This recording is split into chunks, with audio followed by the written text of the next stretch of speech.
A very good morning, ladies and gentlemen, esteemed delegates and colleagues. I am Kuljeet Kaur, your host for this session. Today we begin with technical session 3 themed The Next Wave Innovations in Analytical and Computational Frontiers in Geoscience, including AI ML DL. This session showcases how cutting edge technologies are transforming the way we explore, analyze, and understand the Earth. Our presenters will showcase a wide range of breakthroughs, from machine learning models transforming mineral exploration and prospectivity, mapping across the Dharwar Craton and Rajasthan, to AI driven applications improving geomechanical modeling and petroleum operations.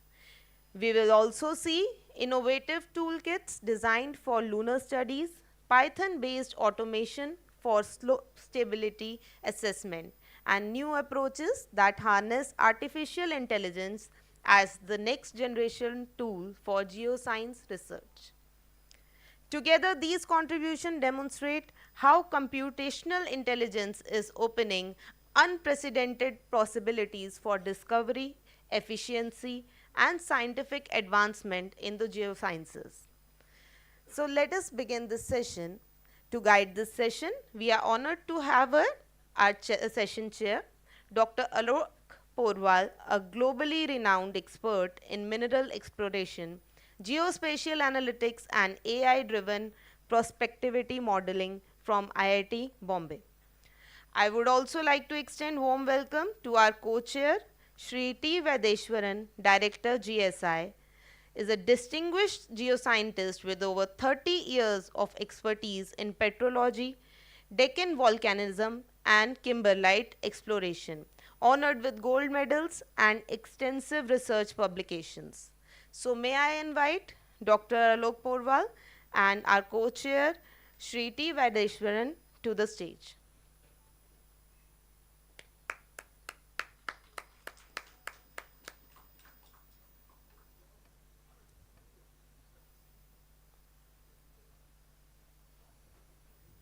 Thank you, sir. I would also request Sri Abhishek Chandra, Senior Geologist, GSI CHQ Kolkata, as our rapporteur to come on the dais to record the proceedings of the session.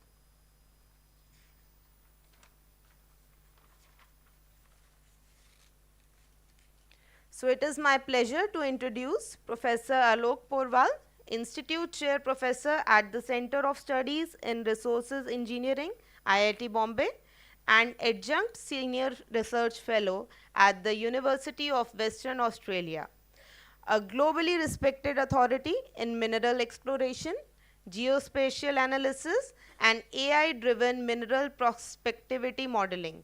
Professor Porwal has made a pioneering contribution across uranium, gold, and nickel systems, as well as remote sensing and spectroscopy.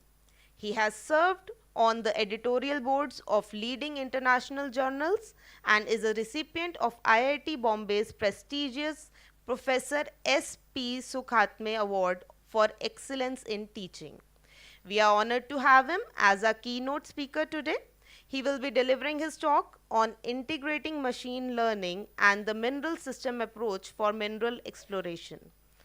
Professor Porwal, we warmly invite you to take the stage.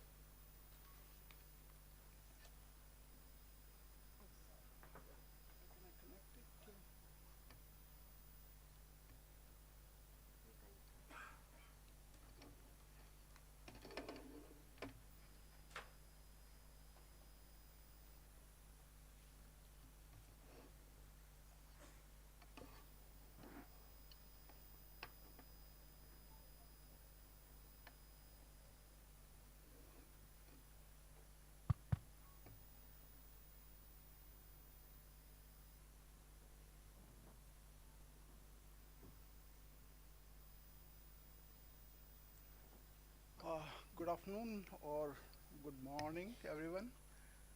Uh, Good to see a lot of audience here, and hopefully we'll have a good session.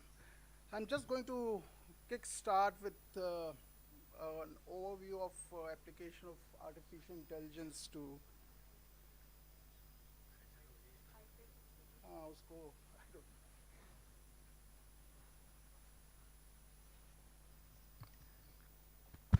Okay, so I'm going to start with a presentation on how we integrate mineral systems modeling and machine learning. In fact, this is about machine learning, but this is also about mineral systems. And by the time we get to the end of the presentation, I hope I'll be able to convince you that machine learning is not the kind of magic wand that can find deposit for you unless you need to get the geology clear. So there's going to be a lot of emphasis on geology, although I'm going to talk a lot about machine learning also.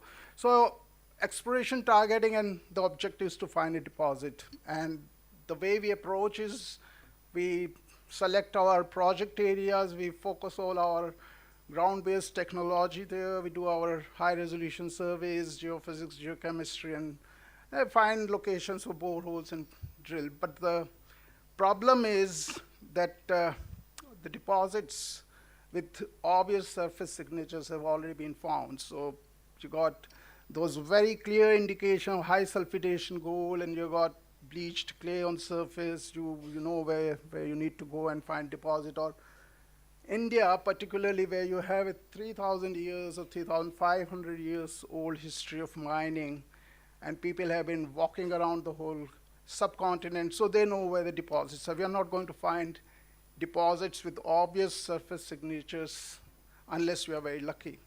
So how to find the deep-seated deposits? And that's where we really need to move into what we call exploration targeting. So starting with global scale, and within the global scale, try to identify province for the targeted deposit system that we are looking for, and then from there move on to province scale, to district scale, and then delineate our project areas and then find a deposit. So that's the approach we're going to take. That's progressive narrowing down of the search areas. Now there are going to be two technologies broadly involved in that, and these slides, they come from John Wronski and David Groves and Cam McQuaig, who have been doing a lot of work on business of exploration. So we are using either predictive technology, where we do most of the work on the desktop, try to read papers and try to narrow down areas. And the other set of technologies that we use are for direct detection of the deposits. The problem is that predictive technologies, the cost is low if we work with public domain data sets, but their efficiency decreases as we are focusing more and more towards the prospect scale. And that happens because mineral deposits within a favorable geology are randomly distributed. So I can only identify prospective geology. But once you are there and you have identified the major controls for mineralization, now within those controls where you're going to find deposits, that's very difficult, that's very random distributed. And that was one study that we did long back, 2010, in Western Australia, UWA, where Anthony Mamuse and myself, we looked at the clustering patterns and spatial distribution of mineral deposits. And what we found was, although mineral deposits, they look clustered when I look on the geological maps, but if I focus down to the specific host lithologies, the distribution becomes random. So if an entity is randomly distributed, to predict it becomes very difficult. So your predictive technologies, they are going to become completely inefficient when you go to prospect scale, and you have to move into detective technology. But detective technologies are expensive, so there's a lot of exploration cost involved, and of course there's a lot of opportunity cost. And exploration cost, I mean type 1 error, false positive. So I'm focusing all my resources in an area where the deposit is not there. I selected the wrong area. And the opportunity cost is type 2 error, false negative, where I'm actually not exploring the area where the deposit should be there. So both these are expensive, and The problem is we come to know whether we have made a type 1 error or type 2 error, what kind of error we have made, we come to know only after we have started our drilling. So too late in the day, we come to realize that, well, it's not the right area. So the idea is, can I do this? Can I do the prediction at that crossover point where the direct detection technology becomes more efficient compared to the predictive technology? And that is the scale where I'm moving from belt to project scale. So how can I predict the project areas that are most likely to contain deposits, and which is going to minimize my exploration cost as well as my opportunity cost. So in the terms of spatial scale, is that point where we move from district scale exploration to project scale exploration. That's where is the critical scale where we are making the decision. And traditionally, what we have been doing is, again, using the surface and near surface signatures and selecting our project areas. Now we are moving more into GIS-based prospectivity modeling, and that's where we need to harness the power of AI and ML. And why AI and ML? And I think of prospectivity modeling as simple mathematical functions, estimating the conditional probability of a deposit given a set of predictor features that I have. But the function that I use to estimate this probability is non-deterministic. I really don't know what is the relationship between several predictor features I have and the mineral deposit formation. And that's where I have to rely upon data sets, although there are going to be problems with that. We'll come to all those problems later. But eventually what I'm trying to do is to let the data discover the function for me. It works very well in some domain. It doesn't work so well in some other domains. So we'll look at the problems that we face when it comes to mineral exploration. So this is the flow chart. I got my primary data.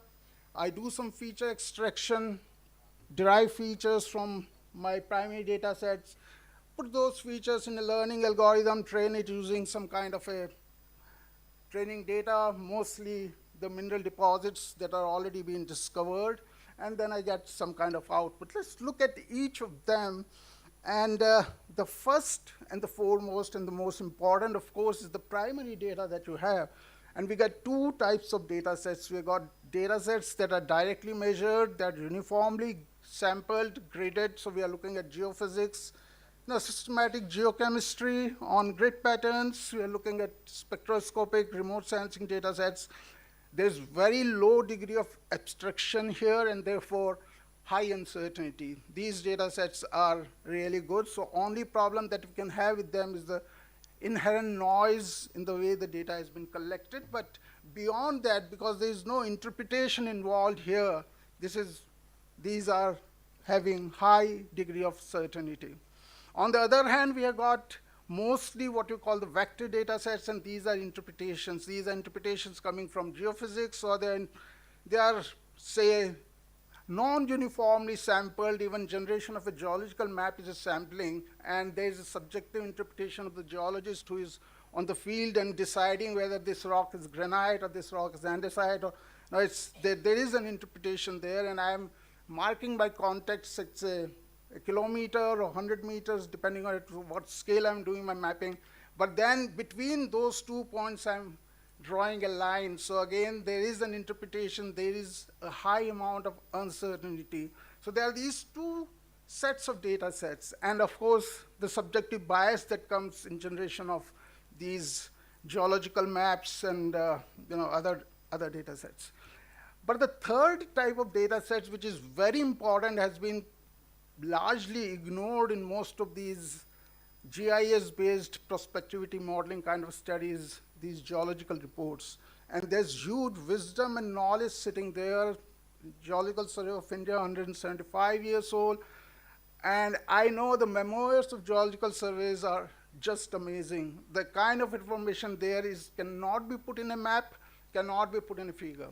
Is there in the text, and this is Heron's Memoir 123, which I used for my PhD work, and that time I had latest geological map, 1995 and 1997, but still I found more information in this memoir.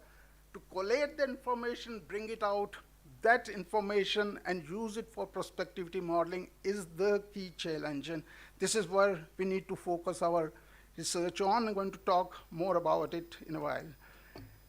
Now, the second aspect is feature engineering, and this is really critical, and it is science-informed feature engineering. And I am reminded of Clemenceau's famous statement, the war is far too important to be left to generals. I would just translate it and say that, well, mineral exploration is far too important to be left to computer scientists. They cannot do it. We cannot just translate a computer algorithm which is used for face recognition to try and recognize a mineral deposit. It simply cannot be done. So we really need to have our feature engineering, and that feature engineering has to be science-based, focused on geology, and that's where the mineral systems approach comes in. Because instead of looking at what is happening at the top, and what is happening at the top, the deposit that I'm locating at, say, 100 meters depth or 200 meters, 500 meters depth, how it is formed is through the processes that are occurring or that had occurred across the entire lithosphere. So mineral deposits, they are the focus of the lithospheric scale advection of metals. So, and a lithospheric scale transfer of flux of energy and mass. So if I want to find deposits that are deep-seated and do not have surface signatures, I really need to have to start at the bottom, at the depth. So instead of having a top-down approach, I have to have down-up approach. And that is how mineral systems work. And this figure, I'm sure you must have seen it. It's about trying to compile all the components that are going to involve in taking the metal out of huge volume of rock, dissolving it in some fluids, focusing those fluids through some permeable structures into trap areas, and precipitating or dumping the metal there. Now, that's what mineral systems is all about. You need lots of things there. I'm not going to get into the details for a short time, and what was missing in the mineral systems approach as it was originally proposed in 1990s is the geological context, because it's not just to look at the components of mineral system, it's more about looking at a specific geodynamic setting in which those components can happen. So what we need to also look at the geodynamic triggers, because not every deposit is going to form in every geodynamic setting. So this is where the recent revisions, again by Cam McQuaig, David Groves, John Wronski, they have been working on it, and now we can actually think in terms of fertility of a region and fertility of region in terms of metal content, in terms of fluids, in terms of ligands that can dissolve the metals. We need to look at the geodynamic triggers that can move those metals, move those fluids across lithospheres, and then we need to have an architecture that can bring up all these fluids, those deep, large-scale architecture as well as the small-scale architecture that brings it close to the surface and precipitates metals there. So we have to start looking at mineral systems and do our feature engineering based on the relevant mineral systems. And going to very quickly go through two examples. There are a lot more details, but then I'll mostly gloss over. I don't have the time. But this was a study that we did here, and in fact was done for IAEA for superficial uranium system exploration in Namibia and Western Australia. Namibia contains Langer Heinrich, the largest uranium deposit. So we're trying to figure out where we can find more Langer Heinrichs. And it was more about finding where are the paleochannels with the kind of environment where uranium can precipitate in the oxidizing environment.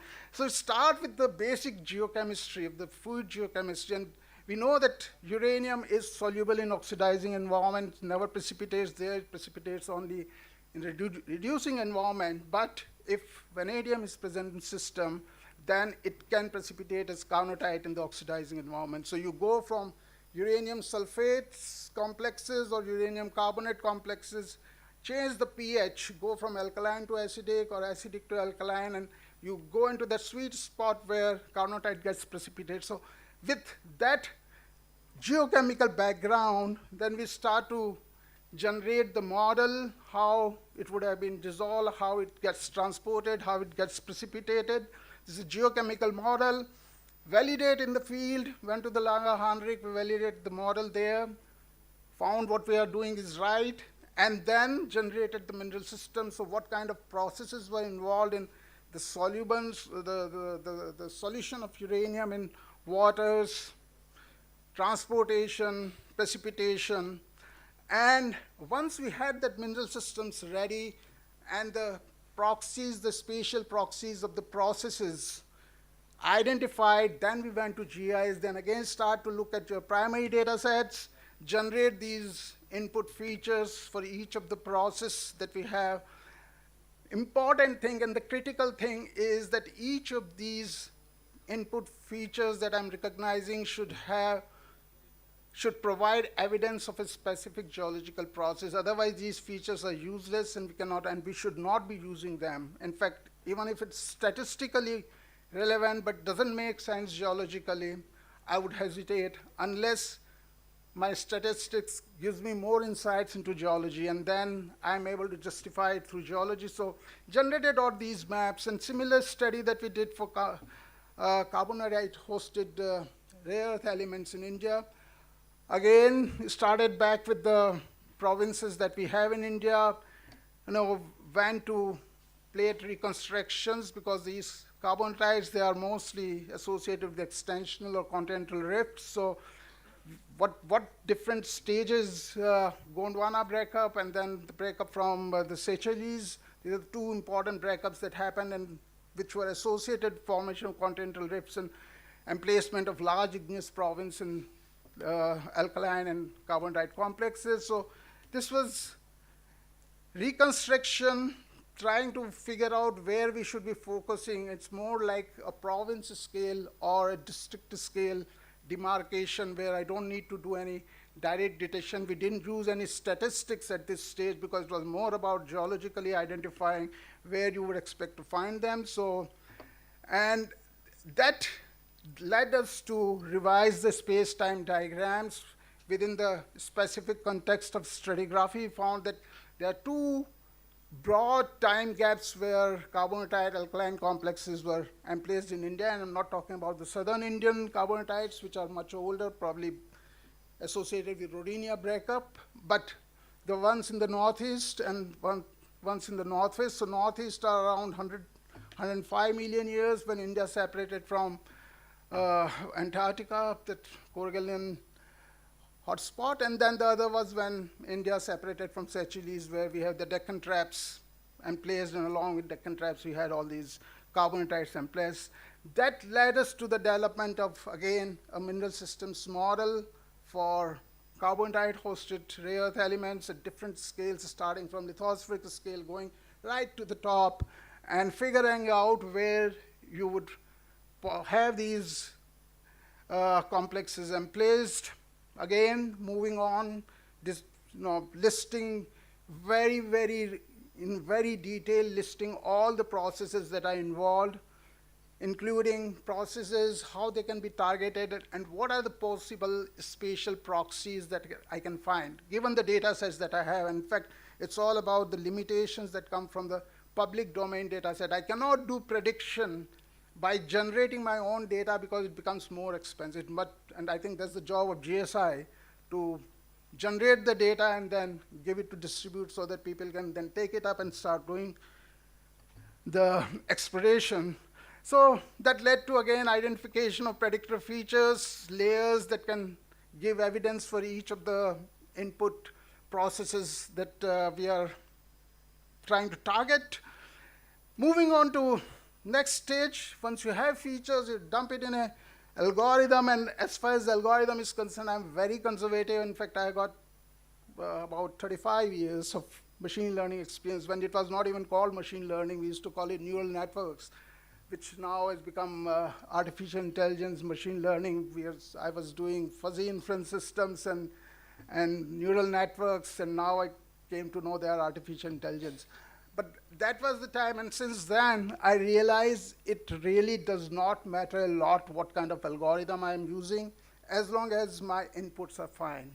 And typically, I'm going to get similar outputs from all different, there are hundreds of studies. All of them conclude that, well, it's 90.2, 90.6 accuracy, someone 93% accuracy. It doesn't make any sense at all. In fact, I will come to that aspect as well a bit later. So, well, we have got algorithms, computer science people, they are giving us every day a new algorithm. Many of them are really meaningful. Some of them are really critical for mineral exploration. We'll come to those algorithms in a while. And then you have got the training data sets, the known mineral deposits, and that's the biggest crunch we have because we never have enough training data set. It's not going to work if I try to train my features based on whatever 50, 60, 40. And those deposits are not all deposits, and that's another problem because we include those showings and prospects and deposits, club them all together and make a statistically large data set, which does not make any sense at all. Again, we're going to look at that. And finally, this is the kind of output. This is a different algorithm. This is gradient boosters tree that Chudasma, Bijal Chudasma, she's my PhD student. Now she's at GTK. She has done this beautiful work for IAEA. So identified targets in Western Australia for uranium, also in Namibia for superficial uranium systems. This is something that another of my very good student, Malcolm Marhana, he produced for his PhD work. And we're trying to produce prospectivity maps at different probability levels, which is again very important because whether a type 1 error is acceptable to me or type 2 error is acceptable to me. So I need to produce my maps at 10% probability level and 90% probability level, and also assign some level of confidence in how confident I am that that specific red blob that I see as prospective is really prospective. So that confidence factor should come in because that helps in making the decision where I should where should I focus all my project scale resources. Challenges, and that is where I'll try to make it out why artificial intelligence is not a panacea, and not a panacea for geological work, for mineral exploration. Probably it goes against the title of the session because I'm supposed to be talking a lot more on marketing artificial intelligence and machine learning, but what is true is true. The first thing is mineral exploration and geospatial data set in general, it violates the assumption of independent identical distribution. Most of the machine learning algorithms, they have this assumption that your data are IID. And that's why it's also important that not only I should know Python and Python libraries and coding and apply, I should understand the mathematics behind each of the algorithm, because each algorithm is based on assumptions that may or may not hold. They all assume certain distribution of the data, the spatial as well as the statistical distribution, probability distributions, and if those distributions, if your data are not fulfilling those assumptions, I think we saw that example in today's fantastic talk by Professor Sen, that it's a bimodal distribution, you're assuming it is unimodal distribution, you're not going to get the result that you're expecting. So IID assumption is not met, and if IID assumption is not met, all our validation is useless. I think we can do one-fold or n-fold or holdback validation. It's not going to work because you are randomly choosing deposits to prove your point, and they are strongly correlated. So obviously, and this is a plot that I made, very interesting plot, that your accuracy of prediction, it goes down as the distance between the deposits increases. So deposits that are clustered together, they're exactly similar, you will find very high accuracy. And that's the reason why in mineral exploration, prospectivity modeling, published studies, you always have something like 80 to 90%, or sometimes more than that accuracy. And I laugh because if 95% accuracy you can achieve, what that's telling me is that if there's a red blob in my prospectivity map, and if I put a hole there, I will find deposit there. 95% is too high. In geology, if I get something like 60%, it's fantastic. And why it is happening is because of the violation, because of the Tobler's first law of geography. When you are close, the objects are close to each other, they're likely to be similar. Kind of validation that we should be doing is the spatial validation. So I train my model on one part of the province and then prove it on another part of the province, not over all the deposits. So second problem, and this problem has something to do with the scale. What the data that we have are 50,000 to 50,000, 25,000 scale. That's the data that we get in public domain. And that data is essentially not telling me about those trap processes or fluid sink on the top where mineralization is actually happening. So where the gold gets precipitated, where boiling happens, where the gold sulfide complexes are breaking and how they're breaking, and where the gold is precipitated, the data that I need to get that information, I cannot get it from a 50,000 to 50,000 scale map. So what I'm trying to do is, I got data that is telling me about the fluid reservoir somewhere at 500 or 1 kilometers depth, and using that to predict something which is a point on the surface. So the data are not appropriate. We are using regional scale data to pinpoint a deposit. Essentially what we should be doing and what best prospectivity modeling can do is to give you the favorable geology, the favorable areas and kind of project scale targets, and that should be used for our validation for everything. Not the point, not how many, what percentages of deposits have been predicted by my model. I can't judge my model based on that.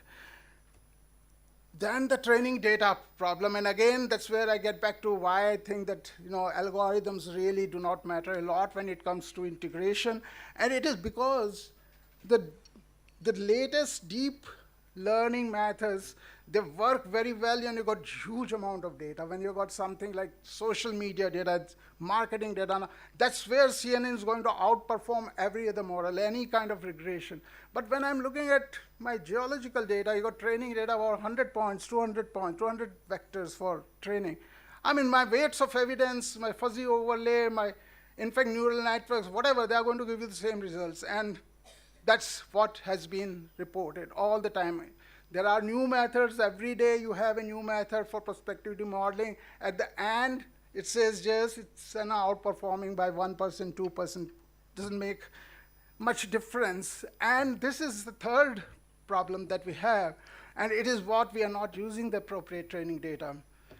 What I would want is one Rampura Agucha. One deposit, which is something which is shown in the central block where you have all the fluids. There's the breach of the seal, the fluids gush up and form a huge deposit. You don't want a porous seal through which fluids are just coming up and you're getting hundreds of showings on the surface. So you got prospects, you got showing, but you don't have deposit. But when I'm doing my machine learning, I'm happy because I got 100 training data set. I'm happy with the statistical numbers that I'm getting, not looking at whether those are really making sense or not. So this is where we have, again, the problem. That's why statistics and spatial statistics and geological statistics are three different things that we have to look into.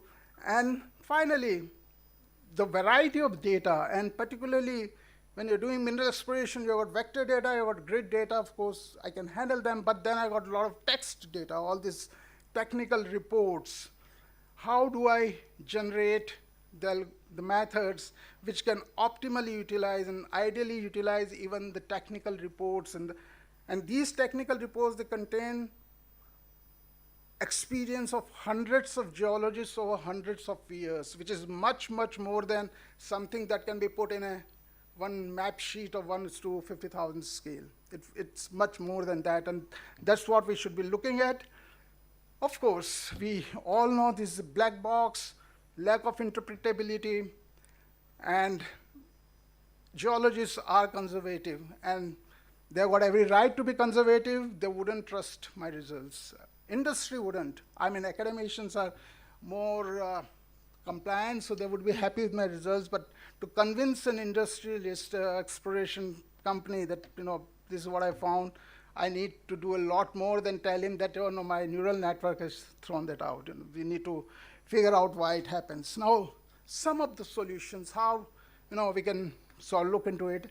And the first thing is that we really need to move from what we call the shallow machine learning to deep learning, and not for the reason that it's more complicated, but it accounts for particularly convolution type of algorithms. They account for the spatial autocorrelations and the topology, which is the basic property of geological data sets. You've got that spatial autocorrelation, and by doing convolution, and particularly these convolution, I don't want to get into the details of the algorithm, but broadly, you are actually convolving over a larger and larger and larger scale. So essentially, you are picking up neighborhood information, and critical geological information, it resides in neighborhoods. So we are trying to devise filters that can take out those geological informations that are in progressively larger neighborhoods. So we are generating multiple level of features, and then but the way it works is that most of the CNNs, they were designed initially to identify a whole image. So that's an image of a person, or to identify, like what our DigiYatra is doing, and just identify the face and give the label to the whole face.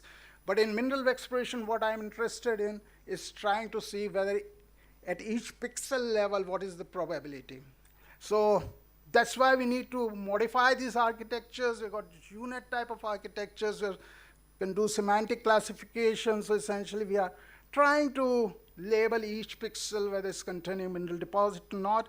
And then this is what I'm currently working very strongly on, is these large language models where we can get the information. It's not about getting information. I think the better word is to get knowledge out of these reports. Information, Google can provide me. I don't want information. What I want is knowledge. Can I mean, ideally, and this is why we're trying to work with E.J. Holden. She's University of Melbourne. She was at University of Western Australia earlier, fantastic computer scientist. And that's what we're trying to do, is achieving something which is very difficult to achieve. Can I generate a mineral systems model by text mining? Because in fact, whatever I'm learning about mineral systems and generating my models, this is coming from the papers that I have read, and the technical reports, and all those things. Those are things that I'm using to generate my model system. Can I mine my text? Can I find the associations so that I can generate conceptual mineral systems, extract that knowledge from? So this is the text mining, which is where we really need to focus. Enough has been done on these integrations, different algorithms. Enough has been done. I think we need to move on and get there. Eventually, we need to go from supervised to unsupervised, because we are never going to have enough training data sets.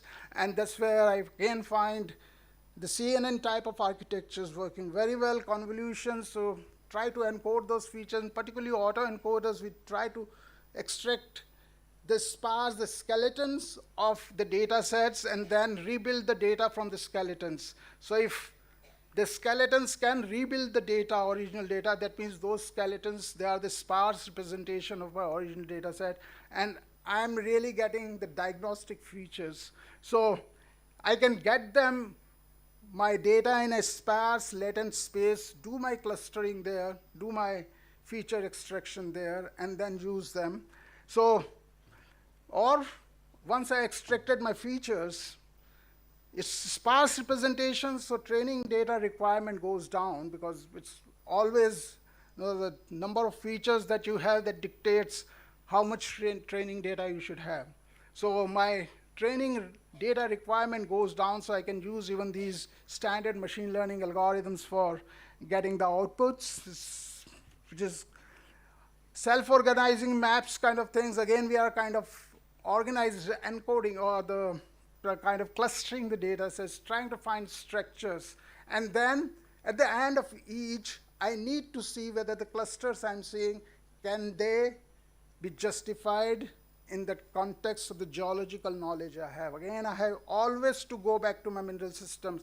It has to be consistent with my geological knowledge, or it should add to my geological knowledge. If it's giving me something that I didn't know, I didn't see, but looking at my clusters, I'm beginning to get a new insights in the geological data sets. So there's lots of examples there, and this work, which was kind of beginning that we attempted, was without intervention of a geologist, without extracting any features. Can I just start with the primary data set, the gridded data set, which is completely unbiased, magnetic, spectroscopic, remote sensing, topographic? Can I cluster it and then relate it to the geology and then predict my deposits? This is something that we attempted, gave reasonably good result, but still we need to work further on. But that would be a kind of an ideal situation where I'm just removing the human intervention and dealing directly with the primary data set. But then it is again a recycle, because I have to come back, the loop back to my geology and see whether the clusters that I'm getting, are those clusters making sense or not. And finally, this is where we are right now. Again, apart from LLM, this is the second kind of work where we're doing. This is a recent book that we published on explainable artificial intelligence. That is all sorts of algorithms. In fact, SHAP, which you heard about it in the morning today, is fairly established algorithms. They've got LIME, feature important maps. The idea is trying to make sense of the results. And it's difficult, it's painfully difficult, because even I'm doing convolutions, doing autoencoders, but when I look at the features in the latent space, I'm not able to make sense out of them. I'm not able to relate them to specific structures or specific lithological contrast or any reactivity or any kind of thing that can give me insights. I'm getting features, but how those features can be related to the geology, how I can interpret them in context of the geology that I have. This is where we are working. Hopefully, this is going to move forward. So to sum up, well, hand design features, as of now, until we get a really good way of encoding and getting a sparse representation, we have to rely on handcrafted features. We need to go to the mineral systems, use those processes and generate our inputs. Most models are likely to provide similar outputs. Doesn't matter a lot what kind. So changing SVM to a RF random forest and random forest to some kind of gradient booster to something else not going to make a huge difference to you. In fact, use fuzzy inference system is going to give you similar results. So the focus should be on feature engineering. The most important, the heart of prospectivity modeling, not the algorithm. Really not the algorithm, because most of the time, youngsters particularly, in fact, when I was young, I was very enthusiastic about doing machine learning, and then I learned SVM and derived it, learned all the mathematics, and I was so impressed by the mathematics, the Lagrangians that are involved, but ultimately I realized where it is taking me. I do all this, but at the end of the day, where do I go? So we need to understand that feature engineering is the most important. It's garbage in, garbage out. Unsupervised or semi-supervised algorithms, there's the kind of learning that we should be focusing on in terms of exploration targeting, explainable artificial intelligence. If you can get there, if you can make sense out of those, the convolutions and the max pooling, and then after that, whatever features that I'm getting, can I make sense out of them? Can I relate in some way to the geological structures or features or something? Or that's what I would be looking at. And finally, text mining, where We need to focus on harness that huge amount of information, wonderful information that we have in the books. And ChatGPT cannot get you that. You need to have your own algorithms that are really focused on geological aspects. So finally, at the end, and this is what I like, that's what I start all my machine learning courses at IIT Bombay, is that when the only tool you have is hammer, you tend to see everything as a nail. And this is really important because it's not just pick up any algorithm and apply it over mineral exploration, you get an output. It's not going to work. And the second, beautiful, is Occam's razor, hundreds of years old, but what it says is that simpler solutions are better. If you can do something with linear regression, or if you can do something with overlay, don't use neural networks, don't use CNNs. You are just increasing the number of parameters that you need to estimate. And by increasing the number of parameters that you need to estimate, you are increasing the places where you can go wrong. So simpler model, less parameters, less chances of going wrong. And finally, artificial intelligence can never replace geological intelligence. So all of you who are really interested in applying machine learning, remember that it has to come back to geology, and it's to make sense geologically. So I remain a geologist, although I do a lot of mathematics and machine learning as well. Thank you very much, and I'm happy to take any questions.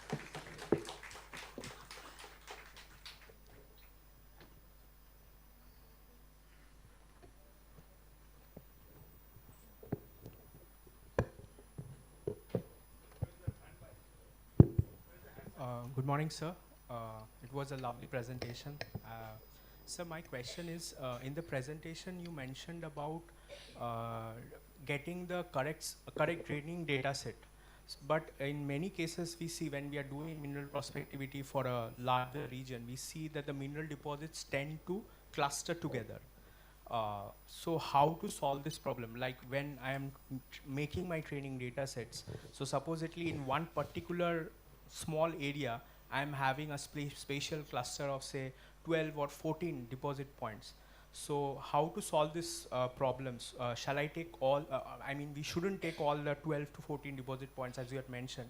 So what should I do in that case so that it can make some sense? I mean, it can be a good training data set. I would say read Donald Singer, 1980s again, an old man, now he's in his 90s. This is the problem that he started off with. He worked in quantitative resources management, and the problem there was, what is a mineral deposit? How do we define a mineral deposit? I mean, your question ends up there. What you see on the surface may be a part of the same system. So what Donald Singer suggested was use some distance criteria, something more than 3 kilometers, 4 kilometers apart, because it's less likely to be part of one system. But then again, when I look at something like Rajpura Dariba, so you probably are aware of the geology of yes, sir. So yes. Rajpura Dariba, you've got Sindesha Kalan, Sindesha Khuld, you've got Dariba main lode, you've got the whole bunch. And you've got one Rampura Agucha sitting at one place, right? And then you've got Zawar, you've got clusters, so Mocha, Magra, and then 5 of those.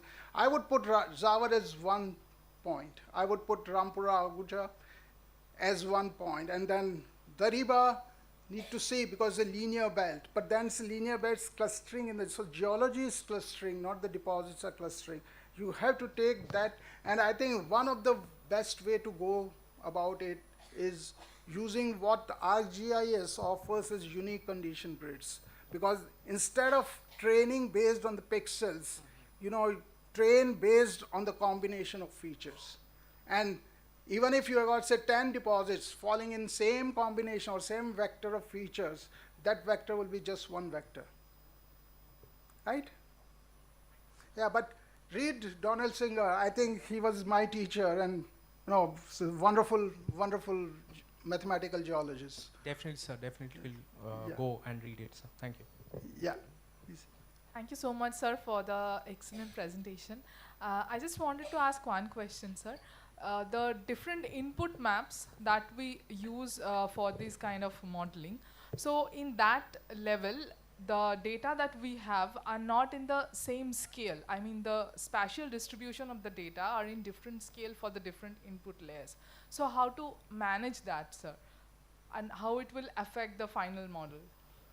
So input data, I mean, if you're talking about input data sets at different scales, or you're talking about the Yeah, sir, suppose I'm using the gravity magnetic data, Yeah. which have a much closer spacing, but when I'm using a geochemical data, maybe that has a larger space. spread. But Yeah. both the layer I'm using as input layers in my model.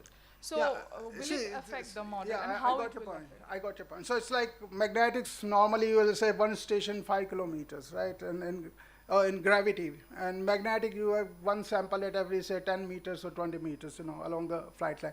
So you're looking at different resolutions. Now, in this case, there are two things. The first thing is that I'm not, and I cannot directly use gravity and magnetics into my prospectivity model, because it really is not going to make sense, because a deposit can express itself as a high gravity, or it can express itself as a low gravity. And then if you are looking at something like IOCG deposits, it probably would not have Olympic Dam, it doesn't show up as anything. So it would be extracting features from your magnetics and extracting features from your gravity, and those you would be using eventually. So what is going to happen is that gravity is always going to give you the deeper features. So if you again think of it in context of mineral systems, it's going to tell you a lot about your fertility of the source, the big structures through which fluids can pass, but it's not going to tell you anything about the trap mechanisms, because that's where your magnetism is going to pick up more features, because it's at a high resolution, probably will. So when you are implementing in a mineral systems approach, like what I would do, for example, I would generate a prospectivity map, which gives me the prospectivity of sources separately, and a map that gives me the prospectivity of the pathways, or prospectivity of the traps, or prospectivity of the energy gradients. I'll be generating these separate prospectivity maps for separate components, and then try and integrate and figure out where I find the deposit, instead of having just one map in one stage that tries to map everything together. Like, I hope you got the point. I got it. Yeah. Thank you so much. Sir, just a follow-up question, sir. Yeah. Sir, as you mentioned that you would reduce the number of deposits in the training data set, as you had given an example from the Rajasthan base metal mineralization. In that case, sir, after reducing, if I see the number of deposits fall down to, say, 10 or maybe 12, so with that, it is a bit difficult to carry out supervised machine learning. So, again, Obviously, no one is comparing. See, we want a mineral deposit. We don't want the high best level algorithm to work with. And I don't want that I generated this map using CNN. What I want is the map should be good. If you are not, your 10 deposits is likely to overfit. Whatever you are seeing is Yes, likely to overfit. Yes, sir. Now, with that, I would probably dump the entire supervised thing. I'll probably go for expert systems. You've got beautiful expert systems, fuzzy inferences, Bayesian networks.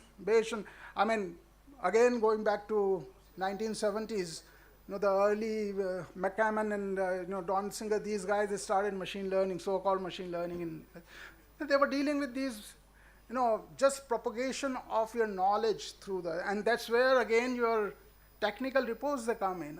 Why think that geological data is only maps and plots? There is a lot of geological data in text. There's a lot of geological data. Our objective at the end of the day is to find targets. Not using this, not using that, not using that. Thank you, sir. Thank you.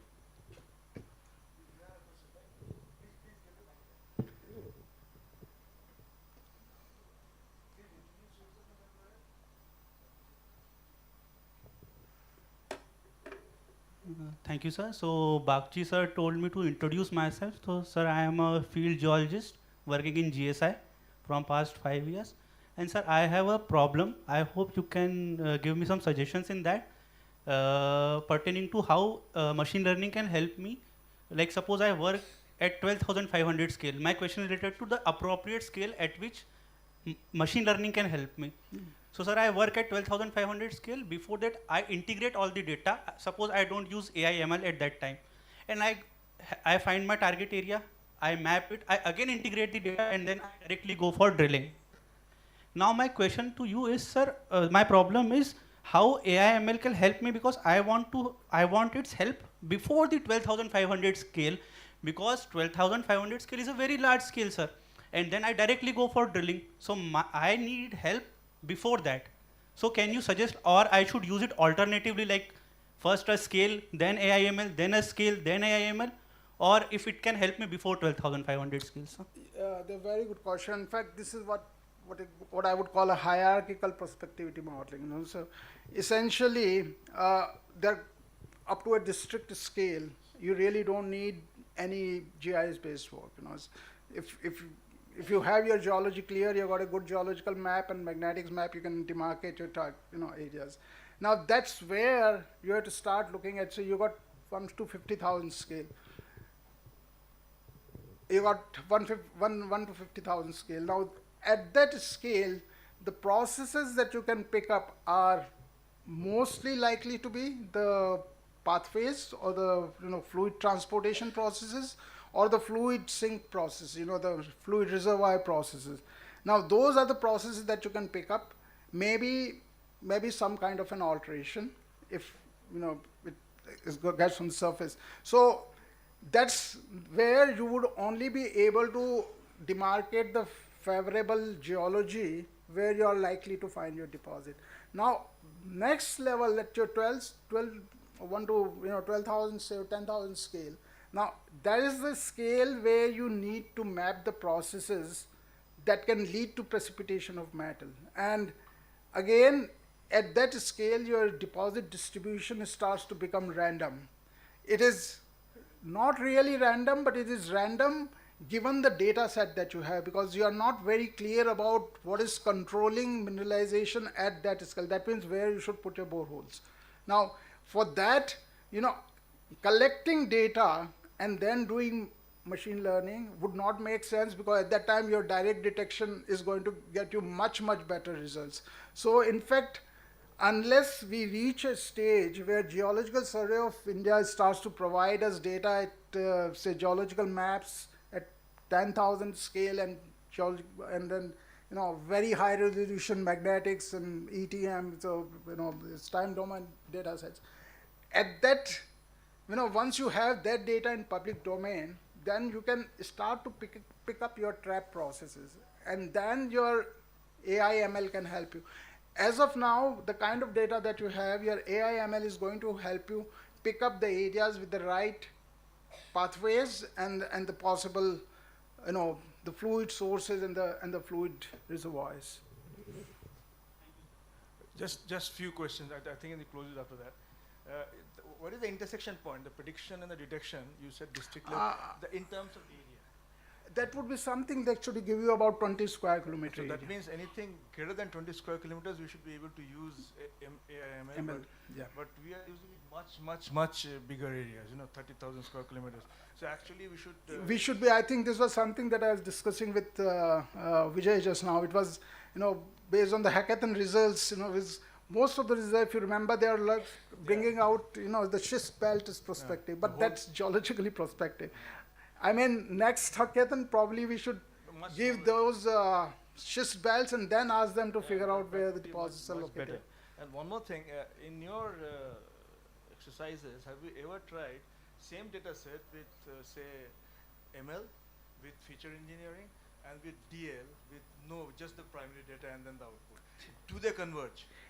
They gave us a few areas that were, we did it for Northeast India. We're trying to look for rare earth elements, the carbonate hosted there. It's Malcolm, it was Malcolm who did the work.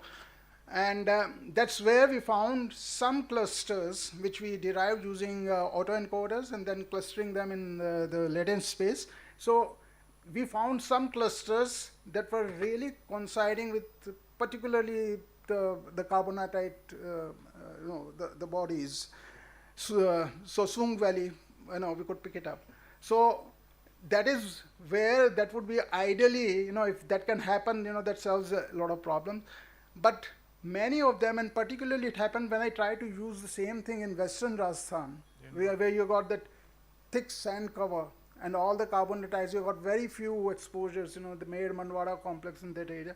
There it's very difficult to get the clusters that coincide with the interpreted features. It means it is constrained by our geology, basically. It is. It's always constrained, but that would be the ideal thing to happen if you can use the primary data, gridded data sets, and do something with that. That will be a pure machine learning. That would be the Eureka moment. Yeah. And what about Jaisalmer? You showed some targets. Have they been tested? We are now doing it that this Western, that Barmer area. Yeah. That was now we are doing this project with CSIRO in Australia. Eric Ramanaido and his team is there. From my side, it's IIT Bombay. So we are now following up the targets that we identified using Malcolm's study, both in Northeast India and Northwest India. So hopefully, because we collected some samples, now they are doing some analysis in Australia. We are again, the point there is the same, that where within carbonatites actual rare earth mineralization concentration. That's for rare earth, Jaisalmer one? It's in Mayor Mandwada complex. That's for rare earth, is it? For rare earth, REEs. So that's published. No, we are still working on it. The data. If you publish it, then we can Sure, check it out. Absolutely, because we are also working on lithium for, again, pegmatites in this Ajmer belt, so Rajpura pegmatite area, but we have got lepidolite there. But again, we're trying to figure out what is the relation of these pegmatites with the Sandra Ambaji granite. So from where the fluids are actually coming, and then probably we'll take it up further. Okay, but there are many questions. I think we are running out of time. I've taken more than an hour, so I guess, yeah. Thank you. I'm going to be around during lunchtime, so if can have further discussion, I need to probably move on to the next presentation. Yes, sir. Thank you very much, sir. Thank you very much. Thank you very much, sir, for a wonderful presentation. Two things come out of this, sir. Number one, the first word would be cautious. We have to be very cautious. Number two, there are not always going to be any guarantee of happy endings. These are the two things, sir, what you would take. And thank you very much, sir. We'll go on with the next presentation. Thank you so much, sir. We now hand over the proceedings to our chair and co-chair to guide the session. With 7 presentations scheduled, we request all the speakers to follow the time limits. 10 minutes for the talk and 5 minutes for the discussion to ensure a smooth flow. Chairs, the presentation sequence is placed on your desk. We kindly ask you to keep a close watch on the timings given.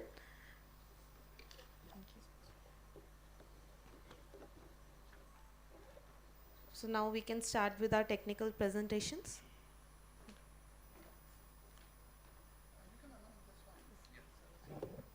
I will like to call Aryanandan Kumar for the first presentation.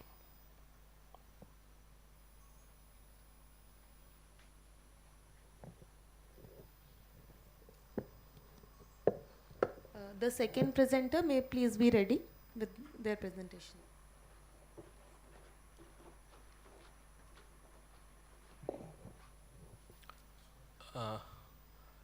Ma'am, let's stick with the time.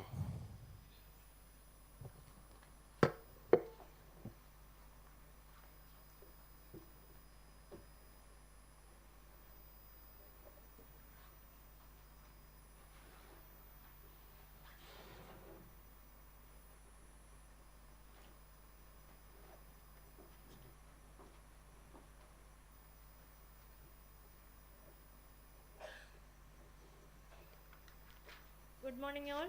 I am Arya Nandakumar, a research scholar from University of Kerala, and I am doing my PhD under the guidance of Dr. Sajin Kumar sir. And my topic is, I have designed a toolkit that will delineate the ejecta spallation of fresh lunar craters. So as you can see, a word spallation which simply means the process of rock fragmentation and ejection during the high velocity impact. When a meteorite hits the surface of a planet, there is a creation of shock wave energy. When this shock wave energy exceeds the rock strength, materials get hauled out and then gets deposited around the impact craters. And this zone is called the spallation zone. And why the study of spallation is very important? Because it influences the crater morphology, size, and the surrounding geological features. So on the lunar surface, that is on the surface of moon, these ejectors are well preserved because of lack of atmosphere.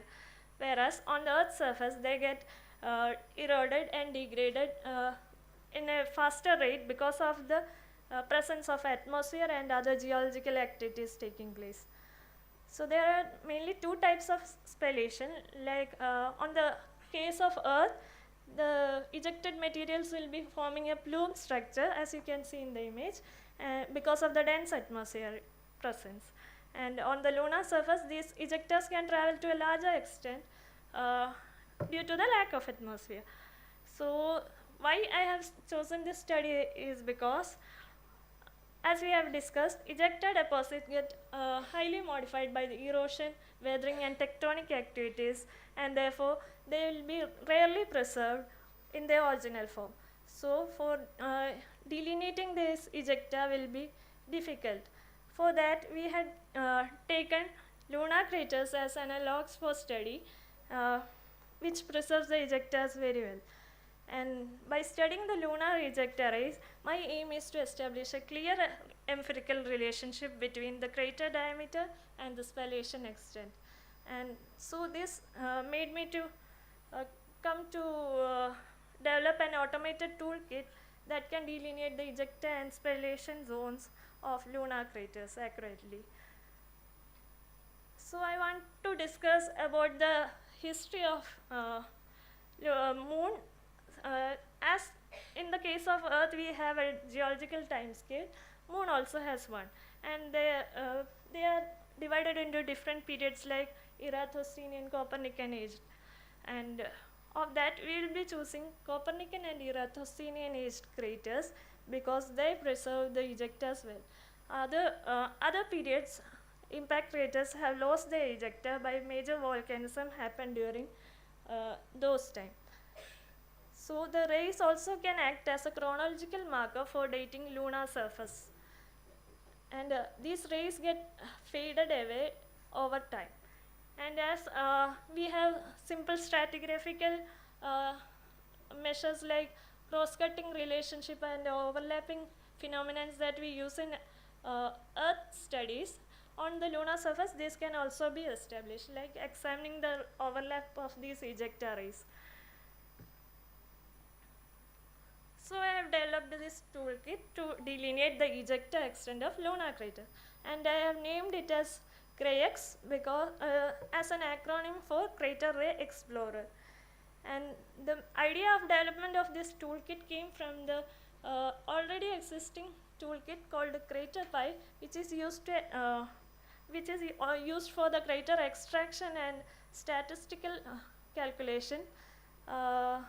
The major disadvantage of the CraterPy is that it cannot give the extent of ejector spallation. So we came to develop this toolkit using different image enhancement techniques were also integrated with CraterPy. So why we have to study these rays is because the length, brightness, and distribution of these ejecta rays gives us an idea about the dynamics of the impact.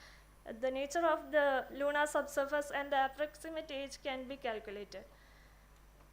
And this is an overview of my methodology, the crux of which will be discussed in the coming slides.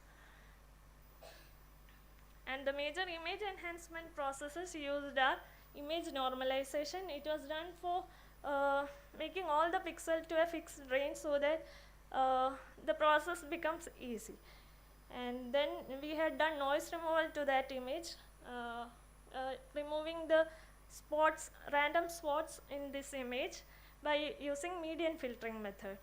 And after that, we had done contrast stretching to make the brighter part more brighter and the darker regions more darker.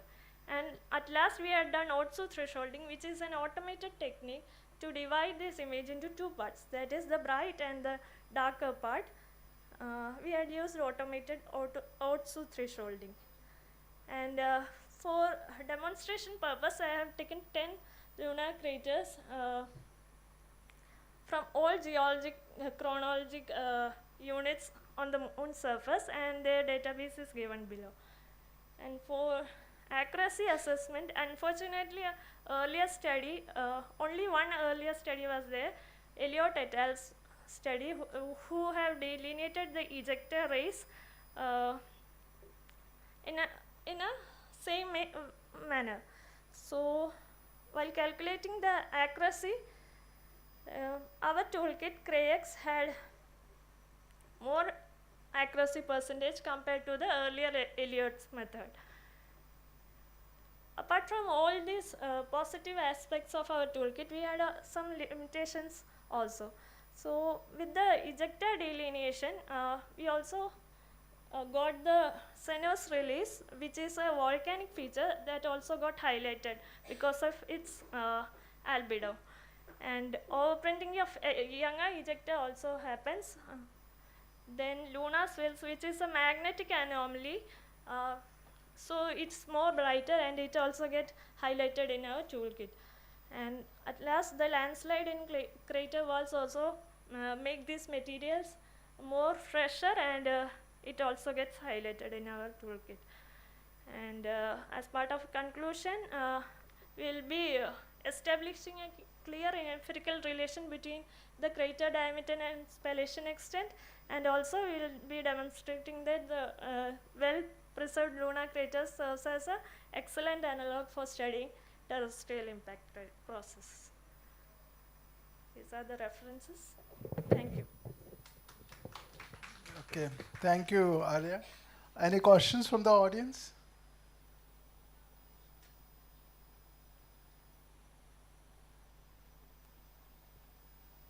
Well, no questions. Can I ask a question? I do a bit of work in lunar remote sensing.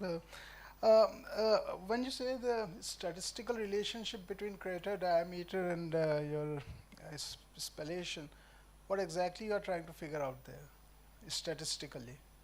I want to establish a formula that can be applied to terrestrial impact crater also, like diameter and spallation extent, with applying some corrections to it. Okay, but conditions would be very different, right? Yes, sir. So, anyway, and when you say noise removal, what exactly did you do in noise removal?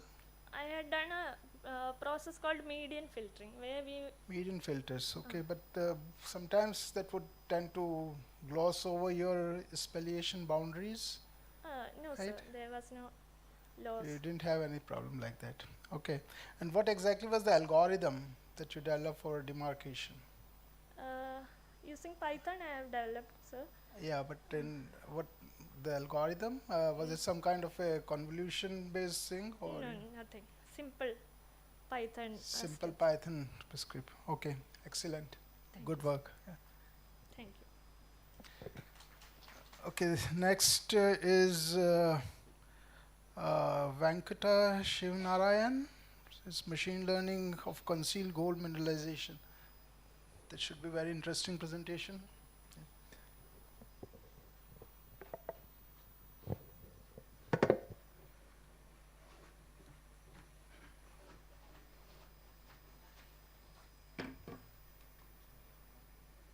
This one.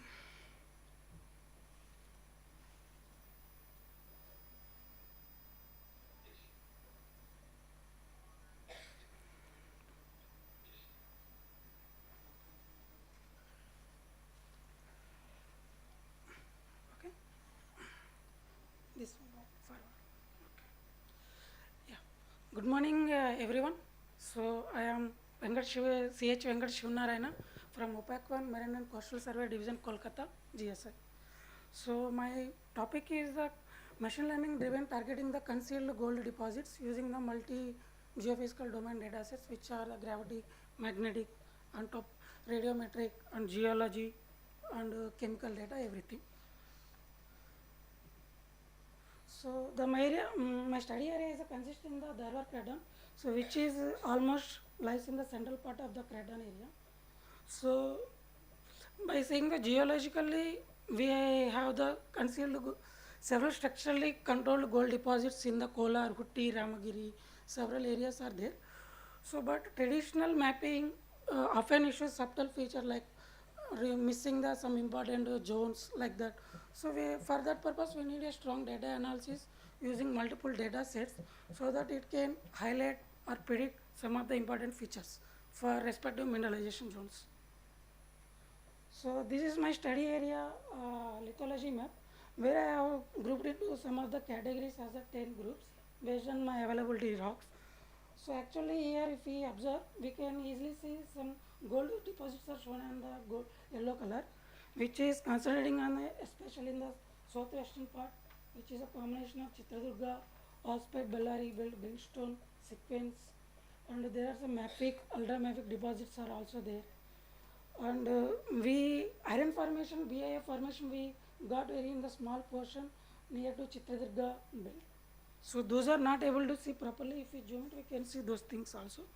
Yeah. So this is my main data set which are used for the machine learning model. So first I have taken the magnetic and gravity, radiometric, chemical, geology and other. So that pink magenta line was all the base data which I have used. So remaining the blue color and orange color things are which are derived for my feature engineering analysis. From MEA we have got the first vertical derivative, THDR, AS. First, as per initial exploring the things, I have developed all the features in some way. So that from radiometric also I have taken the 3 counts, potassium percentage, thorium and uranium. So I have calculated the extra ratios for the which are useful for the identifying the alteration zones, fluid pathways accordingly. So for the chemical, I have used the 2 types of work. So first I didn't utilize in my model, and after that I have incorporated in the model, tested with both cases. So how this chemical is, whether it is giving more idea or not. Similarly, for the geology purpose, we have the two data types especially. One is the lithology, so which is again I have encoded to the numerical data sets which is used for the modeling, and then the lineaments. So in the lineaments we have all the structural lineaments and shear faults. So shear faults also will place a major pivotal role for identifying these zones. So on that basis I have divided into these 2. In the structural also we will get the shear faults also. So other data output, other inputs I have taken the lithospheric, asthenospheric boundary and crustal thickness data from the seismic analysis. So these 2 data sets will give some deeper information about my subsurface, which will be more useful for predicting my gold concealed deposits. So finally, I have the final target data gold occurrences, which is the total target data. So this data was collected by using the known deposits where already was mining was done, and also unknown data was also selected where there was no gold was absent, with clear identification of some geology with like that. So these are my basic maps of the geophysical maps which I have utilized for my further modeling purpose. From the magnetic anomaly we can see that around in the aspect Bellary belt we can see very high magnetic structures around in the Chitradurga also, and correspondingly in the AS we are getting those edges of the bodies accordingly. And the second column representing the Booger anomaly maps, which are so Booger anomaly also will also reflecting the high density conducts in the both central part and the southwestern part. So in the THDR we can able to see how these are diminishing at the edges boundaries like that. So finally the third column representing the ratio potassium to thorium ratio, which explain the alteration of the lithology. So alteration of lithology, if K was very higher, K by TH is very higher, that means the potassium percentage is higher and it is changing. So we can see that gold deposits which are showing in here white color, so is almost edges of that ratio part. And also Curie depth I have derived from the magnetic anomaly part, so which is influencing the deeper part of the my study area. So that Curie depth was calculated by using the uh, RAPS analysis from the Fourier transform. So radial average power spectrum. There I have taken the 100 kilometer block, which is moving with 80% of overlap. So all the depth analysis of the each block was centered at the center of that block, and finally that grid was plotted. So the second this is also another maps where I have utilized for further my modeling. The first one is a structural lineament and shear faults, where we can see these are already proved ones which I have taken from my Boocoast website from GSI. So here we can see the shear faults are highlighted in the very dark color with and also I have developed the two grid faults because I cannot able to give this data as in my modeling. These are like shapefile data, vector data. So I have converted back to gridding data. From first one is a structural fault, another one is a shear fault. From in the shear faults, first row, the third column. So we can see the blue region is the distance between the shear faults is very less. So there I am able to focus more the gold known deposits, already focusing on the low of shear faults, low distance from the shear. And the second row is explaining the lithospheric boundary and the crustal thickness. So we can easily see here that there are particular boundaries also we can see from the central part and the eastern and the western part. So in the crustal thickness also we can see similar type of patterns where we can see how the Moho depth is continuously changing. So I have developed one more the crustal break distance to crustal breakness, so that it will be utilized for my further feature engineering process. So finally after this one I have calculated the Euler depth solutions which are using the parametric way, 3D parametric way. So the left side is representing the magnetic Euler solutions which are overlaid on the crustal thickness of the data, and again on the right side is the Euler depth solutions of the gravity or overlaying on the lab depth. So almost if we observe these things at the edges of the boundaries, at the edges of the lithologies, these things are aligning properly. So this is my final input is giving for the lithology modeling, ML modeling. So this lithology prediction also I have done with the ML, but as per the inputs we don't have the lithology over our full study area. So the inputs I have given, geophysical inputs given. You need to wrap up, right? Yes, sir. Move to your results, please. Yes. So this is my final machine learning workflow where in the left side I have taken the data sets, which I have explained earlier. So in the feature engineering I have again I have reduced some of the features like that constant variance and some multicollinearity. I have checked all these things and removed respectively, and also target preparation is also done like for the gold occurrence where I have taken the known and unknown absent gold deposits, so which are further fitting into the machine learning modeling. So like that we can apply with the multiple models of the machine learning, but everything will give the similar type of results. So here I am explaining the model I have utilized. That one is the random forest classifier. So first I have used the trend test splits by using the spatial blocks k-folding. So like earlier our server said that random k-fold will take the different ways, so spatial will take that spatial correlation. So again by default parameter was chosen. After that hyperparameter tuning, it will be rectified again as per the evaluation matrix, AUC, interpretation and recall. Almost every 90% accuracy we are getting also. Yeah. The finally output, the left side it is showing what are the feature importance from my model. As per my given data set, my things, the results I got like this. So one is the thorium, CDP magnetic, the CD Curie depth point, so distance to crustal break. These all top 5 or top 6 are representing the deeper information of my study area. So which are more influenced in my study area, ML modeling part.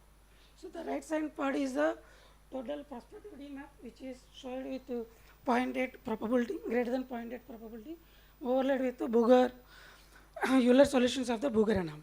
So which are almost correlating with the known deposits, and it is also extrapolated or some of the unknown deposits which are adjacent to the true gold old deposits. So this way maybe we can prioritize some of the blocks and go for the mm, go for the detailed processing or maybe detailed analysis once more in by field wise. Accordingly, we can proceed further any analysis. So, thank you.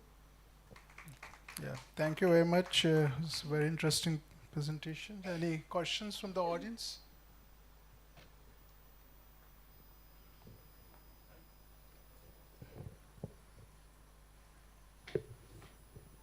So it's a good presentation.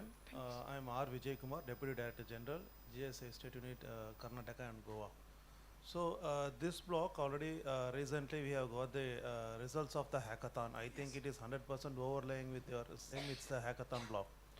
So in this, what happened? Wherever you are showing with the prospectivity mapping. So what we tried based on the hackathon data, we tried to overlay our G4, G3, and G2. So all the blocks, even many of the G2 blocks, which has already been explored, right? So in that case, what is happening? Whatever the prospectivity which you are showing, there is absolutely no mineralization.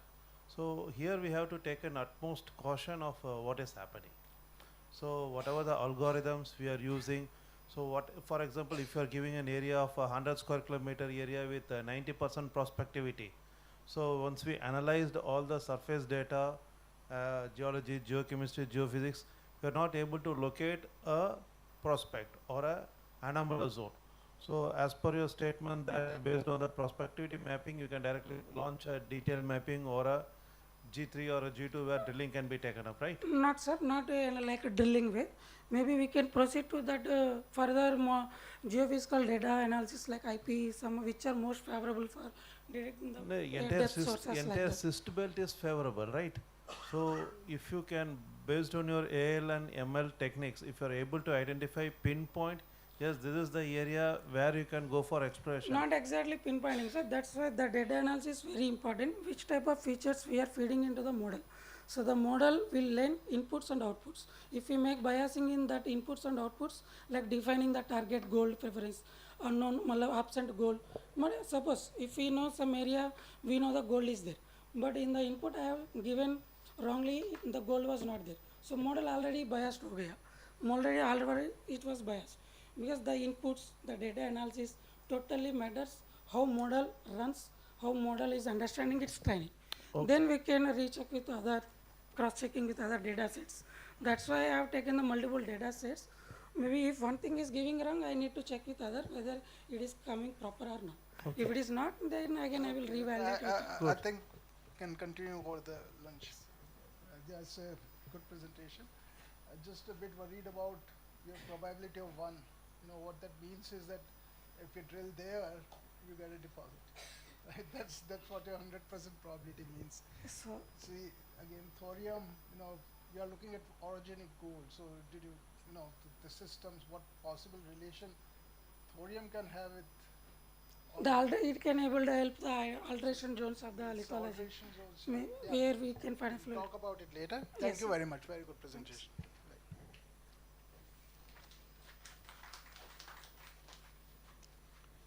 Uh,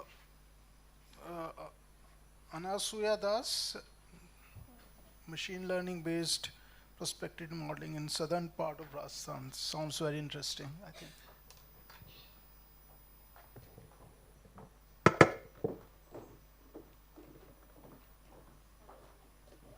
This one. Yeah.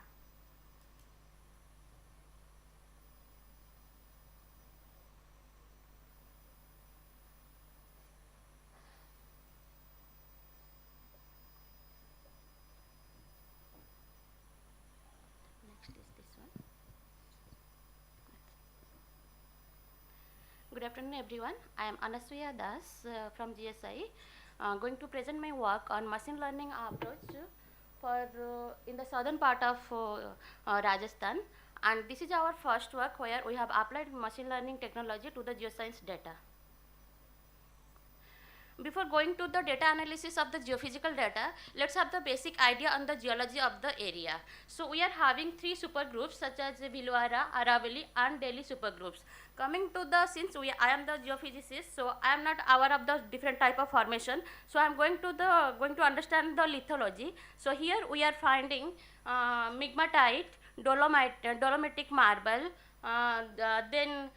dolomitic marble, biotite schist, amphibolite schist, garnetiferous schist.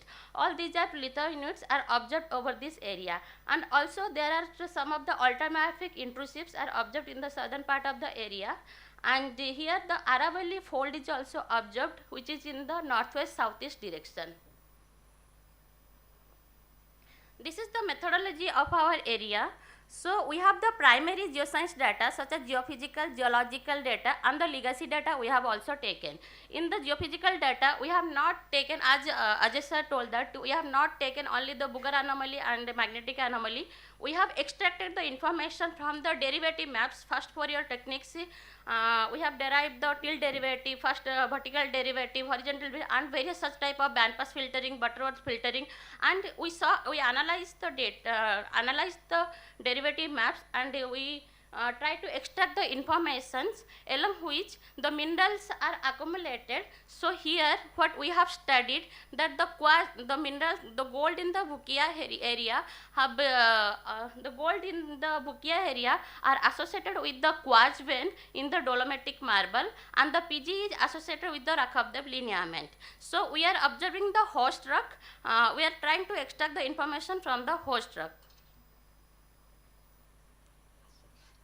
So next we are taking the lithology and the structural data from the geology data, and then after analysis of qualitative and quantitative analysis, then we have also done the CET analysis from where the lineament and the fractures have been identified. Then we have applied all these inputs to our machine learning techniques such as random forest, XG boosting, artificial neural network, and then try to predict some of the solutions, predictive analysis, and then where the proposed blocks have been identified from the conventional method have been correlated with the machine learning technology solutions, and then we try to do the inverse modeling by Python-based SIMPEG as well as the Boxy model in the GeoSoft. This is the Booger gravity anomaly. So as we know, Booger gravity is gives the cumulative result of the shallow as well as the deeper feature. So I am not going to explain all these features. What I have shown in these maps, those features which are not mapped in geology map, and the position of the geology have been shifted in the is showing in the Booger gravity. So as you could see, there is in the central part there is only a mica schist is observed in the geology map, whereas in Booger gravity there are two features we are observing. One is north-south as well as northwest-southeast. So these type of cross-cuttings are important for finding the mineral point of view. So we need to extract these type of informations. So in that we have applied, since we are our objective is for the mineral investigation. So we are doing I have shown the derivative maps to the near surface, that is total horizontal gradient Booger anomaly map until derivative Booger anomaly map. Some of the features which are not observed in Booger anomaly map have been extracted in horizontal gradient map as well as till derivative map. These features in correlation with the geology have been extracted. There is a Nathwara fault which is observed from the contour trend in the north-south direction, in the western part of the block, and as well as there is a lineament of Udaipur-Sardapur lineament. So that has been clearly demarcated in the horizontal derivative map, and you could see there is one linear feature which is observed in the southeastern part that has not been mapped in the geology. So these type of features can be extracted, and that can be fed into input to our machine learning model. Like gravity, we did the magnetic analysis. since different lithology responds to the gravity and that will not respond to the magnetic. So some of the features like ultramafic Rakhabdev ultramafic band has been clearly delineated from the magnetic signature. In geology there is one ultramafic band, whereas in magnetic we are getting two parallel bands, and like that there is a shift of Udaipur Sardapur lineament that shows that the orientation of the orientation of the body is towards western. Like that from the magnetic maps we are finding north-south and northwest-southeast dolerite dikes are observed. So these type of signatures we are getting that shows that there is a tectonic activity, there is a disturbance, means there is so much disturbance in this area. So that may be possible of finding of a mineral zone, and already this area having some of the minerals such as barite, fluorite, graphite, gosans. So now what is the extraction features we observed that we will take into the machine learning, such as fault, distance of the fault, the lineaments and the intersection point that has been extracted from the derivative maps. Going to the quantitative analysis, here what I did by using different methods such as source parameter imaging, Euler depth solution, RAPS, we have found that all the sources are coming from the Salar source of up to maximum of up to 0.55 kilometer. So what we did here, by applying the residual features and the bandpass filter technique till 500, we try to extract more information from the derivative maps. Also we have done a CT analysis where the lineaments have been extracted from the maps of up to 500 meter. So we try to do a 2D modeling where we try to map the geology in this profile where the both the gravity and the magnetic values are giving low and high values. Sorry, where the both the gravity values are giving high and low value. Now coming to the mineral prospecting using machine learning. In machine learning, we are using two types of machine learning here. One is supervised machine learning and the other is unsupervised machine learning. In supervised machine learning, we have used the self-organizing map, while in unsupervised machine learning, we have used self-organizing map, whereas in supervised machine learning, we have used random forest, artificial neural network and XG boosting. Excuse me, I cannot click here. Can you please help me? Here I need to click. Yeah.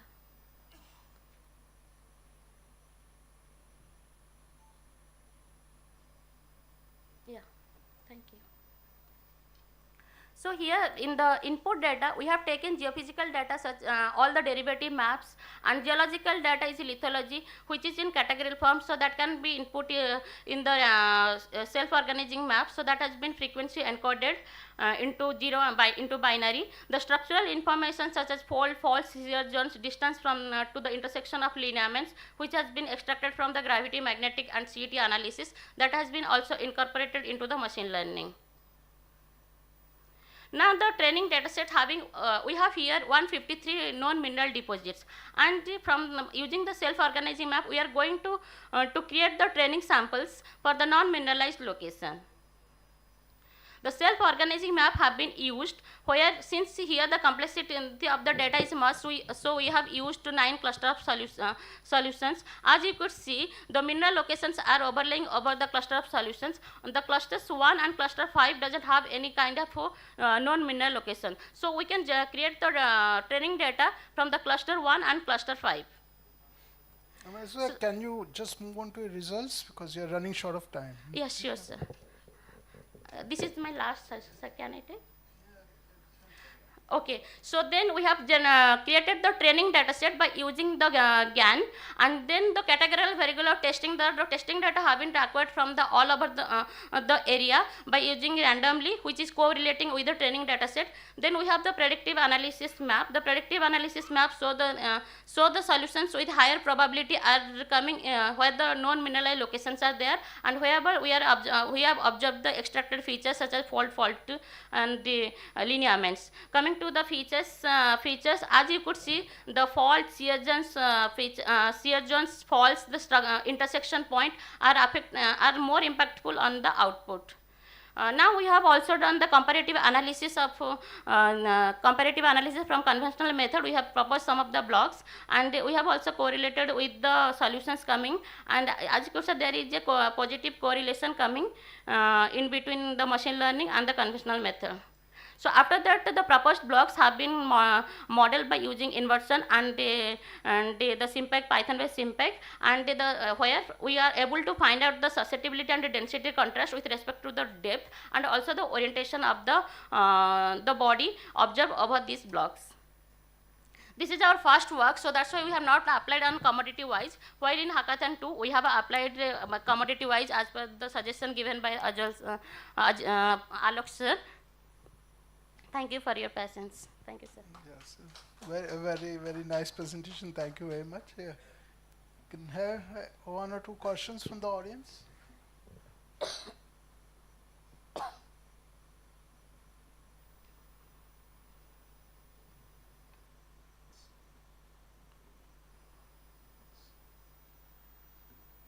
Well, no questions. Then maybe a quick question from me. The last you showed some inversions. Anasuya? Yes, sir. So in the last you showed some inversion. So what kind of data you use for inversion? Sir, susceptibility. Sir, the grid we have used. No, the last slide. Yes, sir. So these inversions are doing inversions, right? Yes, sir. So what you are inverting, which data are you inverting there? So the magnetic data and the gravity data. Okay, and your gravity is at what resolution? So 250 meter. Is the ground gravity you are The using? grid is actually in the boxes, sir. It's working on 500, sir, because it's not working on 250 meter. While in Simpex, sir, it's working. Okay, thank you very much. It's a good presentation. Thank you, sir. Dr. Anasuya, the geological data which you have used, you have included only lithological data, nothing else. No, sir. The structural data we have used, the fault that that data provided there, that also we have used. Okay.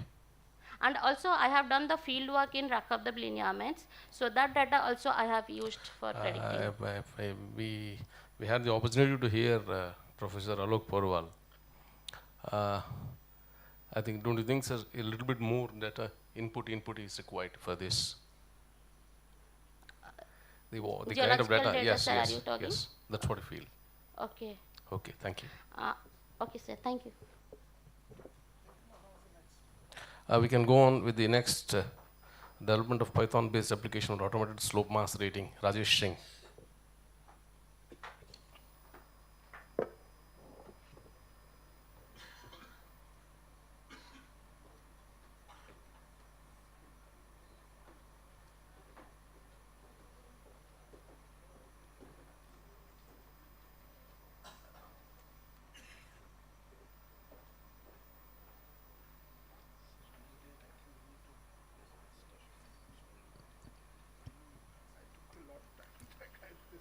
Good afternoon, everyone. I am Dr. Rajesh Singh from University of Lucknow. I am an assistant professor there. Today I am going to present a software which is based on the Python, and it is web based only for the Windows desktop application, not for the mobile applications. So in engineering geology there is a most common parameter, that is rock mass rating, and based on rock mass rating we calculate the slope mass rating. So this software automatically calculates the based on the input parameter slope mass rating and continuous slope mass rating.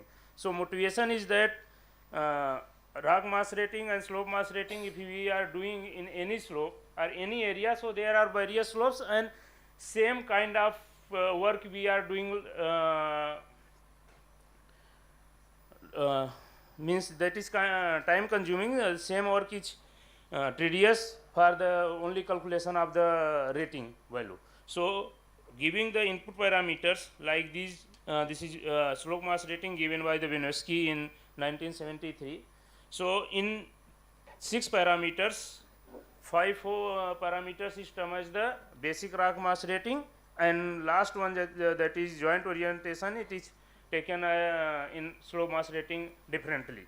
So in 5 parameters, the first two, strength of the intact rock and rock mass quality, that is RQD, these are the constant for given slopes. The only the variable are the joint set data like spacing, persistence, and what is the roughness along the joint set, etc. So I have taken these parameters separately.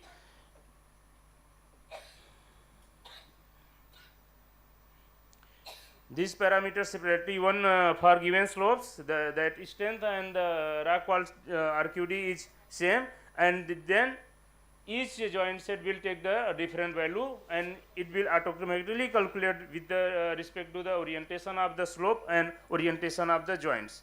So in rock mass rating, slope mass rating, there are 4 factors. In rock mass rating, there are only joint orientation, and if we are calculating, it is giving maximum value -50. So suddenly it will go to 0 if we are calculating slope from the rock mass rating. So after the Thomas has Romana has proposed this slope mass rating based on 4 parameter F1, F2, and F4, in which F4 is method of excavation. It may be natural slope, it may be mechanically excavated, it may be blasted and other things, and 3 parameters F1, F2, and F3, these are the adjustment parameters between the geometric relationship between the slope and the joint orientations. So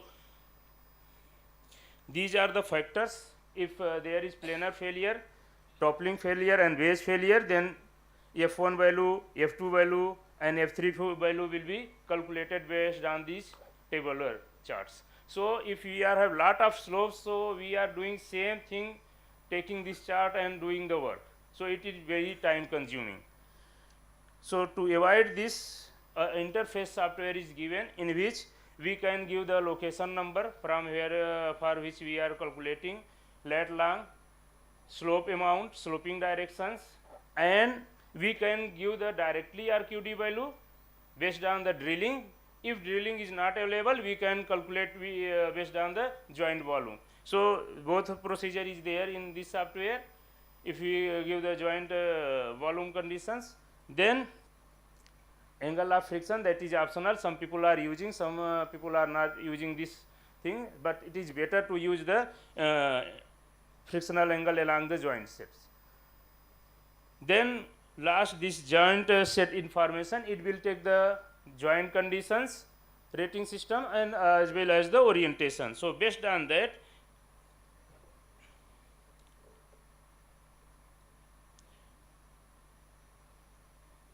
these are the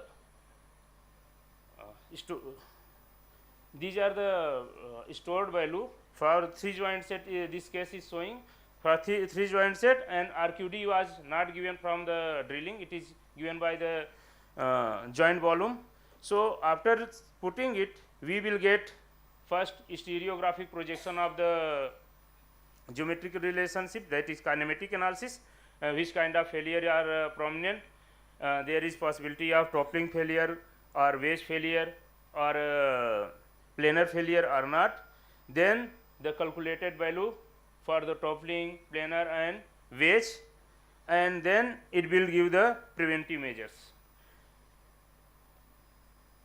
There are 2 methods. One, I have said we are giving the whole thing, joint condition information, and other. In second method, if we have calculated the 5 parameters, strength of the material, RQD, joint condition, joint spacings, that is the basic RMR rating is there, then we can also use the same software giving the joint orientation information only.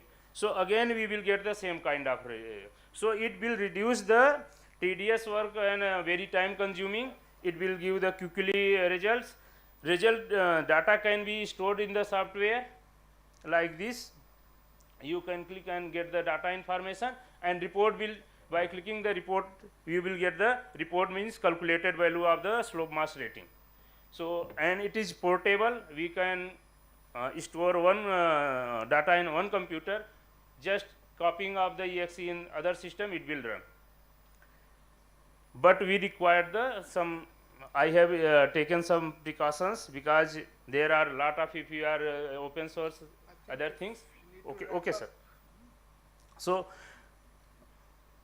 to get this software, you can just visit, anyone can visit the rsre/smr5. By entering email ID, you will get a passcode, OTP. By entering that OPT, you will get the download link for the download the software. Then you have to go to this license agreement. There you have to enter the again email ID and MAC IT of the PC on which you want to run. So after that, you will get the license key in the test file. So you have to put that exe file and that tst file in the same folder to run the software. It is completely open source. The monitoring, for monitoring purpose, how much it is downloaded, what kind of people are using this software, I have used this passkey. Okay, thank you so much. Thank you, sir. Any questions from the?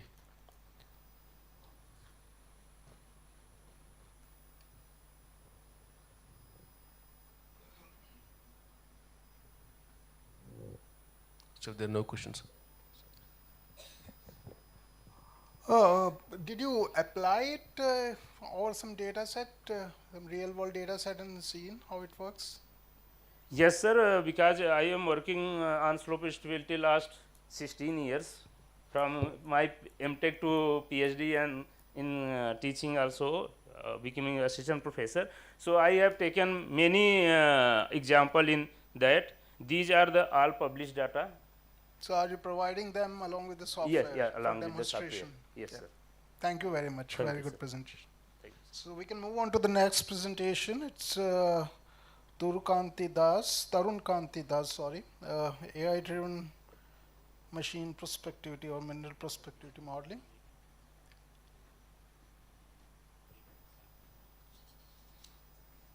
We are running short of time, so please stick on to 10 minutes deadline.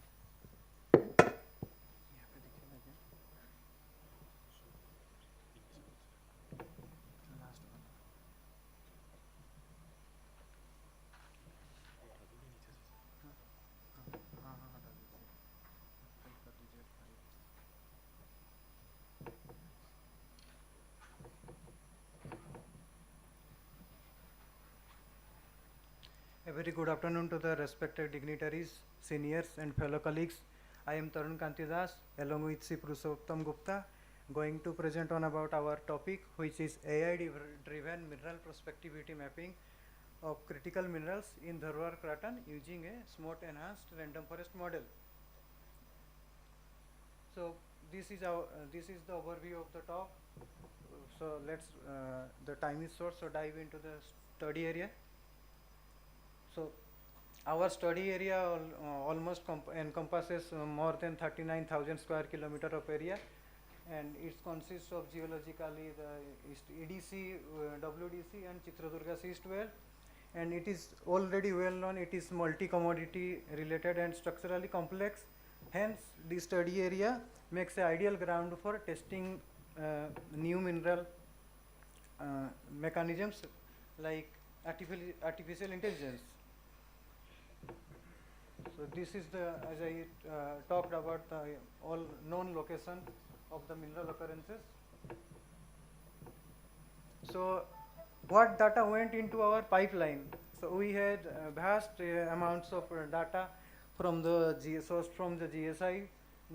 It included the lithology layers, geomagnetic, geophysical layers and geochemical layers, as well as derivative radiometric and magnetic maps and multi-source geological maps. So all of these are, first they were all standardized into a uniform grid so that the system reads it perfectly. So, and the standard pre-processing was done also. We handled the raster data by removing the null values, and vector cleaning was done because the data was huge. It contains almost more than 50 deposits worth of data sets. This is the most important part before we do the feature engineering. So let's dive into the feature engineering part. So feature engineering is nothing but a fancy term where this is the place where the field nodes meets the machines. Because the AI does not know a difference between a line, whether a line represents a railroad or a simple road, or is it a geological features. So we have to tell it and extract meaningful features from these data sets. Our model is lithologically aware because we have given customized importance to each of the lithologies, and each of the commodity is aligned by also their respective structural affinity, like gold tends towards the fold hinges, and kimberlite are deep-seated features.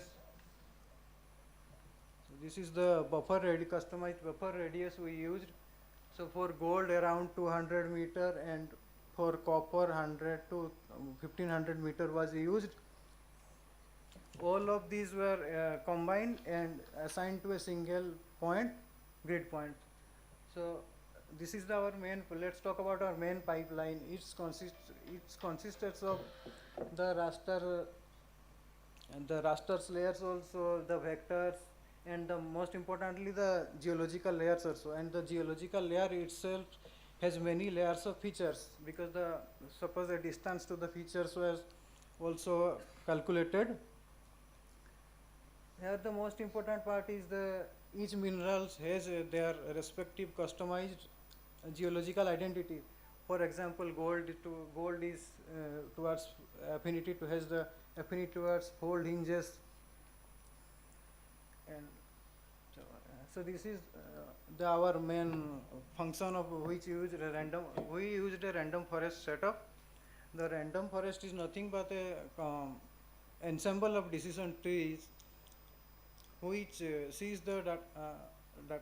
So let's think it about like that. When we visit in the field, there is only single outcrops, but every single person gives their different opinions according to their own biases and their own expertise.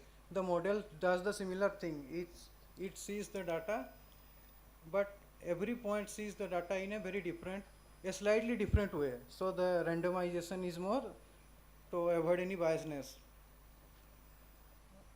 So we applied a technique is synthetic oversampling technique to steer our random forest model towards the true mineralization, so that it does not miss any false any real finds, which are the false positives and negatives.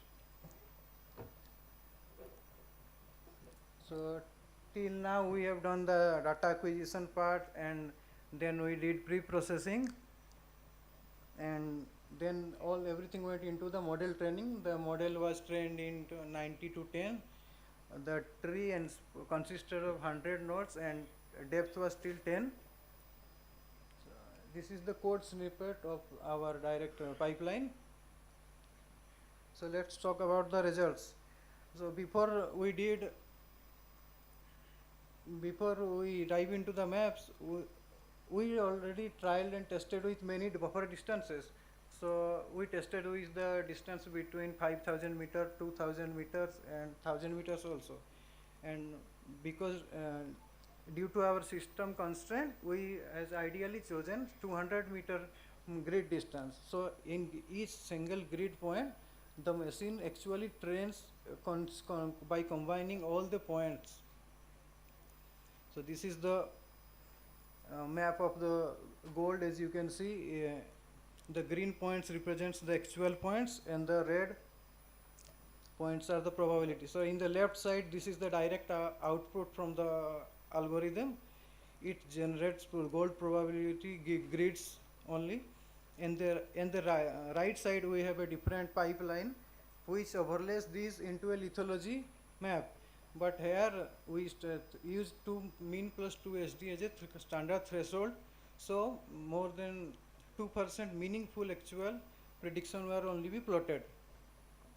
As you can see, the gold is tends towards the fold hinges and their respective lithologies. So similar thing was done for copper also. The almost around 10 new prospective zones were identified based on this model. For these REs, we only had like 4 actual known locations. So the data likely overfitted towards in the single lithology. The perfect AVC score is 1, but it does not indicate that it's true positive. It's mainly because due to the presence of very low sample sizes, or because we had only 4 known locations.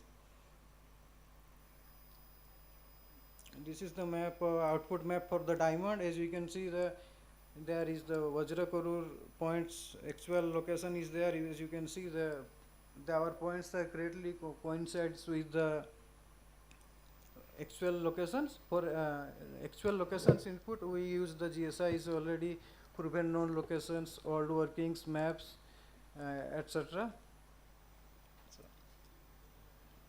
So data validation was done by multi-milliner approach. Mainly qualitatively we used lithology and to whether the points are falling in the year or not, or then a quantitative approach we used was AOC and AUC scores. As you can see here, the gold predictions almost hit 0.9 to towards 0.87. Almost all are more over 60.65. Mr. Das, you have a couple of 2 minutes more, please. Okay, sir. So from the gold results, it proves our models spot on known mineral predictions.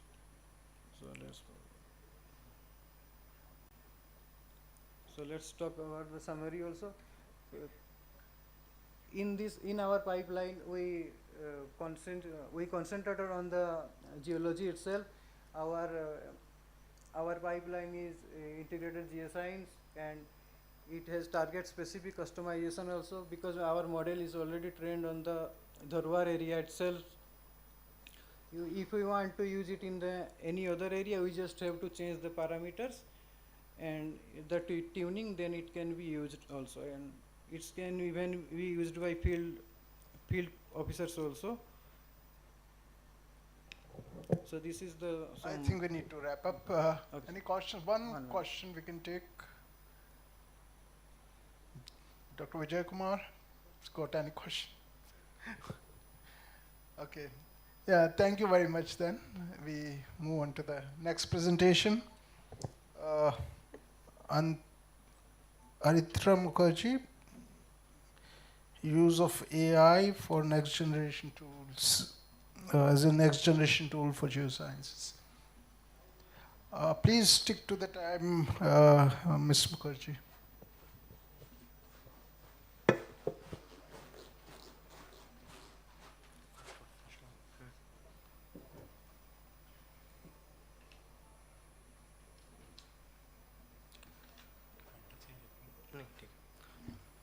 Hello everyone, respected delegates, chair and audience.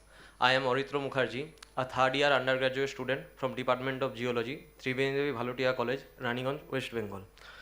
Today, I will be presenting about how we can harness the power of artificial intelligence in the sector of geosciences.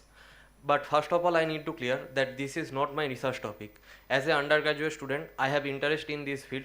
So going through the scientific literature, I have made this to present.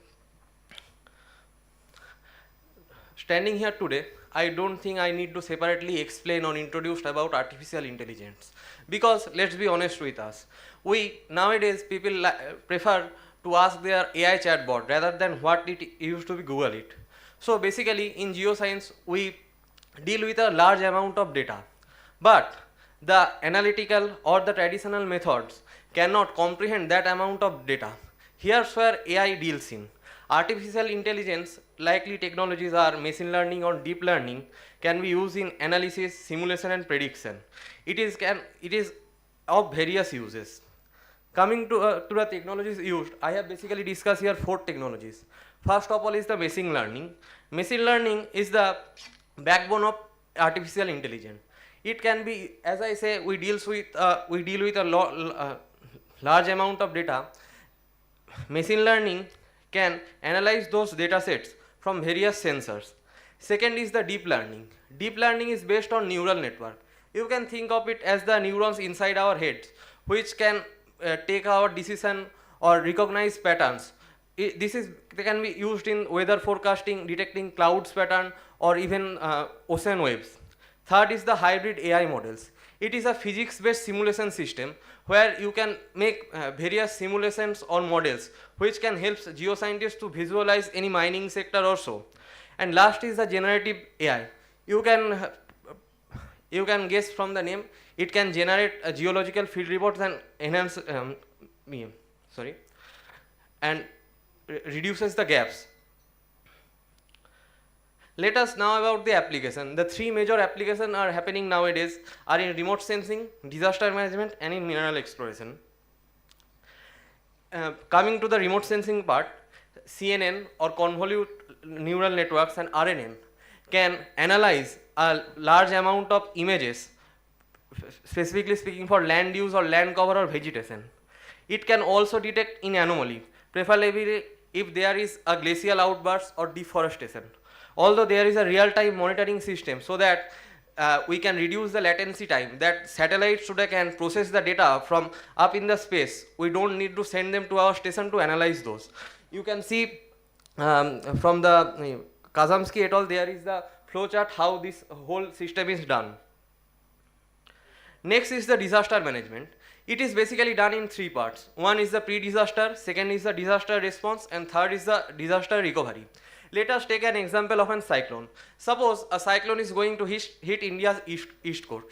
In the pre-disaster preparedness, AI-powered satellites or sensor analyze the clouds pattern or the waves and make a risk map or early warning system on the parts on where the cyclone is probably going to hit the east coast. Then after the cyclone hits, the disaster response part comes in. Here we can use AI-powered drones which can use sensors like LiDARs and thermal imaging camera to find out if there are any lives under the debris. And lastly is the post-disaster recovery. It can be used for quick damage assessment and also can be used in delivering aids and logistics. I would also like to say about the CBR in disaster management. Basically it stands for chemical, biological, radiological and nuclear threats. It can be used nowadays in nuclear power plants to detect if there is any nuclear or radiation leaks. We have just about 5 years ago we have witnessed COVID, so it can be used in those health disasters also to detect if there in any locality the outbreak is happening or not. Studies shows that about 60% of the studies recommending AI improves the development and effective disaster preparedness strategies for various disasters. And the last is the mineral exploration. Firstly, it can process a vast amount of data, as I said, using the machine learning approach. Second, using machine learning and deep learning, it can identify a precise location for where and the possible areas of where a mineral deposit can happen. And it can also used for mineral prosperity mapping and making of 3D mineral models. According to Sarkar et al., this is a flowchart on how from compiling data to this whole mineral exploration thing using AI is done. Still we have talked about the application and technologies, but like everything, it has also some challenges. First of all is the data limitation. I am saying that we need a large amount of data. Sadly, there is a lack of data in various aspects. So if we don't have that amount of proper data, the AI models can run fusely. Next is the transparency. Sometimes the data quality isn't good enough to train new AI models, so that our newer AI models can also give wrong result. Third is the high computational demands. First of all, to maintain such amount of data, we need very high-end computers and skilled technicians to control that. And last is the limited fund allocation. As it is an emerging field, various institute or government don't want to risk their money if this whole system fails. But although it has some challenges, but it has some future. We can make the open source AI model, because as I said, there is a lack of data. If we make the data public to a open source model, various students or researchers can access those data and can feed to their system so that the system become more accurate. Second is the strengthening funding and collaboration. As I said, there is a lack of funding. So if we make the private public partnership PPP or join the academics or universities to us, we can make a proper data set. Third is the ethical and responsible practices. As AI becomes more widely used, we need transparency and fairness, fairness, because there is many sensitive issues or data in our data sets. And lastly, we need to align our data to the global frameworks, like there is the Sendai Global Framework System, which we are using for the disaster management nowadays. Coming to the Indian context, the Indian government, GSI, National Ministry of Mines or National Critical Minerals Mission is already using, although in some less extent, but it is using AI. Like you can see, GSI is organizing hackathons or AI workshop. Aritra, you have a couple of more minutes, 2 minutes. Yes, sir, it is my last line. Okay, so to sum up, I am saying that though there are some data gaps or ethical problems, AI has the potential to become a great tool for geosciences in the future. These are my resources. Thank you. Thank you, Aritra.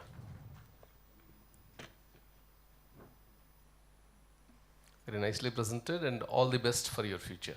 Thank you, sir. Thank you. We'll move on with the, thank you. We'll move on with the next presentation.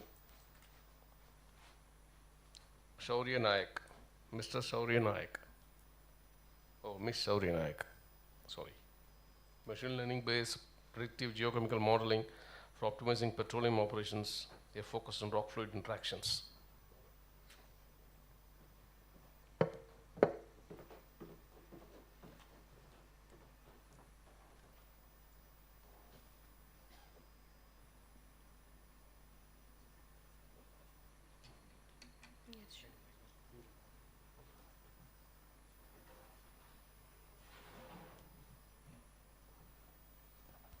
A very good afternoon to one and all present here.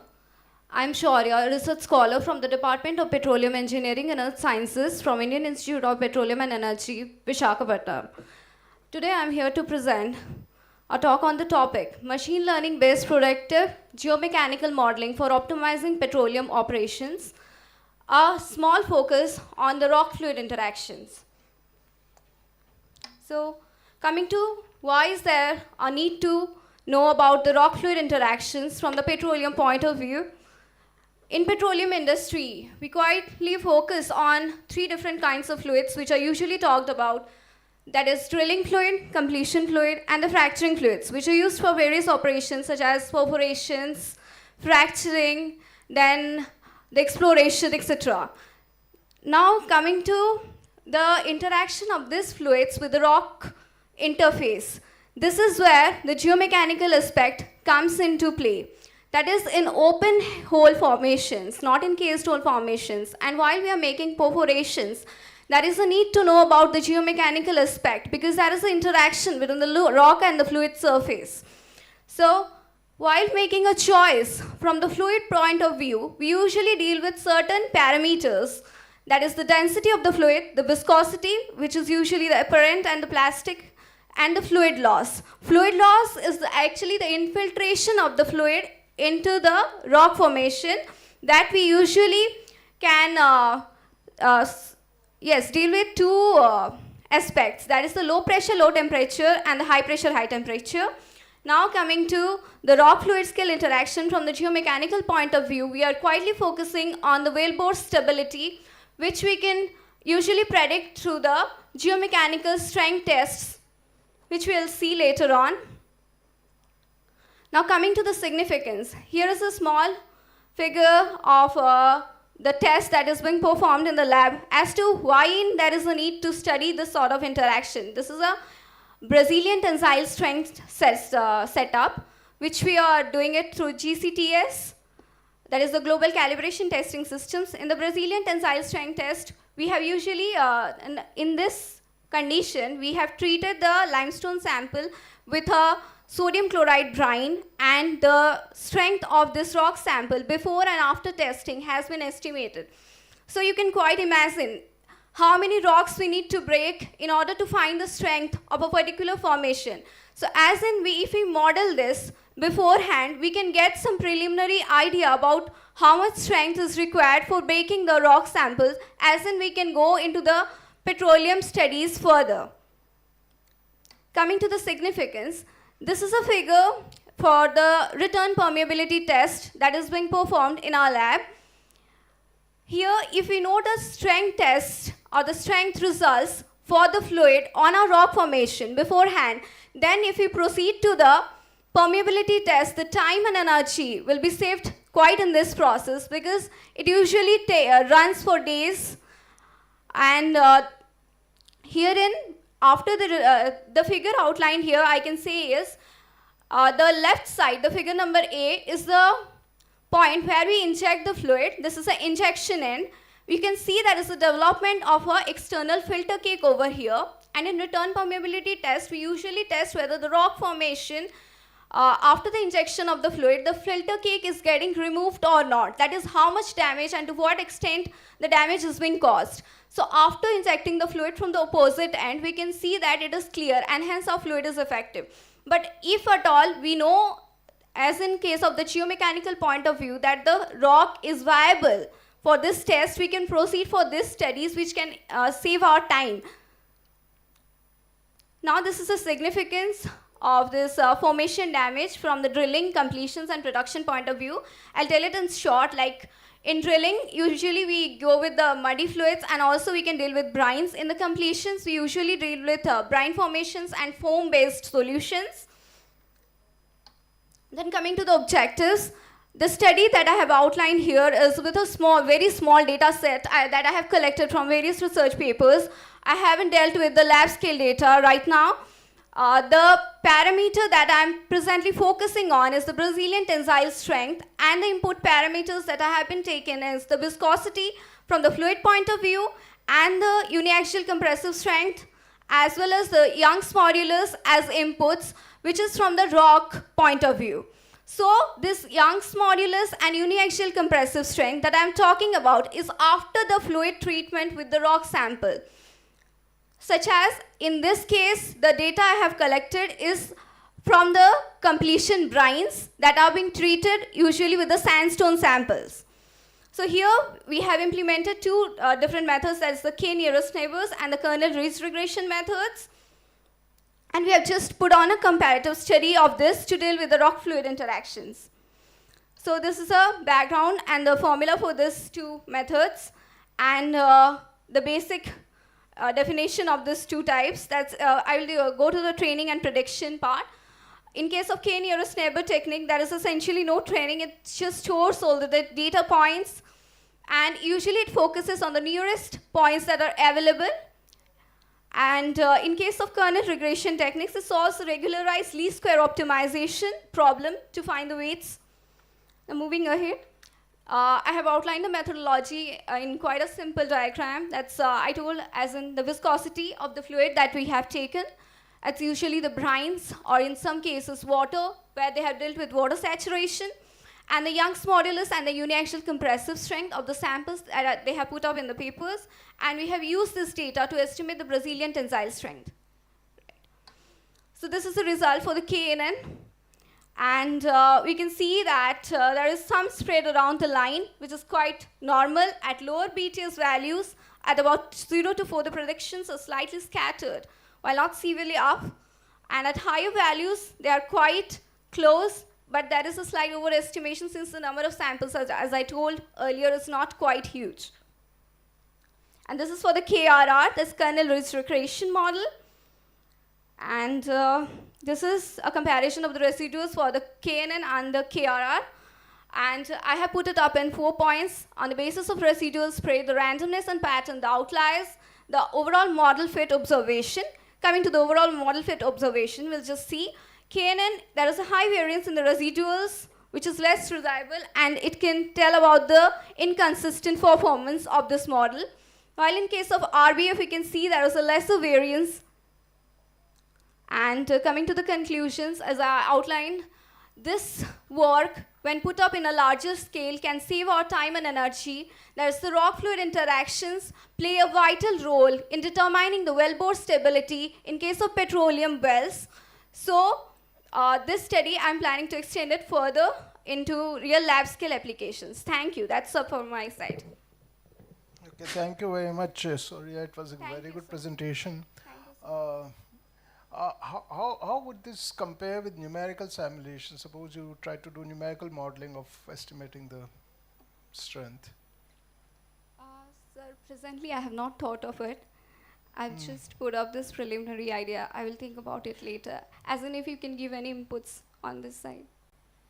Okay, so essentially what you're trying to do is that how the strength Yes, sir. is a function of Yes. the viscosity of the fluids that's contained within the pore spaces and the fractures. Is that right? Yes, sir. Actually, while we are testing it in lab scale, we need a quite huge number of samples. Right now, if we get to model it in some or the other way, as in suppose we are collecting a sandstone from a particular area, if we have some paper or some data related to that area, we can know roughly what is the strength limit it can go up to, rather than testing 50 to 100 to 200 samples in the lab, which is quite tedious and it takes a lot of time. So what kind of broader applications you can think of with this approach? Sir, as in now we are just focusing on the production point of view. Which year are you? Sir, I have just completed my second year. It's just finished. So essentially very good work, but start thinking a little bit more out of the box, because there are quite other approaches, numerical simulations. Yes, sir. And it would be good to compare your numerical modeling with this kind of work. So it's a very good work. Thank you, sir. Any other questions from the audience? Yeah. Yes, sir. Yes, sir. Please. My question is related to the input parameter and output parameter. Yes, sir. You are taking input parameter UCS and Young modulus. Yes, sir. Output as GTS. Yes, sir. Which is costly in lab? Yes, sir. I was thinking about the GCTS. If you are talking about the point load testing machine, that can be used for both the cases. Yes, sir. Okay. UCS. Young modulus is more costly because we need strain gauge and other things. Yes, sir. With the machinery. Okay, sir. So why you are trying to determine BTS? Okay, BTS sir. is very easy. Okay. So you're Taking costly parameter in input. okay, sir. Finding low cost parameter. In output. Okay. Take care of it. Okay, sir. Thank you, sir. Thank you for the suggestion. Thank you. All right, thank you. So we come to the end of the session. We had a very interesting presentations on prospectivity modeling from Venkat Shivnarayan, Anasuya Das and Tarun Kanti Das on Dharwad and Rajasthan. Good presentation from Surya on modeling the strength of using AI methods. A review from Aritra Mukherjee of applications, and finally a very good presentation on automated detection of the crater spalations on moon from Arya. So thank you very much for your presence. Thank you very much. And I want to thank my co-chair, of course, to handle it so well. Thank you very much. So heartfelt thanks to our chair and co-chair for steering this session so effectively, and to all our speakers for the valuable contributions and insightful presentations. So may I now invite Shri R. Vijay Kumar, DDG, SU Karnataka and Goa, to kindly felicitate our chair Shri Alok Porwal and our co-chair Shri T. Vedeshwaran with mementos as a gesture of our sincere appreciation for their guidance and support in this session.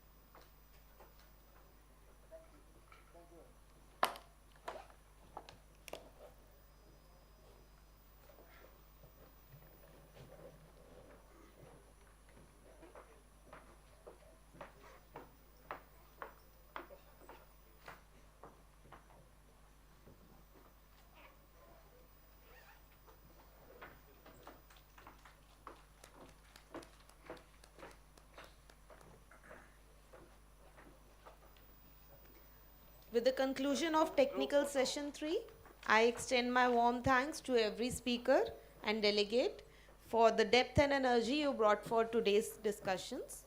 We now invite you to proceed for lunch. Thank you.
Ladies and gentlemen, esteemed delegates, welcome back.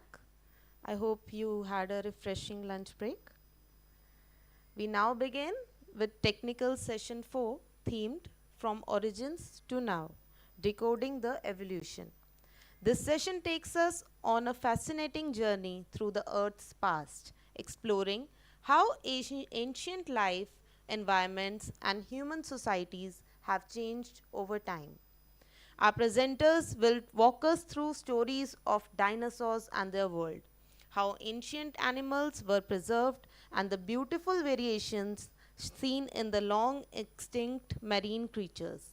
We will also explore how early humans adapted to changing climates, how plants responded to major volcanic events, and how environmental shifts may have influenced the Harappan civilization.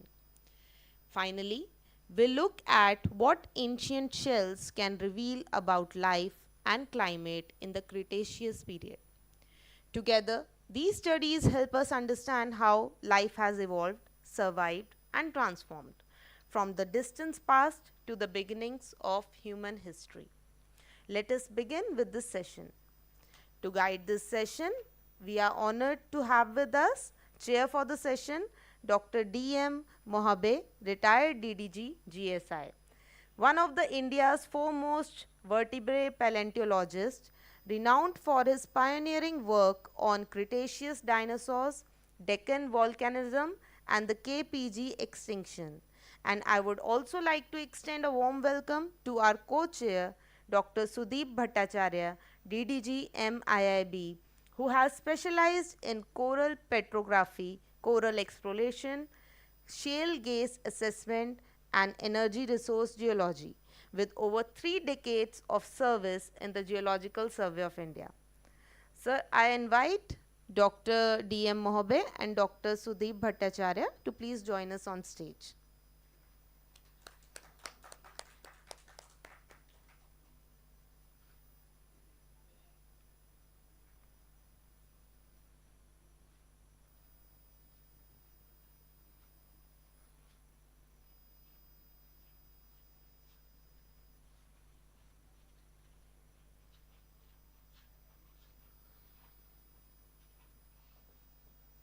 Thank you, sir. Also, I would like to request Sri Narendra Swami, Senior Geologist, GSIWR, as our repertoire to record the proceedings of this session. Please come on the dais.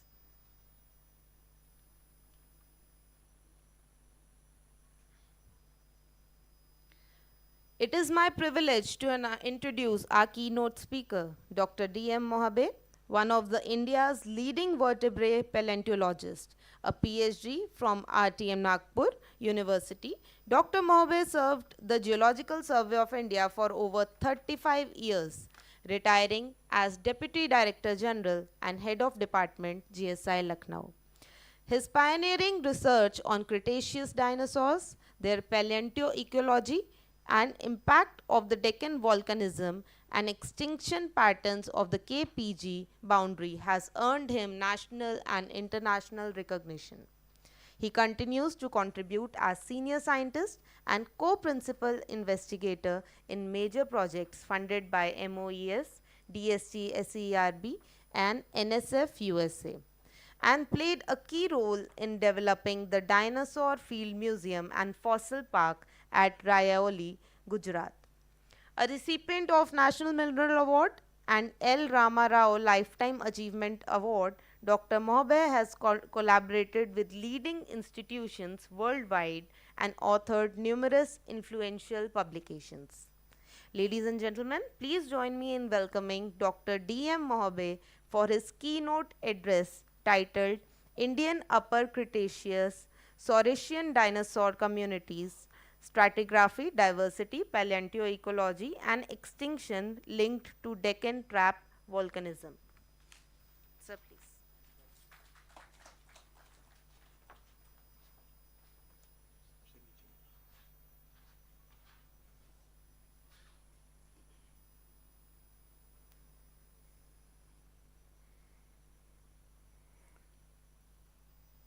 Good morning, distinguished guests.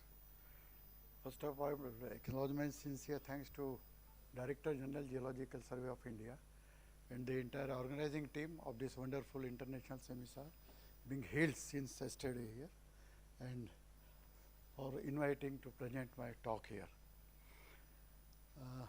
This morning you have listened to a very excellent and very illustrative lecture by my young colleague and friend and collaborator Jeffrey Wilson Mantilla from University of Michigan Museum of Paleontology. We had been collaborating for the last, I think since 2001 on various projects under MIU. So my task had been made easier because Alirji presented some very good idea and excellent based on his specialization in the subject matter. Now I will be speaking on Indian Upper Cretaceous, Saurischian dinosaurs, communities, stratigraphy, diversity, paleoecology, and extinction linked to Deccan Trap volcanism. Now the Indian subcontinent, it's central to three major late Cretaceous, early Paleogene geobiological events in most dynamic paleogeography. Now it has witnessed voluminous Deccan volcanic eruption that spanned almost 69 to 61 million years. Other was the Cretaceous Paleogene mass extinctions. And then of course Indo-Asian biotic interchange, and that dinosaur dominated terrestrial ecosystem during late Cretaceous that in India collapsed with massive Deccan Trap volcanism. I am showing this particular slide where I am trying to show you this a large Deccan igneous province or Deccan Trap provinces, because you see they have been classified and designated as Western Deccan volcanic province. Other than the Western Ghats, Central Deccan volcanic province, we have Eastern Deccan volcanic province. All this makes a Sahyadri group, and then we have Mandalo, Piston, and then Malwa group, and then unclassified basalts of Kutch and Saurashtra. So in these different provinces, the geological survey have done a very extensive mapping, bringing out a flow-wise mapping on 1:50,000 scale. So stratigraphy, volcanostratigraphy, lithostratigraphy is very well established. And because all our associated sediments, including all our major dinosaur-bearing sediments, especially the lemita and few intertrapians, they are associated with the thick lava piles in different provinces. And in these different provinces, I may say that the eruptive history of Deccan Trap is different, in the sense that the sites and source of erosion is different, initiation is different, and even the termination of the volcanism is different. So here that's I am doing, and this particular Deccan volcanism, it has a big impact on this dinosaur-bearing sediments which were there. Now currently it occupies over 500,000 square kilometers of land, and that erupted around 1.6 million cubic kilometers of lava flows. Now these different subtropics having separate source, sites and duration of reptiles, there are also different types of influence on the climates and biota, both plants and animals there. Now all of us know this is the age out of reptile. About that, dinosaurs, they lived from 230 to 66 million years over this. So we are talking of that honestly, but I will be confining my talk mostly to. But you see that the age out from 230 to 65 million years. But here, if you look at the Indian dinosaur stratigraphy, we have a glaring stratigraphic gap there. So we really don't know what is happening to the stratigraphic, to these dinosaurs during this stratigraphic gaps. The lowest one you are seeing, they are from the Triassics, the lowermost Gondwana from Pranita Godavari Valley, where we have the Savakireka, then Maliri rupture. Then again we have stratigraphic gap of around 10 to 15 million years. And then we have Jurassics, from where we have Barapasaurus, Kotasaurus. They are all Middle Jurassic from Puta formation, where this the lowermost Triassic, they are from the Dharmaram and Maliri formation. And then you see a big stratigraphic gap. So we don't know what is happening to the, though we have some sediments available there, but we do not have representation of any dinosaurs. And then what we come to the Upper Cretaceous part, that is Cenomanian Taurina, that is represented by Nimar formation and Himmatnagar formation Sauropod. So there is a big gap everywhere, and then from the Cenomanian Taurinian we have a big gap when you reach to the Maastrichtian. My focus of the today's talk will be mostly on the Titanosaurus associations that is associated with the upper Cretaceous Deccan traps.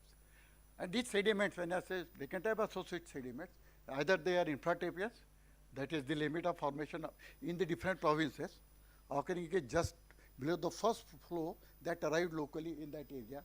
And then intertrapians, we are typically developed between the lava flows or they are interlava sediments. Now here is just map I am trying to show you the Indian fossil locality. Here you can see right from that Rayoli to that is from Kheda Belt to that Bagh Valley, it's a very rich fossiliferous dinosaur that is represented by both by the skeletal remains and dinosaur eggs, nest sites. And then to the west in the Kutch we have Anjar there, and then we have Dayapar, and we have Kuerpet, we have the dinosaurs there. And here in that particular you see the green one which you are seeing, they are all the Gondwanan dinosaurs. And what those red ones they are appearing, they are all upper Cretaceous dinosaurs. All these localities you can see they are typically associated with the Deccan trap, excepting that Kalamedu where it is associated, which is not associated with any Deccan traps over there.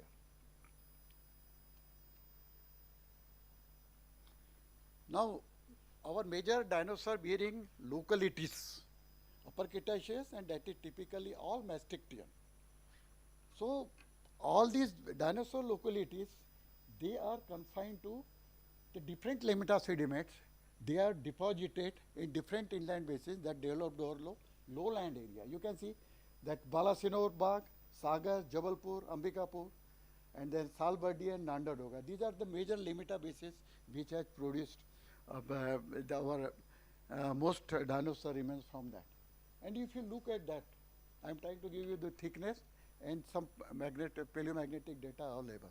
All these limita bases in different provinces and different which are geographically separated, they are transgressive, time transgressive. Mean they are Maastrichtian but deposited in different basins. Some basins like Nandongarga, they are deposits from C30 normal to C29R, and same your Kheda belt to Bagh Valley, they are all the sediments of C30 normal, those limita sediment. And then we have Jabalpur, it is exclusively C29R, and then Salbardi, we can see it is again C30 normal, and then we have Sagar, we really don't know about it. So all our sediments, the dinosaur bearing, they are time transgressive where you can see it.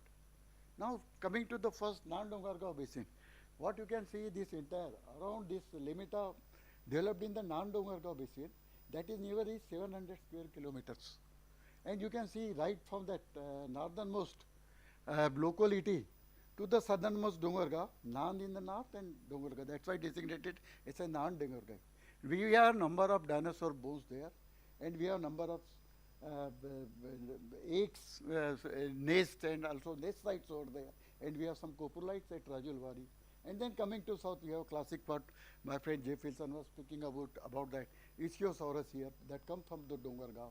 And it is the only basins. Of all the 6 basins, it has developed a typical lake facies, beautiful.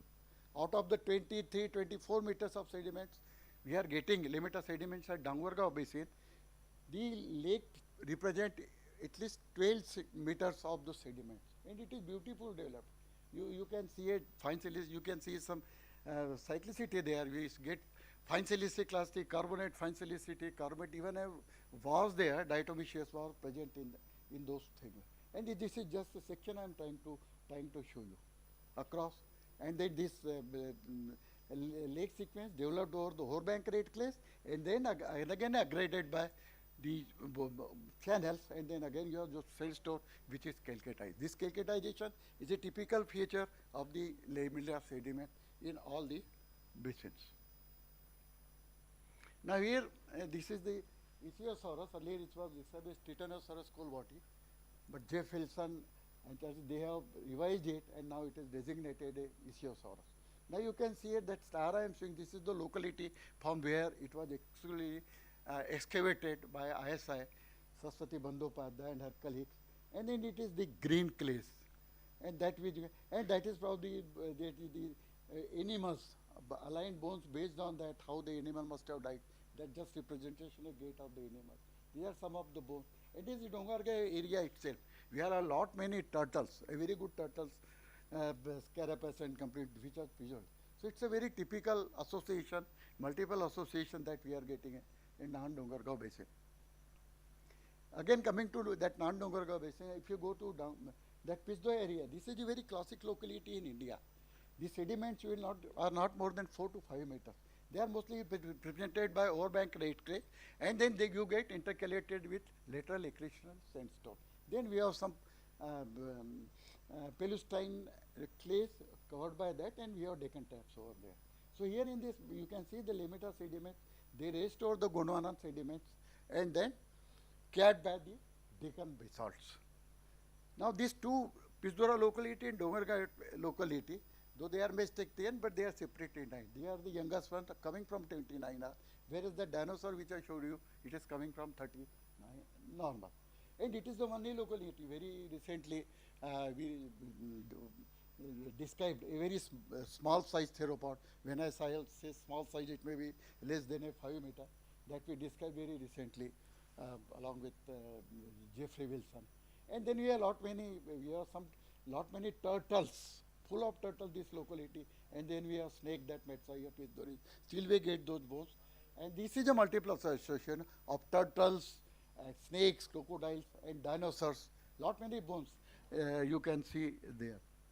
Actually, this is the overbank red clays. They are in the pit, and every time the farmers they intern this soil before the onset of the monsoon, you get these crops of these bones, coprolites, and then these turtles, and then many invertebrates over there. So this is the right time to catch if you really want to go for. And this is the classic locality because it is the only locality in India that has produced dinosaur bearing coprolite, nowhere in the world, with well-preserved plant tissues. Now coming to that Jabalpur, this is the tables of Charles Matley. This is during the colonial times before independence. He came on 2 expeditions to India, first 1917-19 and then 32-33. And he mostly focused on Pisdura and the Jabalpur, which made a central province that time. So all these localities and which excavation he did, they were mostly confined to that. But before, in 1920, C.M. Matley, he produced a beautiful map there. That is on 8:1 mile, where you can see the limita sediment, and he has shown his Bara Shimla, Chota Shimla, the most dinosaur producing locality, and then of course that Chui, we will get only eggs over there. And you can see the limita sequence here that restored the Gondwana. We have the green sandstone, we have the lower limestone, we have mottle nodular bed, we have the upper limestone, and then we have upper 7 capped by Deccan basalts.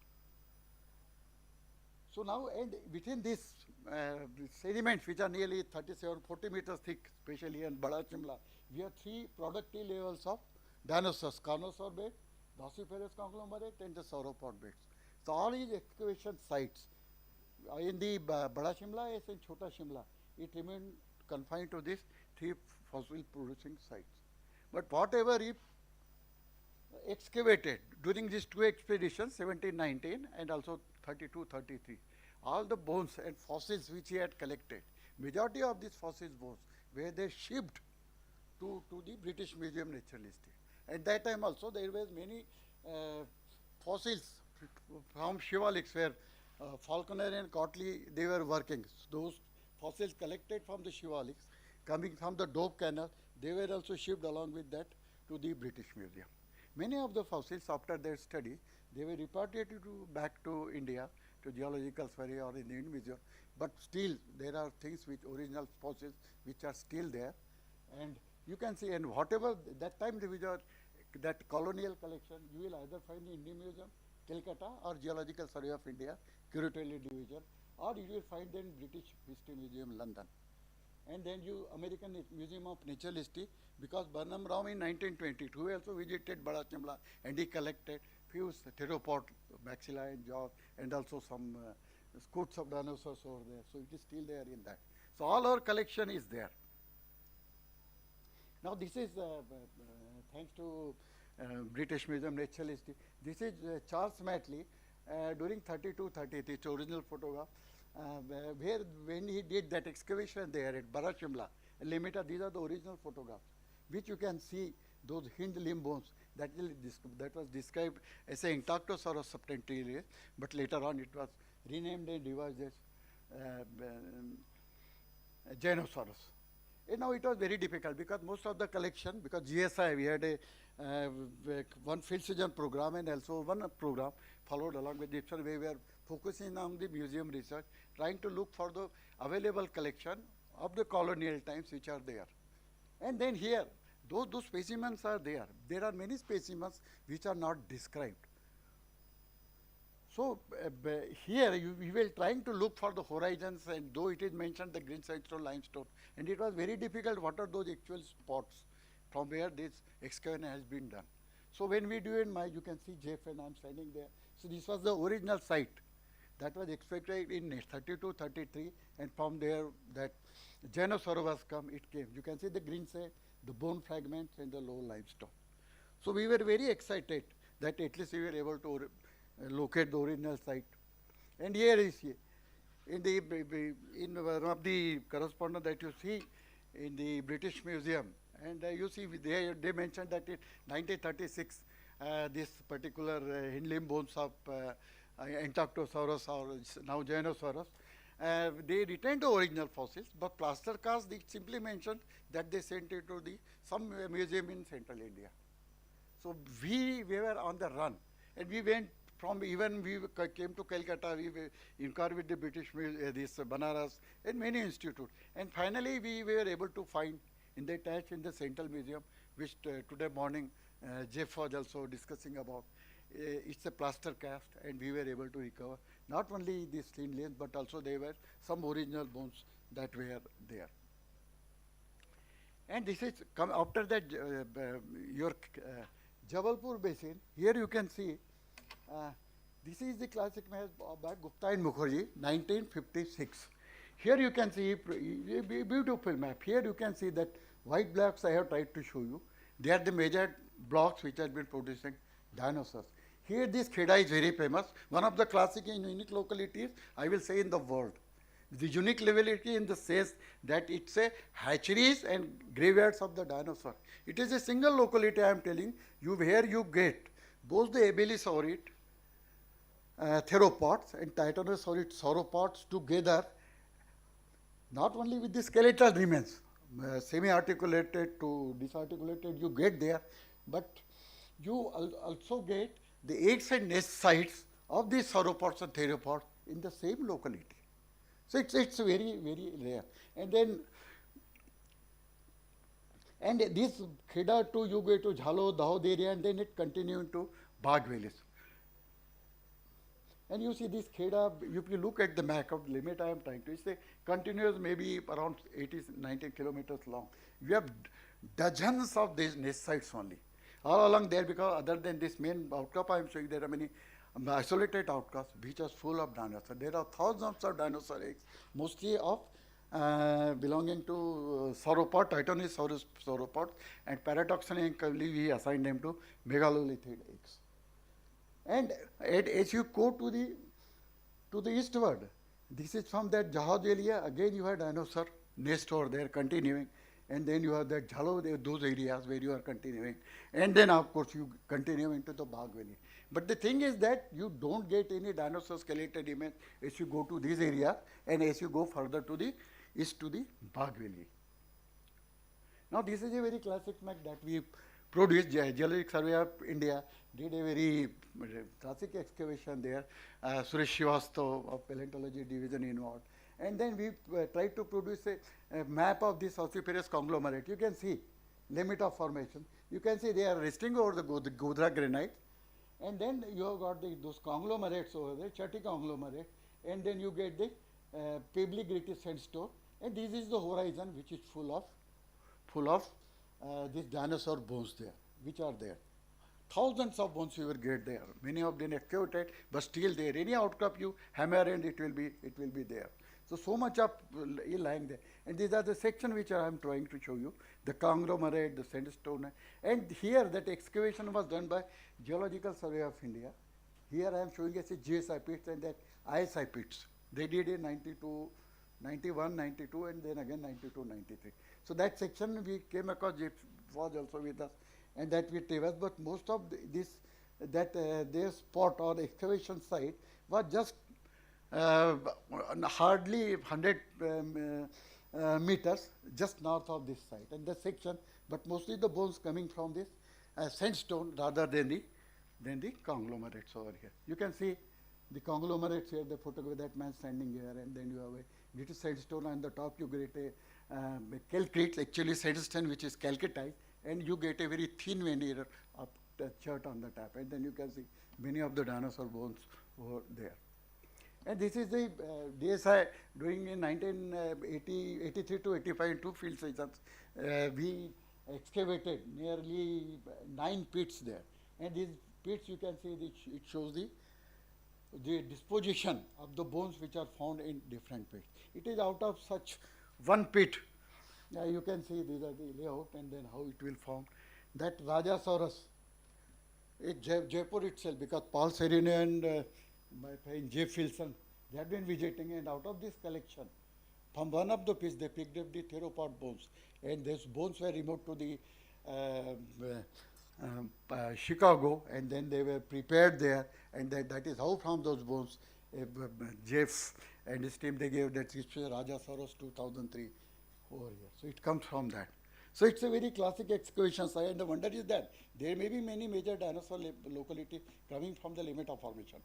But this is still, if you go to that outcrop, you can see area of bones there. If you go to Jabalpur, you will hardly able to see, you have to traject, and then you see 1 or 2 bone there. And if you go to even Dongargaon, you have to search further. But this is the only locality. You go and you are stepping on those bones over there. Coming from Gujarat and going further to east, this is the Malwa, this area we studied. We get typical this nests over there, and as I told, we have no skeletal remains there. Dinosaur of Bagh Valley, mainly dinosaur eggs and nest site. Skeletal remains conspicuously absent. Now you see, this is the area. This sediments of this Malwa group, you can see mostly in the lowermost we have limita formation, and then then we have this Deccan Basin, and before just above the limita we have this supra blocks, and just below the limitas you can see the Bagh group of sediments and Nimar sandstone.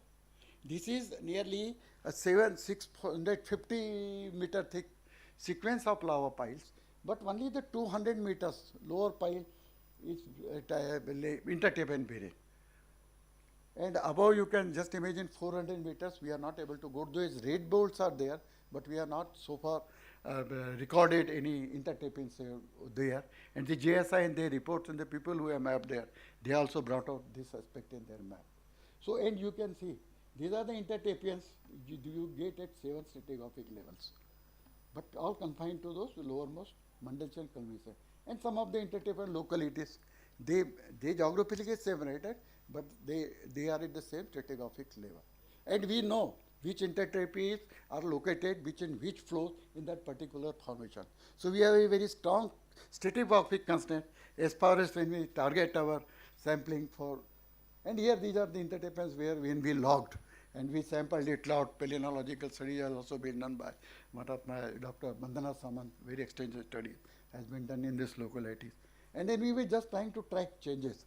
How, not only because these localities are not only dinosaurs, but they are very rich in microvertebrates, like lizards and many other aspects, and of course paleonomorphs and those things. And then you can see those lakes I am showing, we are just trying to show what the major those vertebrates and other invertebrates we have recorded, right from the frogs to lizards to other reptiles, and even the very small size snakes. Other than the plants, we recorded them at different levels. Now coming to the history of around 650 meters of Malwa flows, Malwa group of Deccan traps. Now you see, you can see the entire eruption up to 850 meters, and we started off nearly 200 meters. It's a lava pile that represents over 600 meters, more than that. And then you see the entire, we have done the ergon dating there. Andy Tholt and Paul Rene of Berkeley University, Geochronology, they've been involved with us. and then we brought a lot of, and it provided a very good constraint as far as age is concerned for that. So you can see it's very interesting. You see the entire event of this 650 meters of lava flows, and of 46 flows, they are deposited between, total span is 1.04 million years, mega years. But the intertrapean bearing, the lower two most formation, Mandleshwar and Kali Sindhi, they are deposited only in the 400,000 years. So we have a very good content. We have just published that paper in 2024 in that. So we have very good stratigraphic concept, paleomagnetic study, a lot of paleomagnetic study done by my our junior fellow. He is Anup Dhobale. We did a lot of sampling over, and we sampled at least 18 magnet dates are there. Aragon dates are there. Now these are some of the intertapians which you can see there. Bharatpur, and I have just tried to show you. And other than that, the lava flows. We get many of the dikes they through not only the flows but also through the intertapians over there. You can see this. It is the lower flow, the upper flow, and it is intruding, discordant along that intertapian, and you get them. But this none of the dikes, it has given us the date of youngest date of nearly 65.4. It doesn't. We have not found any relation that we have seen feeding the lava flows. And this is the very good Singhana dike over there. And this is this morning a very good locality we have recorded. And then under National Science Foundation grant involving RTM Nagpur University, University of Michigan Museum of Paleontology, University of Washington, Alabama. We had been doing NSF project grant for the last 3 years, and still we are continuing. We have made a good collection. And here you can see that. This is a wonderful locality where you have seen, where we get the area of bones there. Probably we don't know, but the disposition of the bones, what we are seeing, it looks to belong to a single individual. And this morning, Jeff also showed one of the femur that has been removed to university to his place for study and preparation as well. So this is the wonderful site over there. You can see here, of course, next to me, Jeff Wilson, the ND told, and then Greg Wilson is also there. And my other friend, Thomas Tobin, of course, he may be somewhere else. So we meticulously planned those things. We excavated this on the mesh side. So it's a wonderful locality. We are still trying to work on that. And that's why here I would like to draw attention of Geological Survey of India, because we are in need of that help here. And of course, Matley, since the colonial collection time, he reserved at least 18 to 20 species of sauropods and the theropod dinosaur in both Epilosaurus, small size and large size. But here only if you see, currently, many of those species, because J. Pilson works a lot on taxonomy of these species. Currently only Iasaurus columnati and Ganosaurus subtentil, they are the two valid Indian species. But it doesn't mean that we have only this much diversity. There are many other bones that were earlier assigned to Titanosaurus, Bluntfordy, early Pletosaurus, Mudmascary. They are still not considered taxonomy valid, but still those needs attention because there is a lot of diversity. We get a lot of diversity of the eggs in the sauropods. So we expect a diversity in the bones as well. And then we have large-bodied sauropods, Indosuchus Matley coming from Jabalpur, and Rajasaurus rhyolacus from Rayoli, and then we have Levisicus again from Jamalpur. And this is a very recently, which we described as small theropod from Pizzora area. Now coming to the after the bones, because time will not be, just I will, these are dinosaur eggs and nesting, which is a community nesting of sauropods and theropods. Known exclusively from the Atap Cretaceous, Maastrichtian Limita formation. No record from the older Gondwana sediments in India. Probably that was the adaptive evolutionary retreat where they adopted hard eggshell formation for the egg. Again, I am trying to show you, though the first dinosaur bones has been collected in 1828. It was only in the Geological Survey of India in 1981 that they found the first dinosaur eggs, and of course that along with the hatcheries and graveyards which I am telling.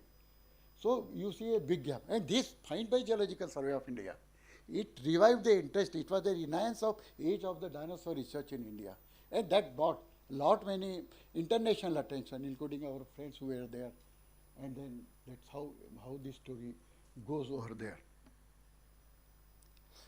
Dinosaur eggs nest only from Deccan associated limita sediments, From intertapians, they are known only from scarce fragmentary eggshells. Non-Deccan locality, a single egg from the Upper Cretaceous Kalankulichi Formation, Argyalore. When I say dinosaur nest site, you can see just the squares in which I am trying to show. They are the disposition of the dinosaur eggs in those particular, each individual nest. Those small I am trying to show. You get the nest like that, and then you have eggs like that. But one nest site, it belongs to one particular O species or morphotype of that egg. So we know that it belongs to one particular single species of sauropod or dinosaur. You can see just for how these eggs are occurring there. You can see, excepting this I and J, all others are sauropod nest, and these are theropods. This is the only locality or nest sites of theropod which you get in India. And nest site means they were also laying in the community. Because earlier there was a report that the theropod, they never nested in colonies. But this was the first evidence that came from Kheda, Gujarat. So it was a wonderful find by GSI. And then this is just trying to show you how this fellow, it was in Vilas 2010, he gave a wonderful interpretation. You can see the nest, they are in different view, lateral, planar, frontal views. And then you see, you can see plan, lateral views, these are disposition. And it is how the dinosaurs, because they invariably laid their eggs in the soft sands only. They exclusively in the sandstone, which is calcareous. But that time it was a soft, and then you can see here, just with the help of labeling, he is trying to make a nest or dug the hole for nesting there. And then you can see the C lowermost, because there is some asymmetry there, because it will be that hind leggy will pull it, and then they will nest. And all the eggs which we are getting in individuals, they are mostly single layer. We don't get any multiple layer.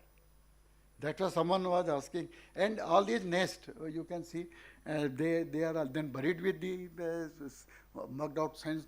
But because after erosion and weathering, these nests are cut along different planes, along the same planes, but because they are disposed in a saucer-shaped shape, all these spherical eggs, they are cut along different hemispherical planes. So some you get a small diameter, some you get a bigger diameter. But you take the eggs as such from the single nest, they are of the same size. Within, I'm telling you, not more than 1 centimeter variation. Now just going quickly through that. Presence of large number of nest sites with highly diversified thousands of eggs distributed across India during deposition of Trans-Pacific Maastrichtian C30 normal to C29 terrestrial limestone sediment in alluvial limnic environment under semi-arid conditions with strong seasonality. We have contemporary reptiles, not only the snakes, as my friend Jeff was speaking today. We have met-like snakes, we have Crocodilomorph there, we have Chromadominid turtles. In plants, of course, we have Angiosperm, Gymnosperm, Pteridophytes and grasses over there. And then we have period of Maastrichtian 32 Why we get so much of dinosaur nests all across Gujarat, which is 30 normal deposits, and then continue. So this is period of Maastrichtian 30 normal was an acme of their breeding and nesting as a prelude to their extinction close to the Cretaceous Pliocene boundary.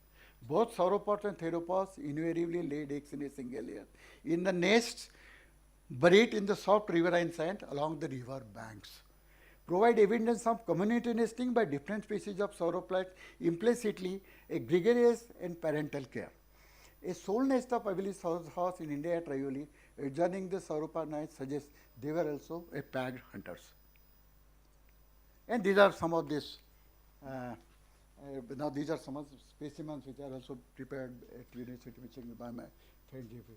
You can see, just to have to some idea, we have crocodiles foot there, the armor there, we have this there, and we have turtles there, we have the snake Thampisdura, and that Sanaja snake, that is almost 3.5 meter long snake, Sanaja indicus, that are predating on a sauropod hatchling inside a dinosaur, and that my friend Jeff, he spoke this morning. And then coming to the dinosaur diet, because these fossils, what we get in India, the skeletal eggs are coprolite. Now these Indian dinosaurs revealed, because in the habitat, in the limit of sediments, you may get a lot of plants. But dinosaurs, they will not eat everything. They will prepare a typical plants only to eat. Because even in a modern day mammals, They don't eat all the plant that is available to them in that ecology or in the happy day. So it is the first time, though they were known since 1939 by Matley, and you can see, and he found classified 4 types of sauropods. And the type A coprolites he attributed to sauropods, being more than 12 centimeters long segments. But then there were objections because there was nothing inside the content there. Neither we were getting in the plants or any other bone tissue just to assign it. So that was, but it was only in the year 99 that while working in the GSI, we were able to get a big catch of these dinosaur coprolites, and which were plant bearing, beautifully preserved plant tissue inside, and that showed us for the first time that what type of plants these sauropods they prefer to eat. You see, inside that we get, and what we get inside, they are basically all the soft tissues. You don't get any hard tissue. This you can see, sauropod lack many complex herbivorous adaptations of the contemporaneous ornithischian dinosaurs, which are totally absent in India. But these ornithischian dinosaurs, they have a battery of teeth, whether they can really munch and crush their food. But for that, because their dentition was very weak, isolated peg-like teeth, they were never able to crush it, but they were just trying to prefer those things. And this is, I think, well, these are the global mass extinction. Every one of you knows that, and it is still debated whether it's extraterrestrial impact, a Chicxulub, or Deccan volcanism in India, because we are right at the source. Okay, cause for this global bolide impact or Deccan volcanism, still a matter of debate. But only one slide now. I am showing this to. This is of all the many of those dinosaur bearing intertapean localities, both intertapean and infratapean that we covered in different provinces. Maybe around 30 dinosaur bearing localities. And here you can see almost 12 sections including Mandla, Malwa. Here you can see we have magnetostratigraphy, we have volcanostratigraphy, we have carnostratigraphy, and available ergon dates that we have done recently and which we had done earlier. And based on that, if you look at that, those dinosaur bearing sections there, whether it is there in Khuldada, Nandogarga, Jabalpur, and then your Pisdura, Takli, Ranipur, Rama, the number of Anja, and then Malwas and Khedar locally. The first dinosaur that appeared at the lowest level in C30 normal, that it is 500,000 years before reaching the Cretaceous tertiary boundary. And the last level which we get, because many of dinosaurs 30 normals and they are 29, but they never reach the KTB. They disappear at least 350,000 years before the Cretaceous tertiary boundary. At least there may be some question that may be adequate in sampling or something like that. But then whatever the data we have about Indian dinosaurs, Upper Cretaceous, they never go up to that. If they are not teaching to you that KPG, whether considers a global mass extinction and impact layer and bolide impact, etc. It has nothing to do with, because all our dinosaurs, even you see the lot of erosion in the plants just before, with the event of Deccan volcanism. So Indian dinosaur story is, for the Upper Cretaceous, only 500,000 to 350,000 years. And now this may be the last slide. Late Indian Cretaceous disappearing 500,000 years before the KPG boundary, that is 66.02 on Indian subcontinent in C30 Maastrichtian, goes with the appearance of angiosperms there. In our sections over there. Indian dinosaur could never reach the Cretaceous tertiary boundary such as 350,000 years. We did Henson and we did a lot of work there. The extinction of Indian dinosaur is indicated to be driven by Deccan volcanism, and it may not be related to extraterrestrial impact. It is speculated that Chicxulub bolide impact could have influenced the style and magma plumbing system of Deccan in the late phase of the volcanism close to or post KPBG boundary. And I think that is, thank you so much. These are my team. I am thankful to Asif, and these are my team members. I have been working with that. Vijay Mughal, of course, he was associate, and Jeffrey Wilson, he is very much here. Gregory Wilson, University, is brother of Jeff. And then there are other team members, and then I have Anup Doble, and then we are, I'm thanks to one, and mostly I'm very thankful to you, distinguished scientists, for giving me a patient listening. Thank you so much. All right.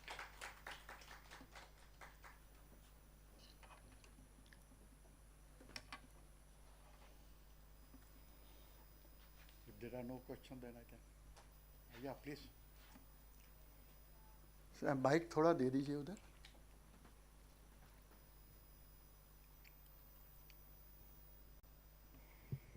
Have any studies been done using synchrotron X-ray radiation computed tomography of the Indian dinosaur bones? Yeah.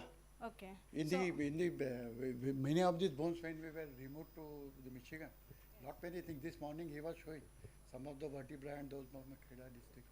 These things are being done there. Even your turtle skull and snakes, they were studied under this CT scan. Thank you, sir, for your excellent presentation. Thank you. Sir, actually, in Indian late Maastrichtian ecosystem, Yeah. unusually have so many dinosaur sites and very well preservation. Yeah. So, is that it is the ecological condition was more favorable, or it is the preservation bias in? No, I will not say preservation bias, because you see it's a big span. When I say from 30 normals to Yeah. C29R, C29R is part in the mastictin and part in the, so it's a big, in the mastictin itself will be some over 1.2 or some million years like that. So we are getting the, and then you see if you look, I said that they are actually in the limita sediments, up to 37, 40 meters of limita sediments in Jabalpur itself. So it's a big span. If you look at the depositional history of this, there will be thousands of years of deposition in this limita basin. So that time, because I said it was basically a semi-arid Palestine flat top environment, alluvial limnic environment, with strong aridity and of course a strong seasonality as well. And that offered a preferred and ideal habitat for these dinosaurs to not only to live but also for their mating and nesting over there. Okay, sir. And as you have already told that there is no nesting site older than this Maastrichtian in Indian region. Yeah. Then what is the probable local possibility in Indian region to look into to get the slightly older nesting or egg-bearing horizon in Indian region like Satpura, Kutch, Narmada Basin? Exactly. Is your in your perspective, which area will look for that? You see, you asked an interesting question, but the thing is that, as I said, you have a dinosaur bearing Gondwana sediment lot from Triassic, Jurassic, Yes, in even Sedimentarian. But till date, though we had been working on dinosaur since discovery in 1980-81 by GSI, but still exclusively no dinosaur eggs or eggshell pigment, they are recorded from older Gondwana sediment. It is exclusively coming from the mastictant sediments. So it showed that mastictant sediment or the Upper sediment, that time it was probably the dinosaurs. It was the evolutionary trait where they adopted the formation of hard eggshells. Because once we said the reptiles, there are a lot many reptiles reported from the Gondwanas and turtles even. But it is not that, because they were definitely laying eggs, but it may be a soft-shelled eggs, which we are not able to get any eggshell timers. And what you pointed out, it can be a bias sampling or under sampling as well. The best sediments to look for is definitely a Pranita Godavari valley. And because if you go to little Cenomanian or Turonian sediments, it is difficult to get the terrestrial sediments you expect a dinosaur there. Because in the Malwa, you get, they are exclusively bark, representative bark, which are marine sediments over there. Yeah. Thank you, sir. Okay, thanks for that.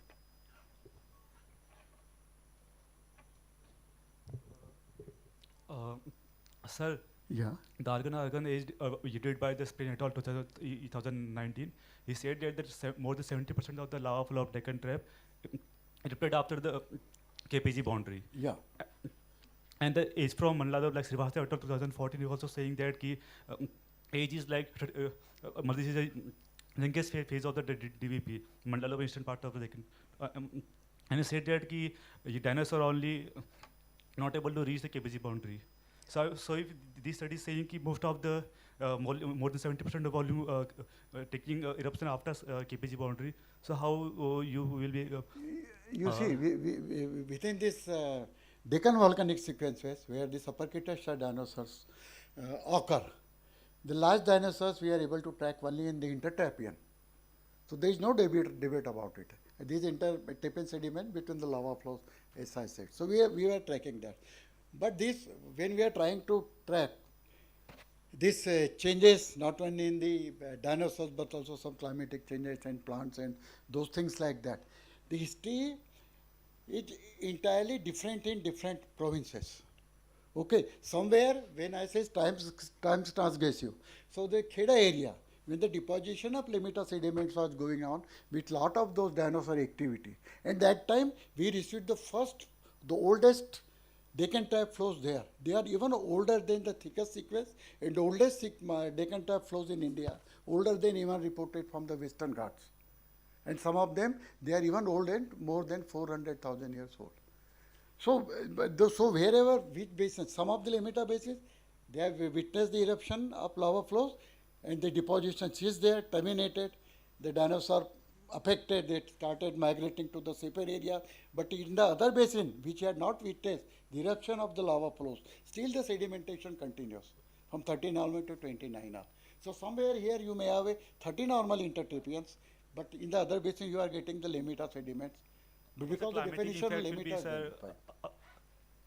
What's the climatic impact will be not local now if there's a measurement of No, CO2 and sulfur gas. Yeah, it will be stress will be not local. But when the local volcanism is coming, the first flow coming, it will affect the topography. There is both the direct and indirect effect. And you know that the dinosaurs being cold-blooded, they will be the first, they affected. So what will the first response? They will go to migrate away from that. And that with the flows, once it started, the eruptive activity will increase, and with increasing volcanism, deposition totally ceased. The dinosaurs either they migrated or they perished or they went to safer areas to the other bases. So like that. Thank you. Excuse me, sir. Thank you. Sir, there are some reports from Kevaria and Sri Karni et al. From Middle Jurassic dinosaur bones. Yeah. GSI reports, I have read that. Yes, but yes. those fossils were never described properly. Yeah, because this morning Jeff was also showing, because that was a wonderful section Anjar, not only Jurassic, but even Anjar we got that. We almost articulated sauropods. And but there are several bones actually. No attempt has been taken. I was just asking you. Yeah. There is because I don't work on the Jurassics, so but lot many bones were collected, and they were there in the Operation Gujarat from the Jurassics of Corbett and those places. But they have not been, and even the dinosaur footprints and trackways are reported from the day, but it needs real some confirmation whether they are. Yes, sir.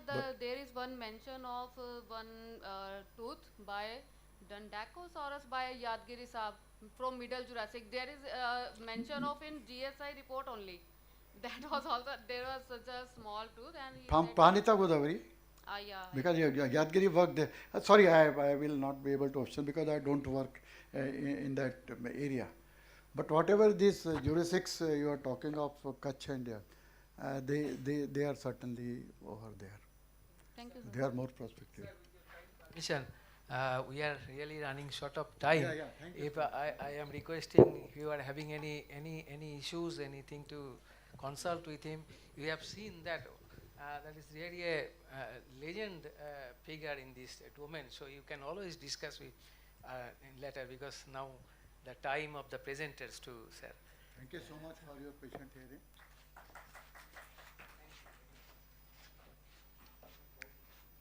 Thank you so much, sir, for sharing your rich knowledge and experience.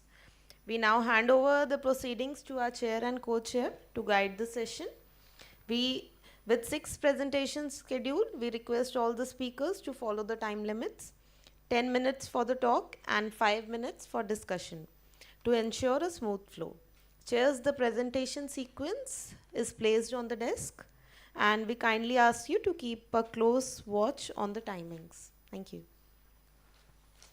So now the time for the presenters. Again, I am requesting all the presenters to keep themselves within the restricted time frames. The first presenter here is for the decoding vertebrate taphonomy through multivariate lenses from the late Triassic Malady Formation PG Basin in India. It's Erin Kaur and Dhujyoti Prasad Sengupta who is presenting. I request the second speaker to please be ready.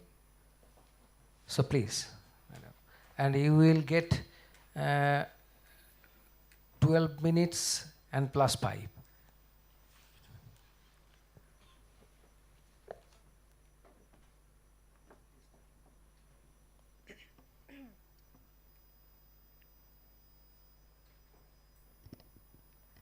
Good afternoon, everyone. I am Irene Kaur, geologist from Geological Survey of India, Kolkata. Today I will be presenting on the topic decoding vertebrate taphonomy through multivariate lenses from late Triassic Malady Formation PG Basin. Now, taphonomy, as we know, is basically the study of the fossilization process, whatever happens to a bone post-mortem before they are finally incorporated into the fossil record. Now, from this taphonomy, we come to the concept of taphofacies, which is just like a lithofacies context, that a group of assemblages showing a similar taphonomic features, and from there we can find the ancient depositional environment for those particular assemblage.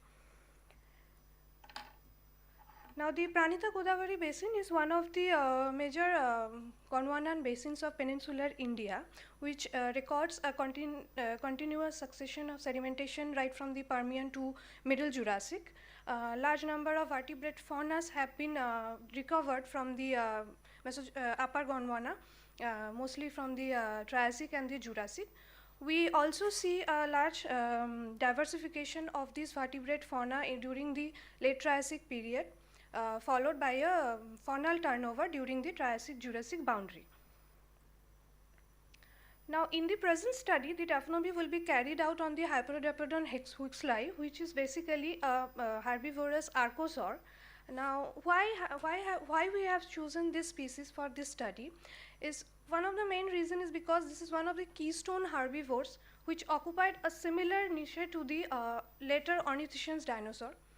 Secondly, because they have yielded the maximum number of individuals compared to the other species from the same age, and they are also called the flagship taxon from the Carnian biochronology in the Gondwana. And another very important factor is their coeval existence with the Carnian pluvial episode.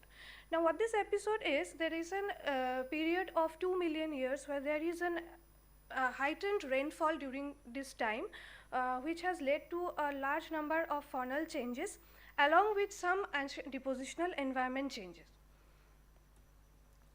Now, about 202 specimens of Hyperodapodon has been recovered from the from 6 key accumulation sites from the lower Malady of PG Basin.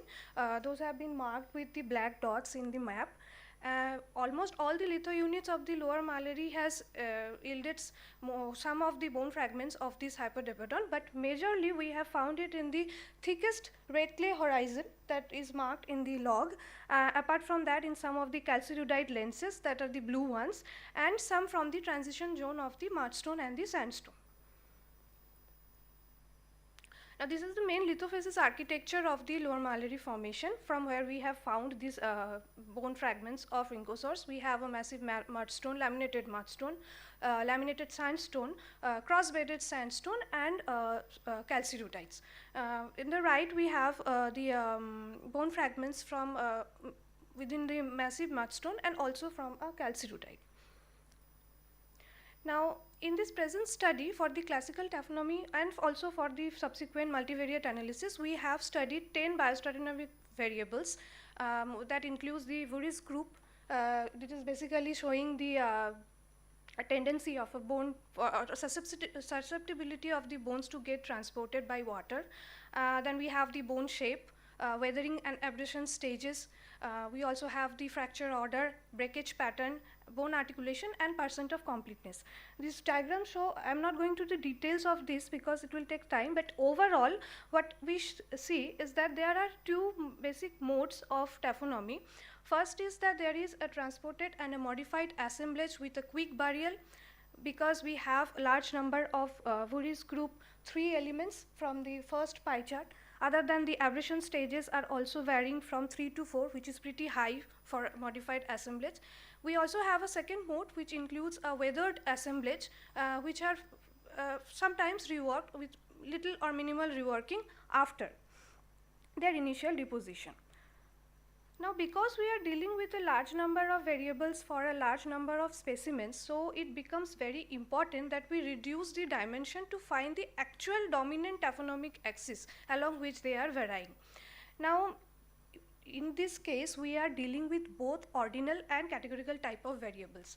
Now, for that reason, we are employing the factor analysis of mixed data, which are basically balancing both the ordinal and categorical variables by principal component analysis for the ordinal variables and correspondence analysis for the categorical ones. So, finally, we have a combined result for the entire analysis with variable loadings, scores, and a scree plot showing the variance that is explained by the 10 reduced components. So, from this scree plot, we see that the first 3 components that I have already marked in red is showing the dominant variance. So, these are the basically the other of the components are more or less same and they are almost overlapping. So, we are not going to that. We will just go with the first 3 components. Now, following the loadings of each of the variables on these 3 components, we find that the first component represents the transport and the sorting axis, which is the positive end will give more transported assemblages, and from this negative end we are getting a lesser transported assemblage. Component 2 shows a more exposure versus burial axis, where we have more high weathered and more exposed bones in the positive end of the axis, and the negative end is mostly low weathered. The final third component is a reworking intensity axis, which is showing both weathering and abrasion properties, but they are mostly dealing with the secondary reworking that might have happened after the initial deposition. Now, we are following up with the scores of each of these components on the individual specimens, from where we get an FMD reduced space, from where we find 8 possible combinations mathematically. But because we are dealing with biological entities, we must see whether they are contradictory or whether these are even possible or overlapping. So, what we see out of these 8 combinations, the one that I have marked in red, the 3 combination, they are showing some contradictory observations, because the first component they say about this combination is that they are highly transported, and yet in this third component they mention that these are not reworked, which is not possible. Other than that, even in the FMD reduced space, if you see the yellow and the red dots, they are almost overlapping. So, that means that mathematically they have been distinct, but when we are following up with the taphonomic observation, these are almost same apart from the reworking component. So, what we do is segregate these overlap patterns and remove the ambiguous patterns, and finally we reach 5 taphofaces, which are as follows. The first taphofaces indicates a highly reworked and strongly modified assemblage. Taphofaces 2 is in situ and weathered assemblage. Taphofaces 3 we have a transported yet fresh remains. Taphofaces 4 is a strongly reworked assemblage after very short exposure, and taphofaces 5 which are fresh in situ rapid burial assemblages. Now, because we have to see whether these are statistically significant, we do a Parmanova test on each of the scores based on the taphofaces grouping, and what we see is that the variation explained by the between the groups of the taphofaces is almost 68%, while within the faces it is 32%, which is 68% is pretty good to be considered in the biological sense. And also from the 3D convex hull, we see that these taphofaces hulls are almost distinct and non-overlapping, means they explain distinct taphonomic pathways for the specimens that are falling under each of the taphofaces. Now, as I said earlier, because these taphofaces are associated with 5 types of lithofaces, now we try to find out how they are associated or whether there is any significant association at all. So, we do a chi-square test, and what we see is that the for a degree of freedom of 16, we get a value, chi-square statistic value of about 130, which is very high for this degree of freedom, and also because the p-value is very less than 0.01. So this is a statistically significant association between the two. Now from the histogram, we try to find this major association. So for example, in the laminated mudstone, that is the lithofacies 2, the dominant taphofacies that we see are the T1 and T2. Now T1 is basically a highly reworked and modified assemblages, just I said from the earlier slide, and taphofacies 2 is a in situ weathered assemblage. For the laminated sandstone, we see there is a dominance of the taphofacies 1 again, that is the last one, which is again reworked and modified assemblage. And the final that we see is that the taphofacies 3, which is dominant in both the lithofacies 3, that is cross-bedded calcirudite, and lithofacies 4, which is cross-bedded sandstone. Now, considering these three association, considering this, we find dominantly three facies association. One is the highly reworked and modified assemblage within a laminated sandstone. Now this generally indicates that the energy condition of the fluvial environment was pretty high, and which helped in these bones to get abraded and also get reworked. Then in the second facies variation, we find two types of taphofacies. One is in situ weathered assemblage. For an in situ weathered assemblage to form, we will need a very low energy setting. Particularly, we find such setting in a floodplain, and also because a floodplain during the dry period stays very highly exposed, so these bones get pretty good weathering features as well.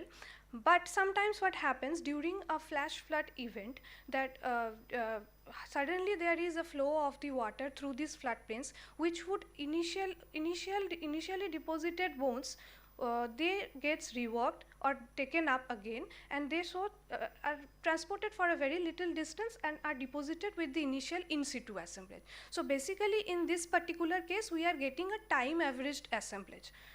And the third facies association, it is moderately energy realm, which occurs in between a main fluvial channel and a floodplain, that is within the overbank or maybe the proximal floodplain part.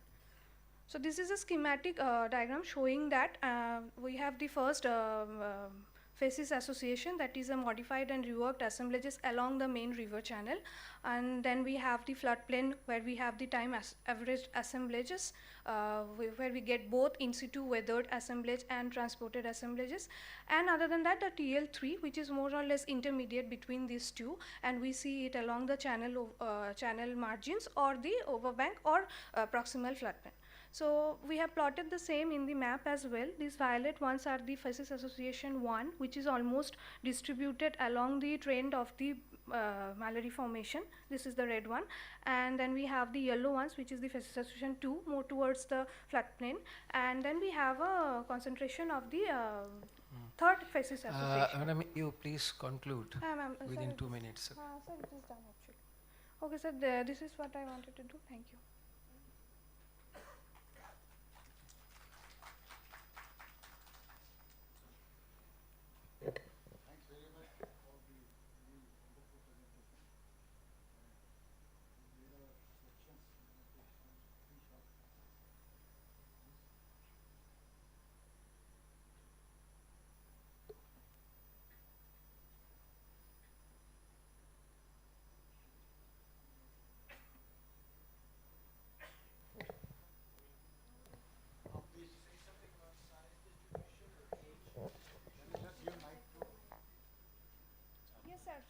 Means age, most of the rincosaurs that we have found, we have all the ages starting from a juvenile to an adult. So initially when we were doing the taphonomic, we did an Parmanova test with the ontogeny as well. What we found is that the variance that was explained by the ontogeny was less than 10%. So even if it is statistically significant, but biologically it was not showing much of the variation that could happen.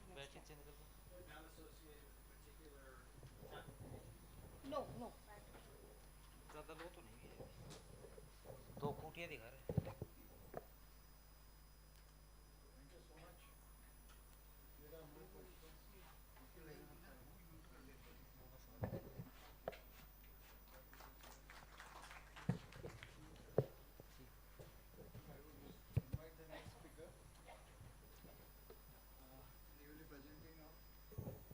Drought and dispersals, tracing hominin adaptations in Pleistocene India, that is by Pavin Sukumaran and Parth Chauhan, and it will be presented by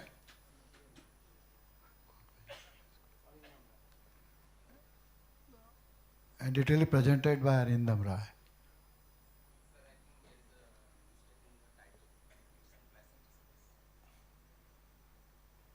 Oh, sorry. Okay. Achha, you will be presenting it. Okay. So now I would invite Arindam Rai to kindly present its lecture on intraspecific ornamental polymorphism in Placentum of Sacramium ammonoidy from the upper Cretaceous of Kaveri Basin, southern India. Dr. Arindam, please. This one. First.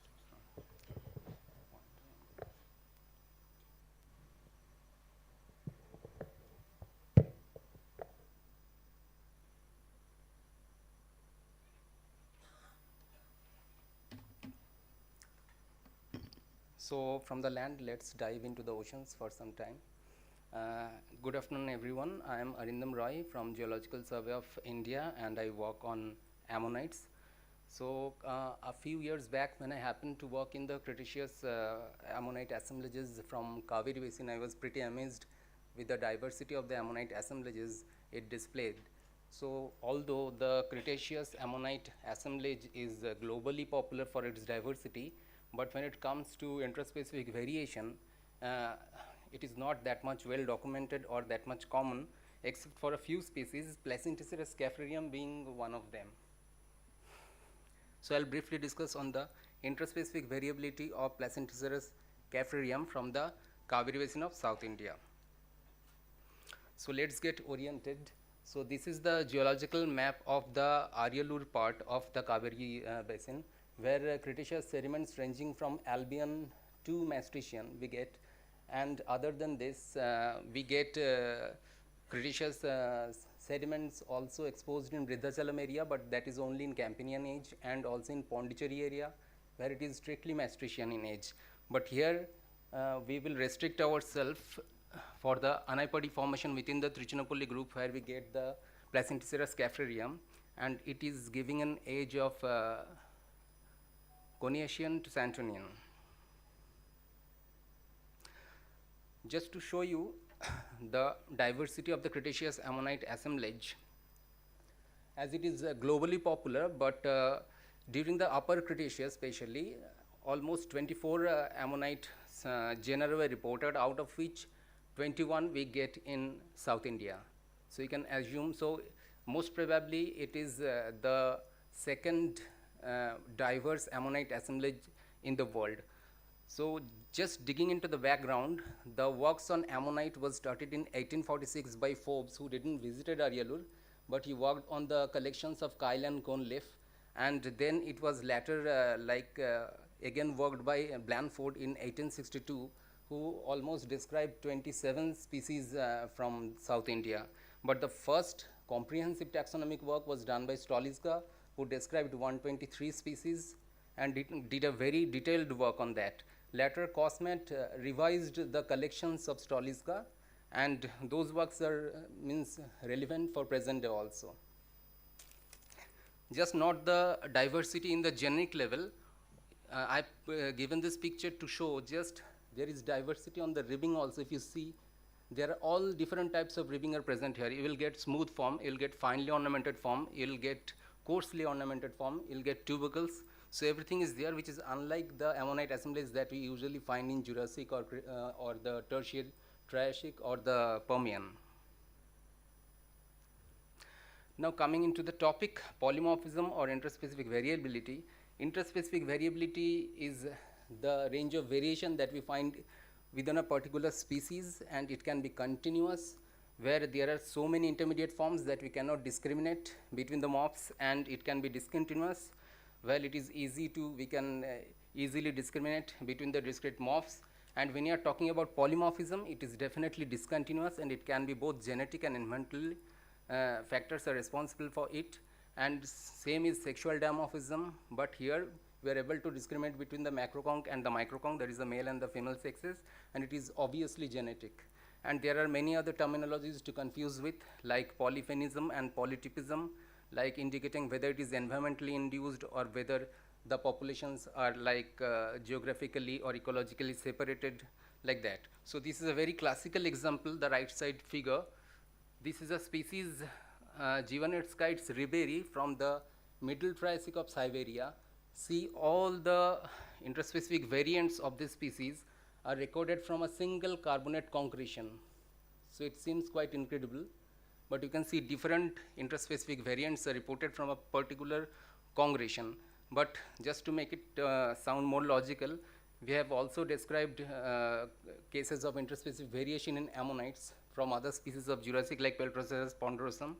And you can see the extreme morphs, where we are having in one morph we are having like 2 sets of tubercles, and in the other the 2 sets of tubercles coalesce together to form spine-like features.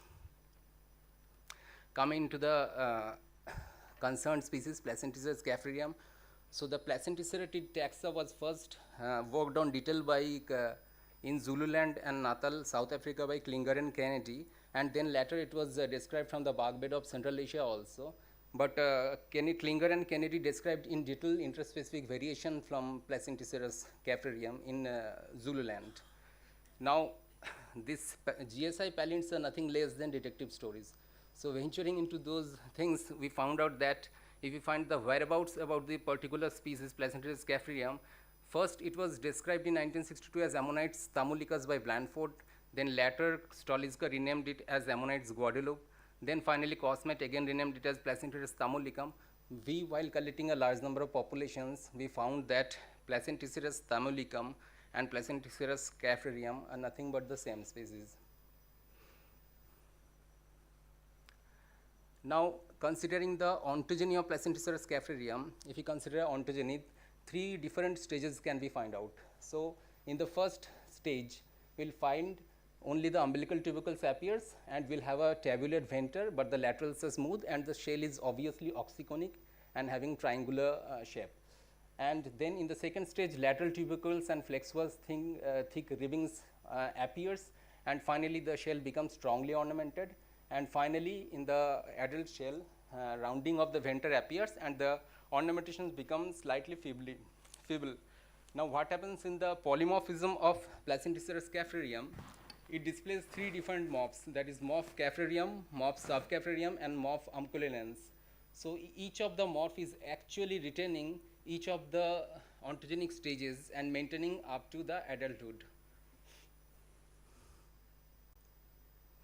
So these are the microconchs of Placenticera scapharium, morph capharium. So if you see, this is a body chamber. You can't see any septal fluids here. So definitely it's a body chamber. And this is an adult phragmocone stage. These are inner holes. These are also the inner holes, and this is again an adult phragmocone. These are the possible microconchs, and the microconchs mimics the inner holes of the macroconchs.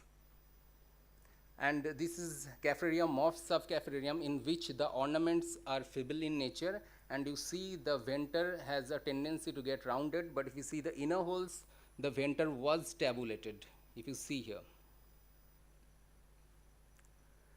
This is the most unique morph, that is morph amculinens, in which the inner holes having small umbilical tubercles and smooth lateral and tabulate venter and an oxyconic apertural section.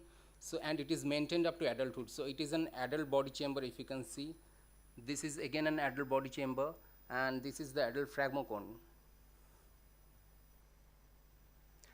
So if you try to explain this in terms of heterochrony, so what happens is that in morph capharium, all the developmental stages that is concerned with the ornamentations, they appear early and they are maintained up to the adulthood. So it is an early onset, so we can explain it in terms of pre-displacement. And when it comes to the other morph, so if you can see the umbilical tubercles, the lateral tubercles, and the clavated venter there is an early onset and it is maintained up to the adulthood. Now we are considering the morph amculinescence. Here what happened is that in the early ontogeny, the umbilical tubercles appears and the shell is smooth. So it is neotenously retaining this feature up to adulthood. So we can define it as a case of neoteny. Now going to the paleobiogeography, if we consider paleobiogeography through time for the species, so it first appeared, the Placenticeratid taxa first appeared during Albion, and it was mostly restricted in the Central Asia.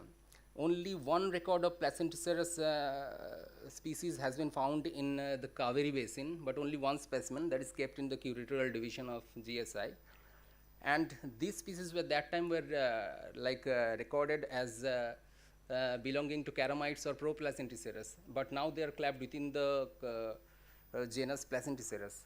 Now during the Turonian Coniacean time, this Central Asia stock probably migrated to the Indo-Madagascar faunal provinces, where they attained strongly ornate forms, and later on during Santonian, they migrated to parts of to the Mediterranean provinces, that is parts of Europe and North America, and then in the Campanian finally it is only restricted in parts of North and South America. So just to generalize things in terms of a paleobiogeographical area cladogram, so it first appeared in Central Asia, then it went to Indo-Madagascar faunal province, then Europe, and then finally the latest records are from America. Now if you see in this diagram, all the species of Placenticerus that has appeared along the geological time plane in different time planes rather, so they are actually like juggling in between the three different morphs, the morphs Caffrarium stage, the subcaffrarium stage, and the unculation stage. So that what we assume is that, what we think from the above thing is that, whether the question is whether the ancestor of Placenticerus caffrarium in Kaveri basin is like Caramites, that is the ancestral stock that is first appeared in Albion in the Central Asia, or as I said, mentioned earlier, that we get one Albion record of Placenticerus from Kaveri basin, from the Karai formation, but only one specimen is there, and that specimen, that is Placenticerus worthy, is actually representing the morph unculation stage, that is, it is having smooth shell throughout the ontogeny. So this is the question, actually this is still needs further research. Thank you. Thank you very much for restricting yourself within the scheduled time. So, from audience, any question, please?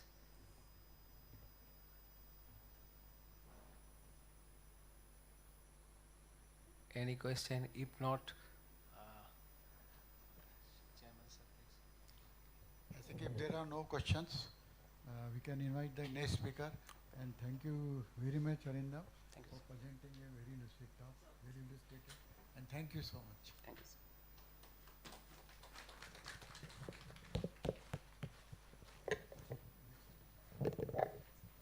So the next speaker, presenter, will be that is here, Praveen Sukumaran on the dust, drought and dispersals, tracing hominin adaptations in Pleistocene India.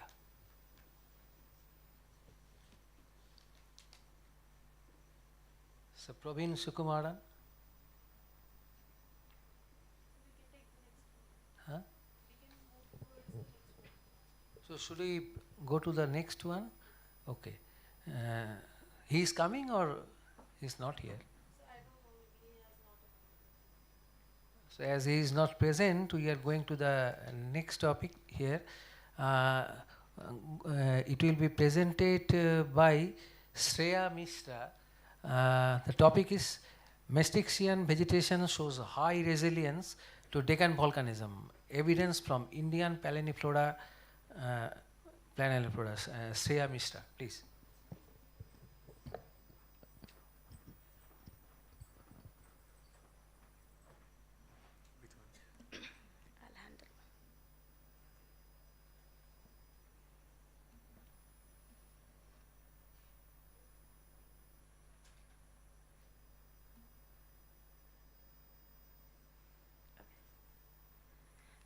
Good afternoon, everyone. Myself, Shreya Mishra from Birbal Sahani Institute of Paleosciences. And as we all know, every geological event embarks its signature in the rocks and also in the form of fossils. So in the upcoming presentation, I'll be talking about the impact of Deccan volcanism on the Indian menstruation flora as evidenced from tiny little fossils of pollen and spores. So we all know volcanism is a natural disaster which is threatening to the existing life and their habitats due to the production of enormous lava flows, emission of harmful gases, and also by introducing wildfires. Okay? So a similar type of volcanism at a very larger scale occurred on the Indian plate during the menstruation when the Indian plate moved over the reunion hotspot. And this, the movement of Indian plate over the reunion hotspot instigated two major geological events. One was the eruption of volcanism, which is known as the Deccan volcanism, and the other one was the rapid movement of the continental plate. So both these events has a very remarkable and very prominent impact on the flora, existing flora. So the Deccan volcanism was so enormous that it is regarded as one of the major causing event of the Cretaceous Paleogene mass extinction, which brought an end to the dynasties of ammonites, belemnites, dinosaurs, and also declined various faunal communities like marine reptiles, corals, nanofossils, and sharks. However, as far as flora is concerned, it is quietly debated and debates range from very devastating impact to absolutely no impact. So I'll be dealing with that only. And since for any hypothesis relating to Deccan volcanism, India is the best place because it occurred on the Indian plate. For this study, I'm particularly thankful to Ranjit Khangar sir. He's from Geological Survey of India. He provided us the Boko sequence, and the preservation of pelomorphs is best in the Boko sequences because they are untouched, non-exposed. So because of that, we had a good pollen yield, and based on that, we can interpret the minor events which are not visible in the well cuttings or the outcrop sections. So I'm requesting everyone from GSI over here to, we can collaborate and work like that, we can have some very significant worldwide and nationally significant scientific improvements. So this Bokor was from the Yavatmal area in the Maharashtra, and it is 17-meter thick. It is sandwiched between the two basalt sequences. And before coming to the palynological study, I'll give a brief about to what time my section belongs. So basically, Deccan volcanism occurred within three major primary pulses, which belong to three magnetochrons, the 30N, 29R, and 29N. And the major volcanic eruption occurred during the 29R. So within these primary pulses, there were many secondary pulses. Okay, so my story is depicts about a dormant phase of volcanism which occurred between the two secondary pulses of one primary pulse, which belongs to 29R magnetochron, and it belongs to Maastrichtian age and not KPG boundary. Okay. So we, in the palynological assemblage, we have recovered so many stratigraphically significant taxa like Aquila pollonitis, Scoladia, Cranvalia, which indicates Maastrichtian age to the sequence. And apart from stratigraphically significant taxa, we have also recovered some of the taxa which are paleovegetational, which are significant for paleovegetation and paleoclimatic reconstruction. And based on that, we can infer the diversity in the recovered sequence was huge. More than 70 taxa were recovered, and they mostly belong to tropical families like Ericaceae, Euphorbiaceae. Basically, they indicate the existence of tropical climate, and they occupied heterogeneous landscape ranging from coastal mangrove forest, swamp, tropical rainforest, and hinterland flora. So we have used our palynological data for reconstructing the paleoclimate using coexistent approach, and we have found that during Maastrichtian, a very warm and humid climate was existing. The precipitation rate was so high that it ranged from 200 to 70 millimeters. So we have reconstructed 3 vegetational phases which occurred between the 2 active phases of volcanism during the Deccan volcanic event. So the basalt sequence basically represent the active phase of volcanism, and the sedimentary sequence represent the gradual decline of volcanic activity to dormancy and then again revival of the volcanic activity. The first phase is the post-volcanic stage. So during active volcanism, it not only destroys the existing life, but it also destroys the existing habitats by filling up the lakes and drainage system by the lava and through paleo wildfires. So for a life to revive, it takes a bit of time. So as I already told that precipitation conditions were very high, so the rain runoff primarily got accumulated within the shallow volcanic depression lakes, and the primary life existed within and around these lakes. So during this stage, we get little bit, we can see a declining trend in charcoal, which indicates decreasing trend for paleo wildfire, and a gradual decrease of structured organic matter, which increased the expansion of forest. And we got very few pelnomorphs in this stage, which indicates that the revival of the forest is in a very primary stage, and it's becoming more and more adaptable to the growing conducive conditions. This stage 2 is a dormant phase. Okay. This stage 2 is the dormant state, and during this, the volcanism was completely dormant, and because of the conducive tropical climate, the flora evolved, diversified, and expanded to various various habitats in the landscape. So the maximum diversity which we have recovered belongs to this phase, and it indicates a rapid revival of the flora. And after this, the volcanic, and in this phase, we have a very minimal amount of charcoal, like paleo wildfire was almost ceased, and very high amount of structured organic matter, which is basically debris, plant debris, so it indicates the expansion of rainforest. Further to this stage, again the volcanic activity is starting. So this volcanic eruption is mostly restricted to the volcanic mouth, but due to the development of very vast forest during the dormant stage, the intensity of paleo wildfire was very intensified. That's why we are getting an increasing trend of charcoal, which is an indicator of paleo wildfire, and a decreasing trend in the structured organic matter.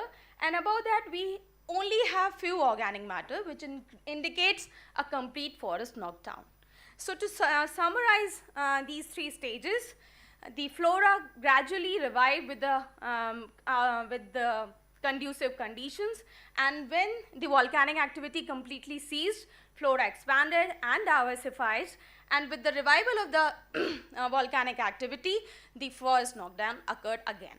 But when we compare other studies, we can say the rapid revival of the flora indicates only short-term and regional impact of Deccan volcanism, because if it would have been very vast, so the rapid revival of the flora was not possible. So this is our theory.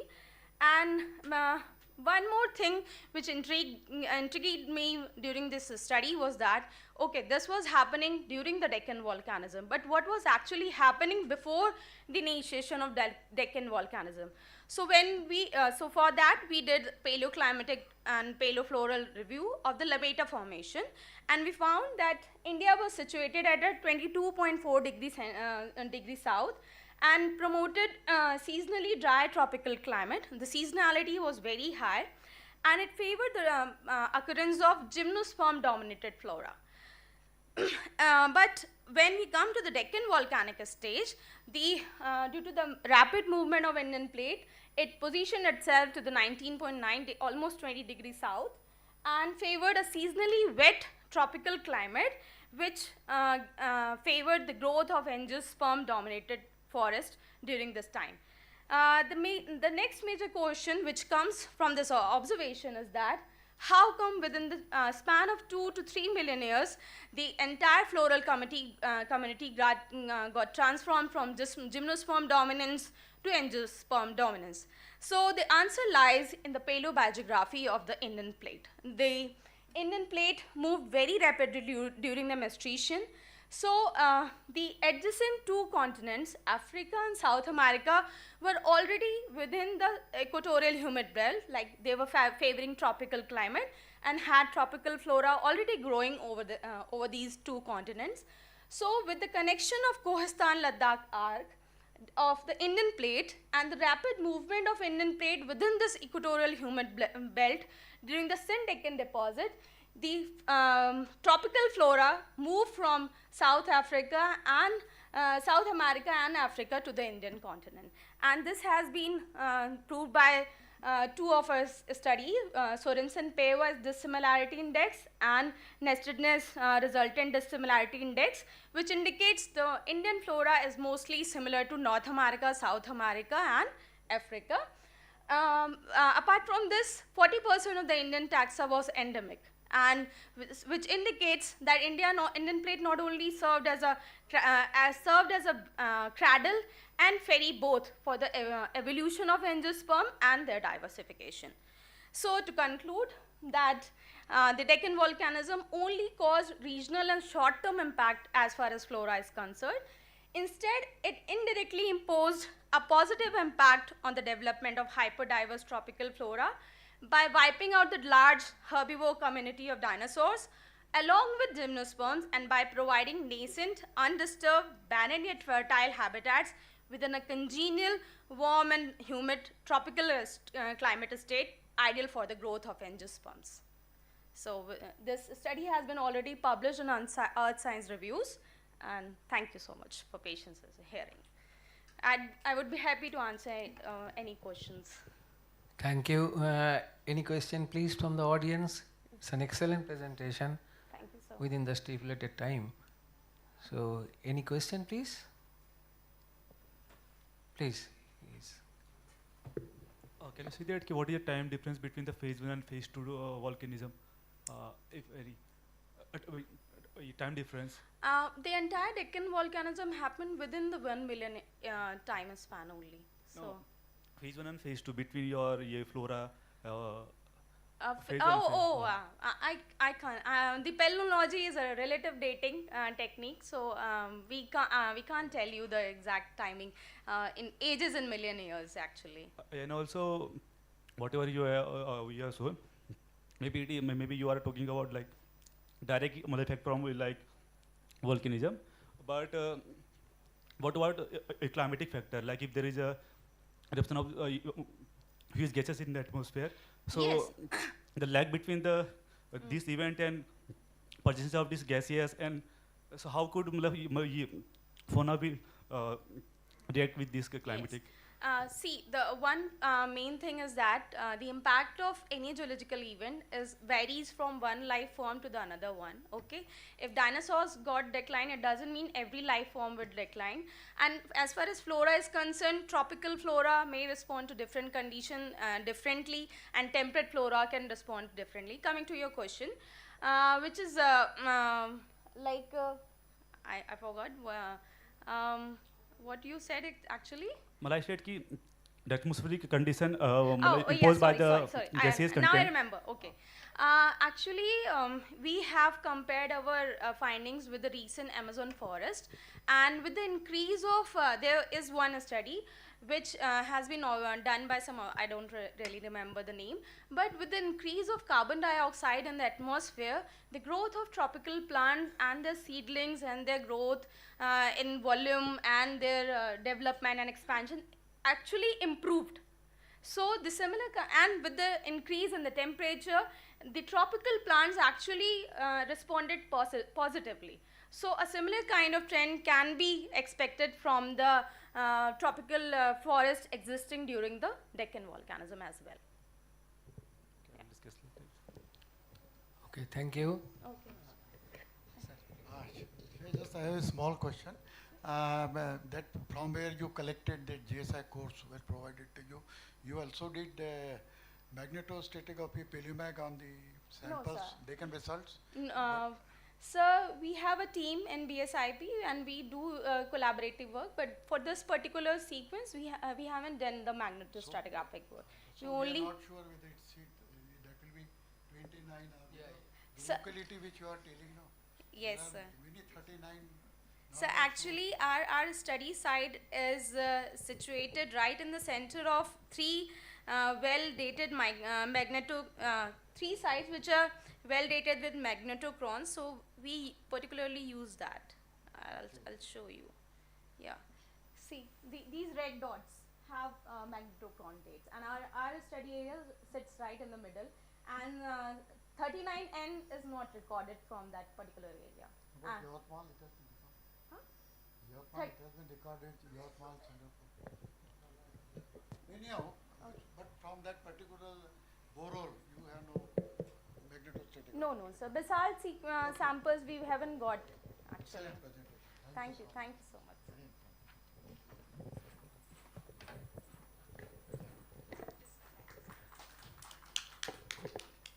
So thank you.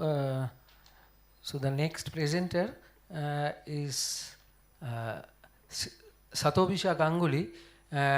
Topic is fluvial response to Holocene climate change and the decline of Harappan civilization in Dholavira of Kutch Peninsula, a geo-archaeological insight.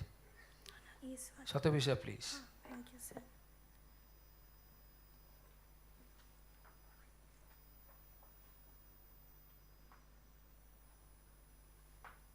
A very good afternoon to respected delegates, the senior officers, directors, and all my colleagues. First of all, at the onset, I would like to thank Geological Survey of India for giving me this opportunity to present my work on the basis of the field program into 23-24. The title of my presentation is Fluvial Response to Holocene Climate Change and the Decline of Harappan Civilization in Dholavira of Kutch Peninsula, a Geoarchaeological Insight. So basically, this connects this work connects ancient climate history of human history with the climate geology and the geoarchaeology. And it was basically a multi-proxy approach on the basis of the OSL dating of the fluvial sediments in relation with the stable oxygen isotope data of the gastropod shells. And our objective of the study was to delineate the Holocene paleoclimate of the fluvial sediments and also to try the correlation of the paleoclimate with the dispersal of Harappan civilization. So this was basically the location of our study area, where the red inset box is the study area restricted in the Gujarat state, and here there is a geological map of both Khadir and Bela Island, and this is the consigned geological map and geomorphological map of our study area. And geologically, the Khadir Island is ranging the age from, as we all know, from Jurassic to Holocene recent, and the geomorphologically the area is dominated by the pediment pediplain complex, the older coastal plain, and the run surface. And here the pediment pediplain complex are forming a structural high which is sloping towards the southwest and the southwest directions, giving a space for the paleo channel to meet the run surface. And here the both aggradational and degradational phases are present, but degradational phases are mostly conspicuous here rather than the aggradational phases, which is very dormant. And in the coastal surfaces, it is mostly present. And here the blue channels are the blue lines are the paleo channels, and the black locations are the field locations from where we have collected the samples. Now these are some beautiful pictures of the Khadir Island, and as well as the geomorphological features also are presented here, where the bed surface, the vast marshy island, as well as the paleo-abrasive ramp, and some photographs of the modern day paleo channels, how it was looking like. And here there are a wave-cut cliff also, which are indicating of the ancient coastal erosion, as well as some kind of strap terraces we have also observed during our field study, which are also indicative of some kind of new tectonic activity of that area. And as our field program was focused to delineate the relation between the dispersal of the civilization, so obviously we have studied and we have visited the Dholavira archaeological site, and it was my great experience as well as my fortunate to visit this place, because if we visit the ruins of the Dholavira, you will be really astonished to see because how the civilization thrived there 4,000 years ago. And in 2021, it was confirmed to the UNESCO World Heritage Site. And here are some photographs, pictures of the site, where the first there is a grand entrance of the Dholavira site, where there are we can see the grandeur of the defensive wall guarding the city, as well as there are a multi-level fort, as well as the staircases also, which are indicative of at that time how much well equipped they were in the urban planning and architectural design. And here there is a this corner structure, this middle structure is a very cornerstone of that civilization, which is indicative of the water storage reservoir, which were used by them as a rainwater harvesting system and used to provide the water throughout the city. And at the corner, the structure is a earthquake resistant structure. Locally it is known as the Bhanga structure. So when we were visited that UNESCO World Heritage Site of Dholavira, we were really thinking that every stones of that civilization sites were telling the story of a lost world. So coming to the field point, these are the ASI sites of Dholavira Heritage Site, and there were the two channels which is digitized here, that is the Manhar and Mansar River. And these channels were, at that time, these were flourished and these were active with a proper river flow. And we have digitized that channel because we have tried to collect our OSL samples with the close proximity of the channels to get the exact data of the fluvial sediments, how they were behaving, and how there was a variation of the monsoonal changes were there. So this is the Khadora River section, one section of Paleo Channel, where we have collected the sample. There is a 1 meter pit of the we have done, and it was a 10 meter above from the present day Khadora Channel, which is active there. And at the bottommost portion, that is a yellowish brown fluvial sand we have encountered, and it was giving an OSL age of 16,000 years. This was another section. Here also we have studied a different district lithology, where the grain size are fining towards the top.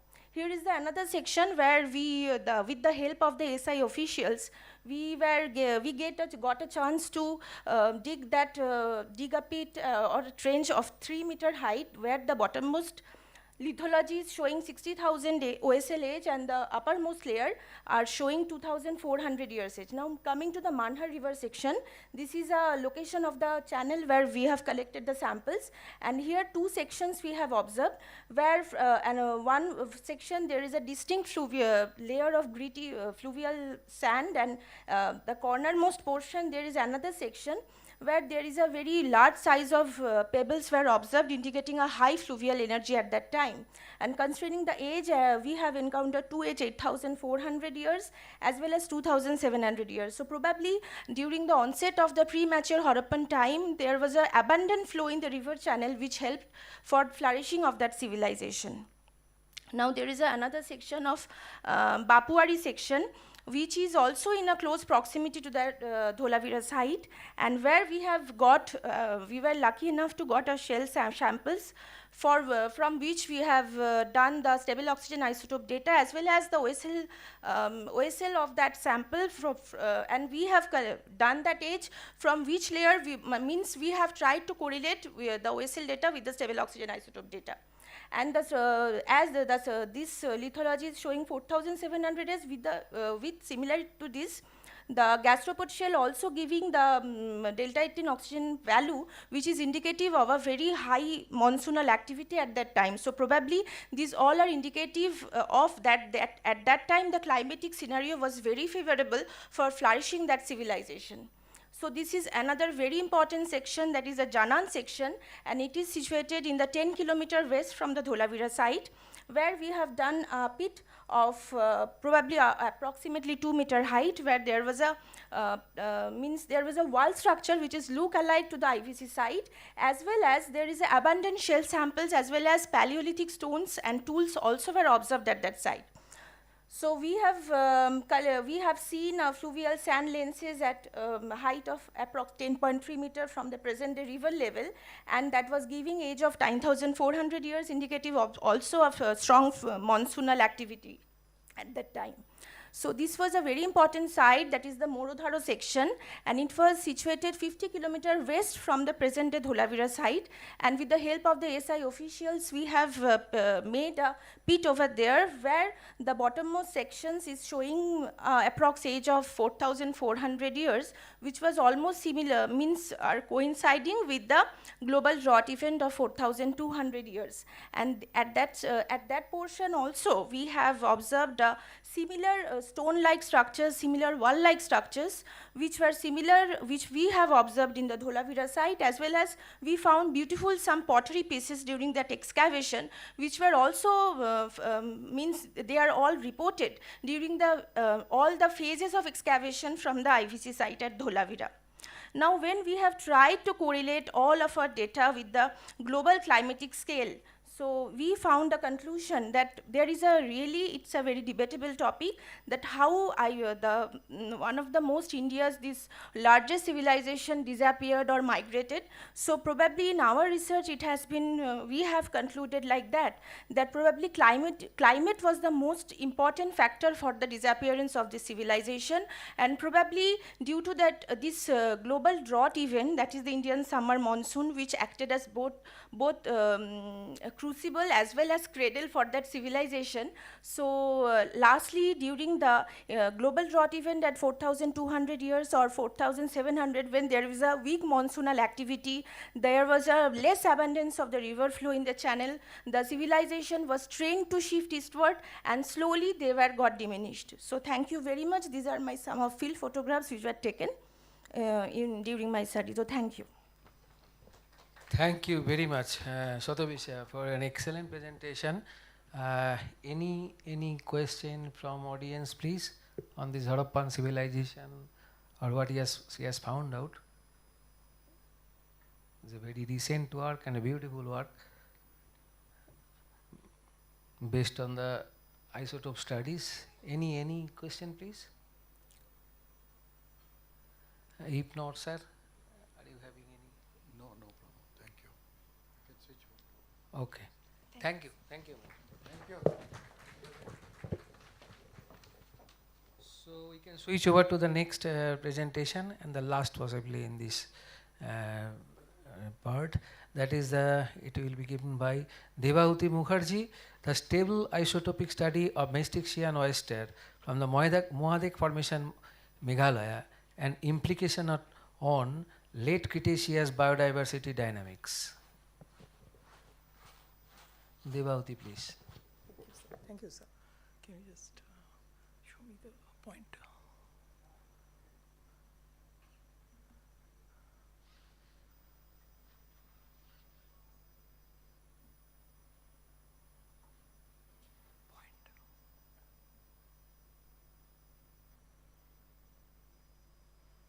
Thank you.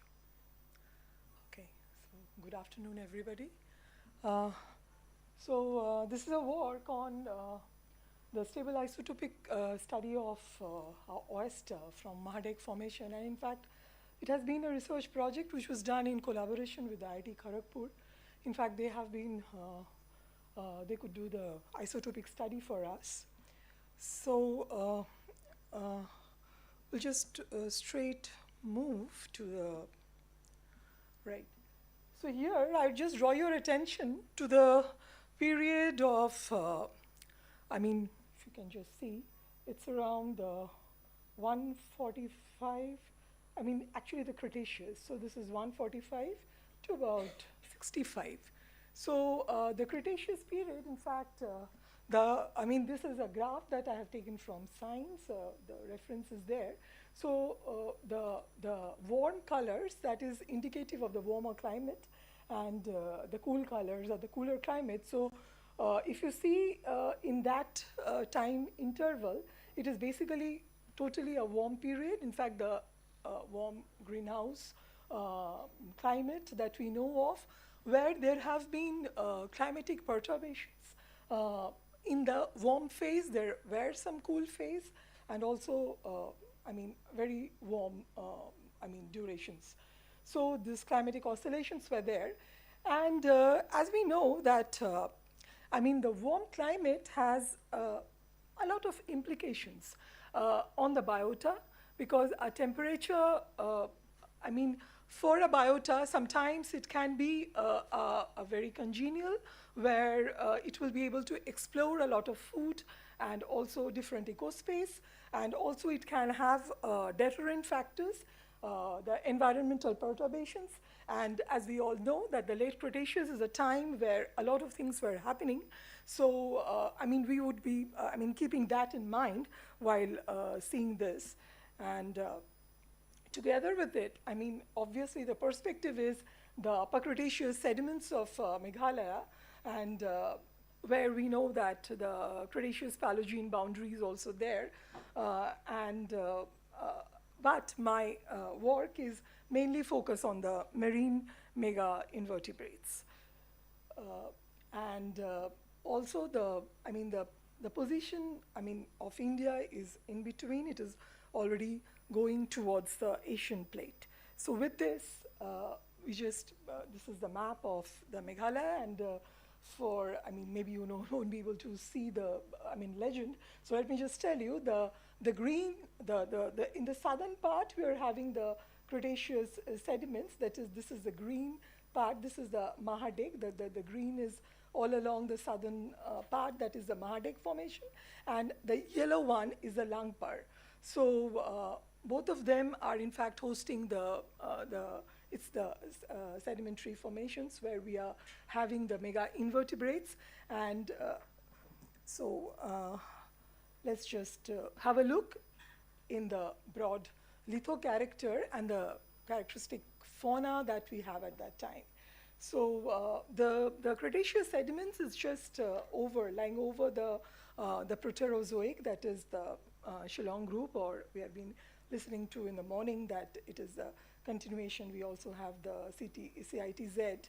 So just on top of that, we have the sometimes a conformable contact, or also with an unconformity. We have the Cretaceous sediments, which starts with in places with the Mahadek formation also, but in fact in completely in the southwestern part, we also get the patches of the Jadukata formation, where we have some marine biota. As we go on to the Mahadek, the lower part of the Mahadek, that is in fact terrigenous, and we have more of the fossilode, or also records of very fragmentary sauropod bones. And after that, we get a period where there is almost no fossils, and then comes in fact, the oceanic influence. The marine strata starts. So the upper part of the Mahadek is very much fossiliferous. We have a very diverse record of the bivalves. Almost 6 to 7 families are there. We have gastropods. We have the heteromorph ammonites. We have nautiloids. And with that, as we move on to the Langpar, we have the bivalves as well as the gastropod, but we can see a decline in the diversity. And in fact, the Cretaceous Paleogene boundary, that is going through the Langpar. And so the lower part, till the lower part of Langpar, we also have a record of the heteromorph ammonites. That is the ammonites, in fact, which has started uncoiling. So that is present with a lot of burrows. And in fact, one interesting point is that the bivalves or the gastropods that we are getting, most of them, and also the echinoids, they are in fact, many of them are burrowers. We have a lot of borers there. So, these things are also there, which an implication of it we might just come later. So this is a section that, which is near the Sohra, and which is near the Theria Ghat.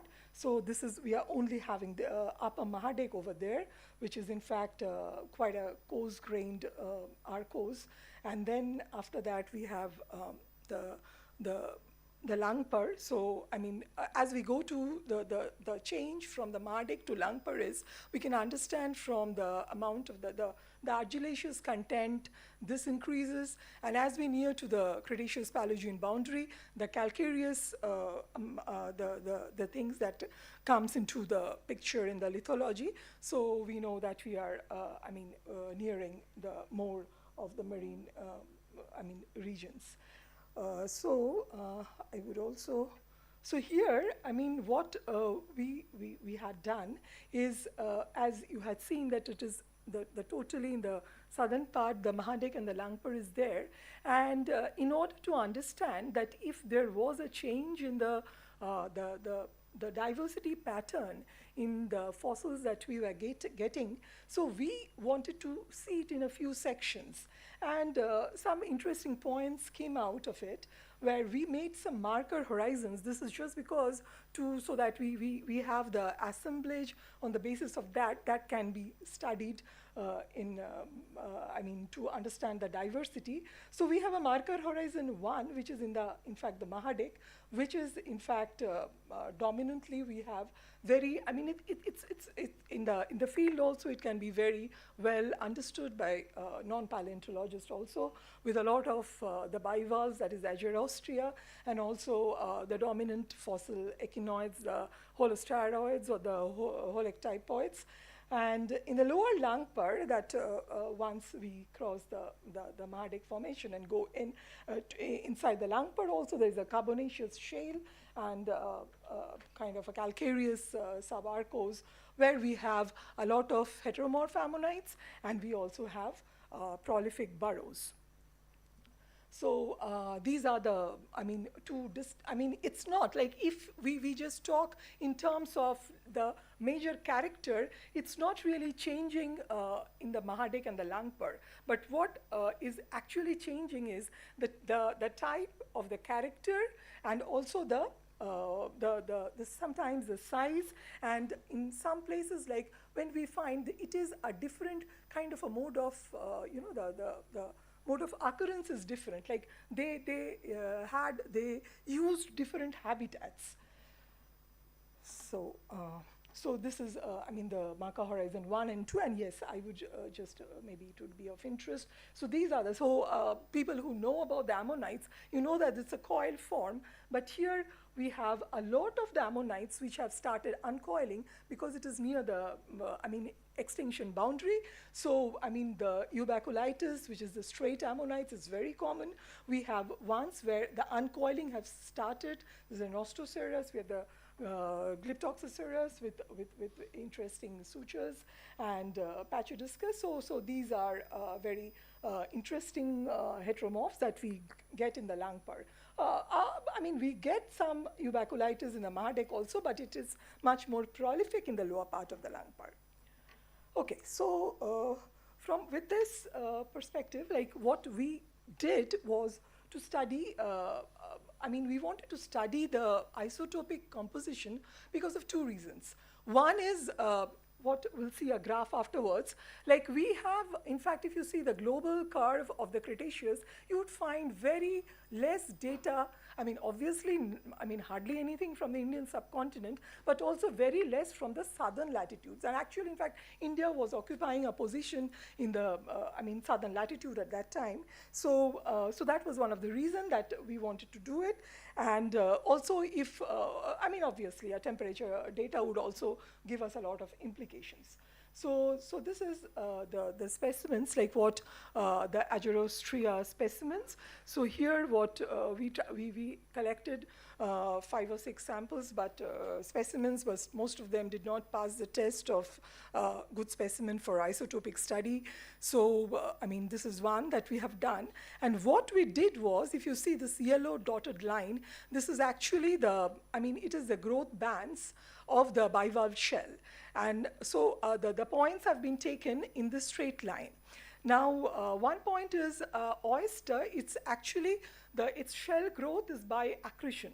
So basically, the sea temperature, so as it is growing, so the Paleo-sea, the condition of that would be there, imprinted there in the shell. And another point is that about, this is a little more than a 1 centimeter that we could get, about I think 1.2 or 1.3 centimeter, I don't remember very clearly. But basically in the modern oysters, like the growth is in fact almost like a 1 centimeter per year. So that was also one of the point that was very important. So this is about 10 points that we could get, and this is the del-18O and the delta carbon ratios. And as we know, because it is a Cretaceous greenhouse period, so naturally the carbon, the delta carbon was quite high, and you could very well see with the ratio it's all positive. And the del-18O, so here, I would just, just keep in your mind this KTB, the 0.1, which is almost minus 4.2, and the KTB 0.10, which is 4.1. So just see this curve. So this is the points, the sample numbers, and as it is, as I told you, that it is the growth bands that we were sampling.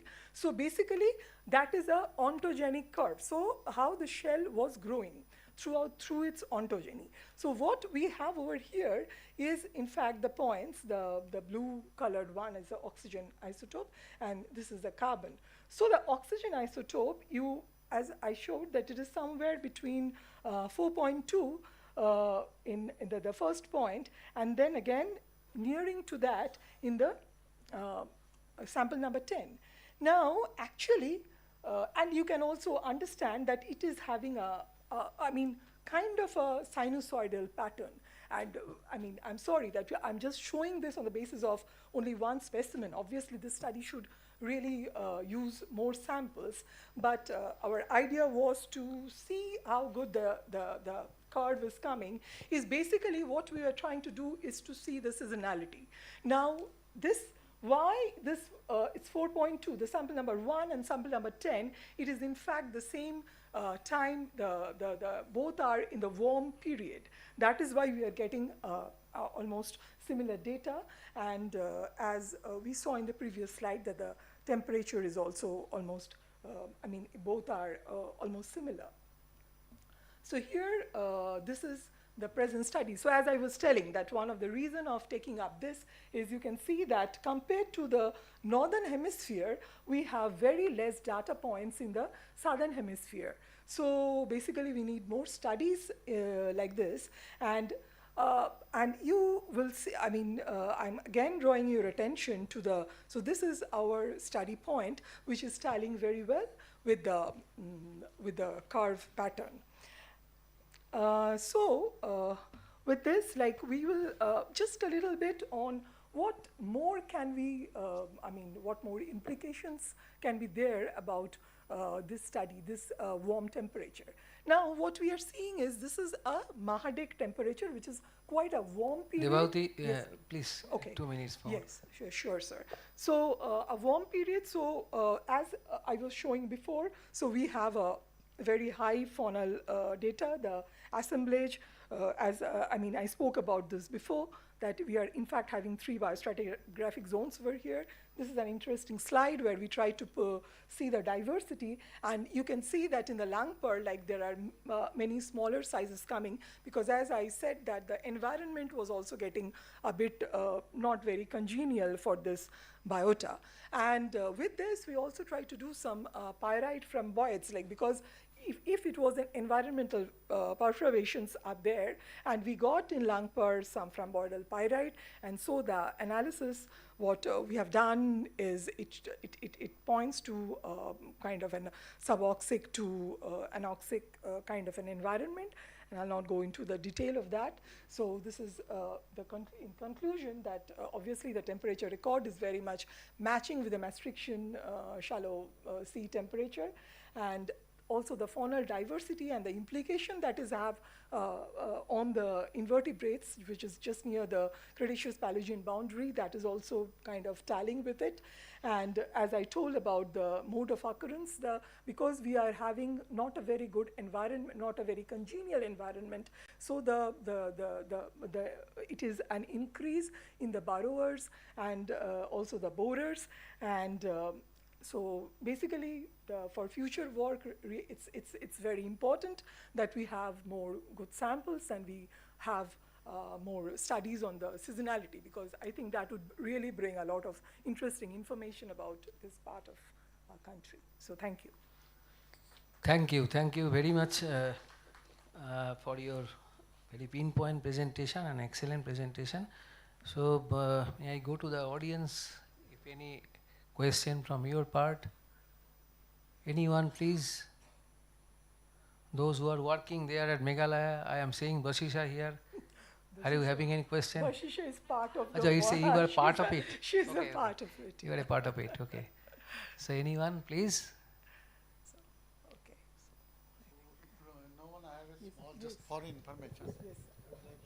In that Mahadik formation, in the sandstone faces, you showed a lot of diversified those bivalves and those echinoids and there's ammonites, and there is also a sauropod in the same faces.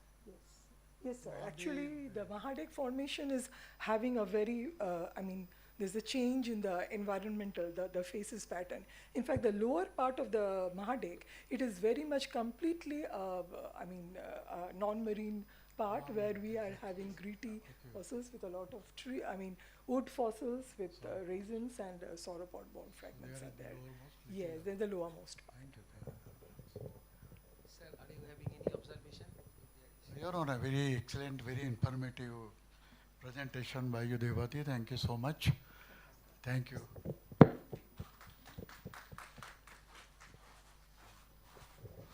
So before concluding, just I would have to say something about the presentations. Really very good presentations by the presenters. Now just some observations are here. Very briefly, I am giving these observations. That is the Erin core, the first one, that is the fluvial episode. Okay, I would suggest that these things are obviously your PCA 1 and 2 variables, and these are very good for the taphonomic classification from ontogeny to phylogeny through taphonomic classifications. But one thing, the map you have used in the Pranita Godavari Valley, you should check with the OCBIS portal of GSI that we are having a very recent map where all the formations have been demarcated, as it is obviously it's a coal bearing basin. So our subsurface data are there and it has been extrapolated, and a very good map is there if you can use that in that way. And next, coming to Arindam Das, yes, Arindam Roy, it's a very excellent presentation, and interspecific variations he has found out, obviously discontinuous, and he told this as proved this as a genetic one, and all these things are really very good. Just one thing I want to share with you, that in each and every case we are saying that either your PT boundary or your KT boundary, these are really the boundaries, time boundaries of the diversification of flora or fauna or transgression from one, that is a prolific transgression from very variable, that is the floral and faunal assemblages. And I don't know, this is in the in Geological Survey of India, we are really aimed towards the mineral exploration. So I want to have some correlation between these. This is very important, just within 1 minute, that particularly now we are having in our mineral catalog at least 4,500 minerals. But before this your Cambrian Ordovician, it was only 100 or 150 like that, not more than that. After that, in your Permo-Triassic boundary, it has come to almost 400 or 450. So your mineral assemblages is also including mineral speciations. Minerals are also increasing in that way. In this Paleocene and this Cretaceous Cretaceous Paleocene boundary, it has become up to 1500. But now it is 4,500, almost 3 times. I think the essence of here is the biomolecules, which are very, very selective of getting these minerals or elements from the environments that is changing through time and time. More flora and fauna means more and more input of these elements in the biomolecules, and we are getting more and more minerals in the form of these.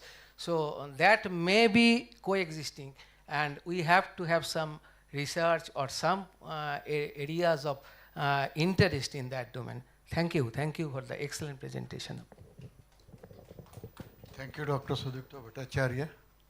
I would like to congratulate all the authors who made presentation, speakers in this sessions, and I have noticed that out of the 5 presentations made, 4 presentations are made by our women earth scientists.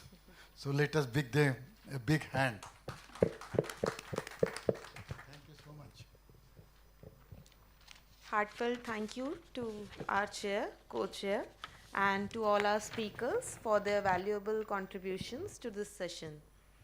May I now invite Shri Vishal Sakhare Sir, DDG, State Unit Rajasthan, to kindly felicitate our session chair, Dr. D.M. Mohabit, and our co-chair, Dr. Sudeep Bhattacharya, with mementos as a gesture of our sincere appreciation for their guidance and support in this session.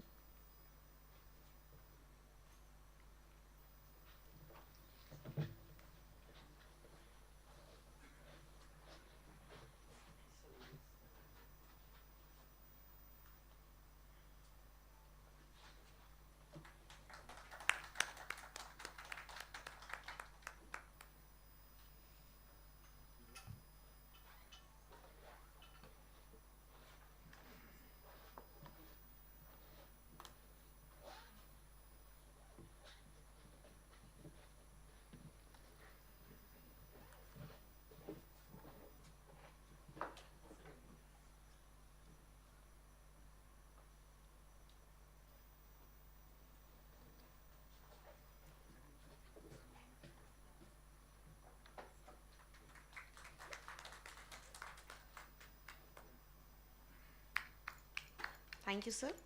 With this, technical session 4 comes to a close. We will now take a quick break, and you are warmly invited to proceed for high tea. We will assemble back here at 5 p.m. for the next technical session. Thank you.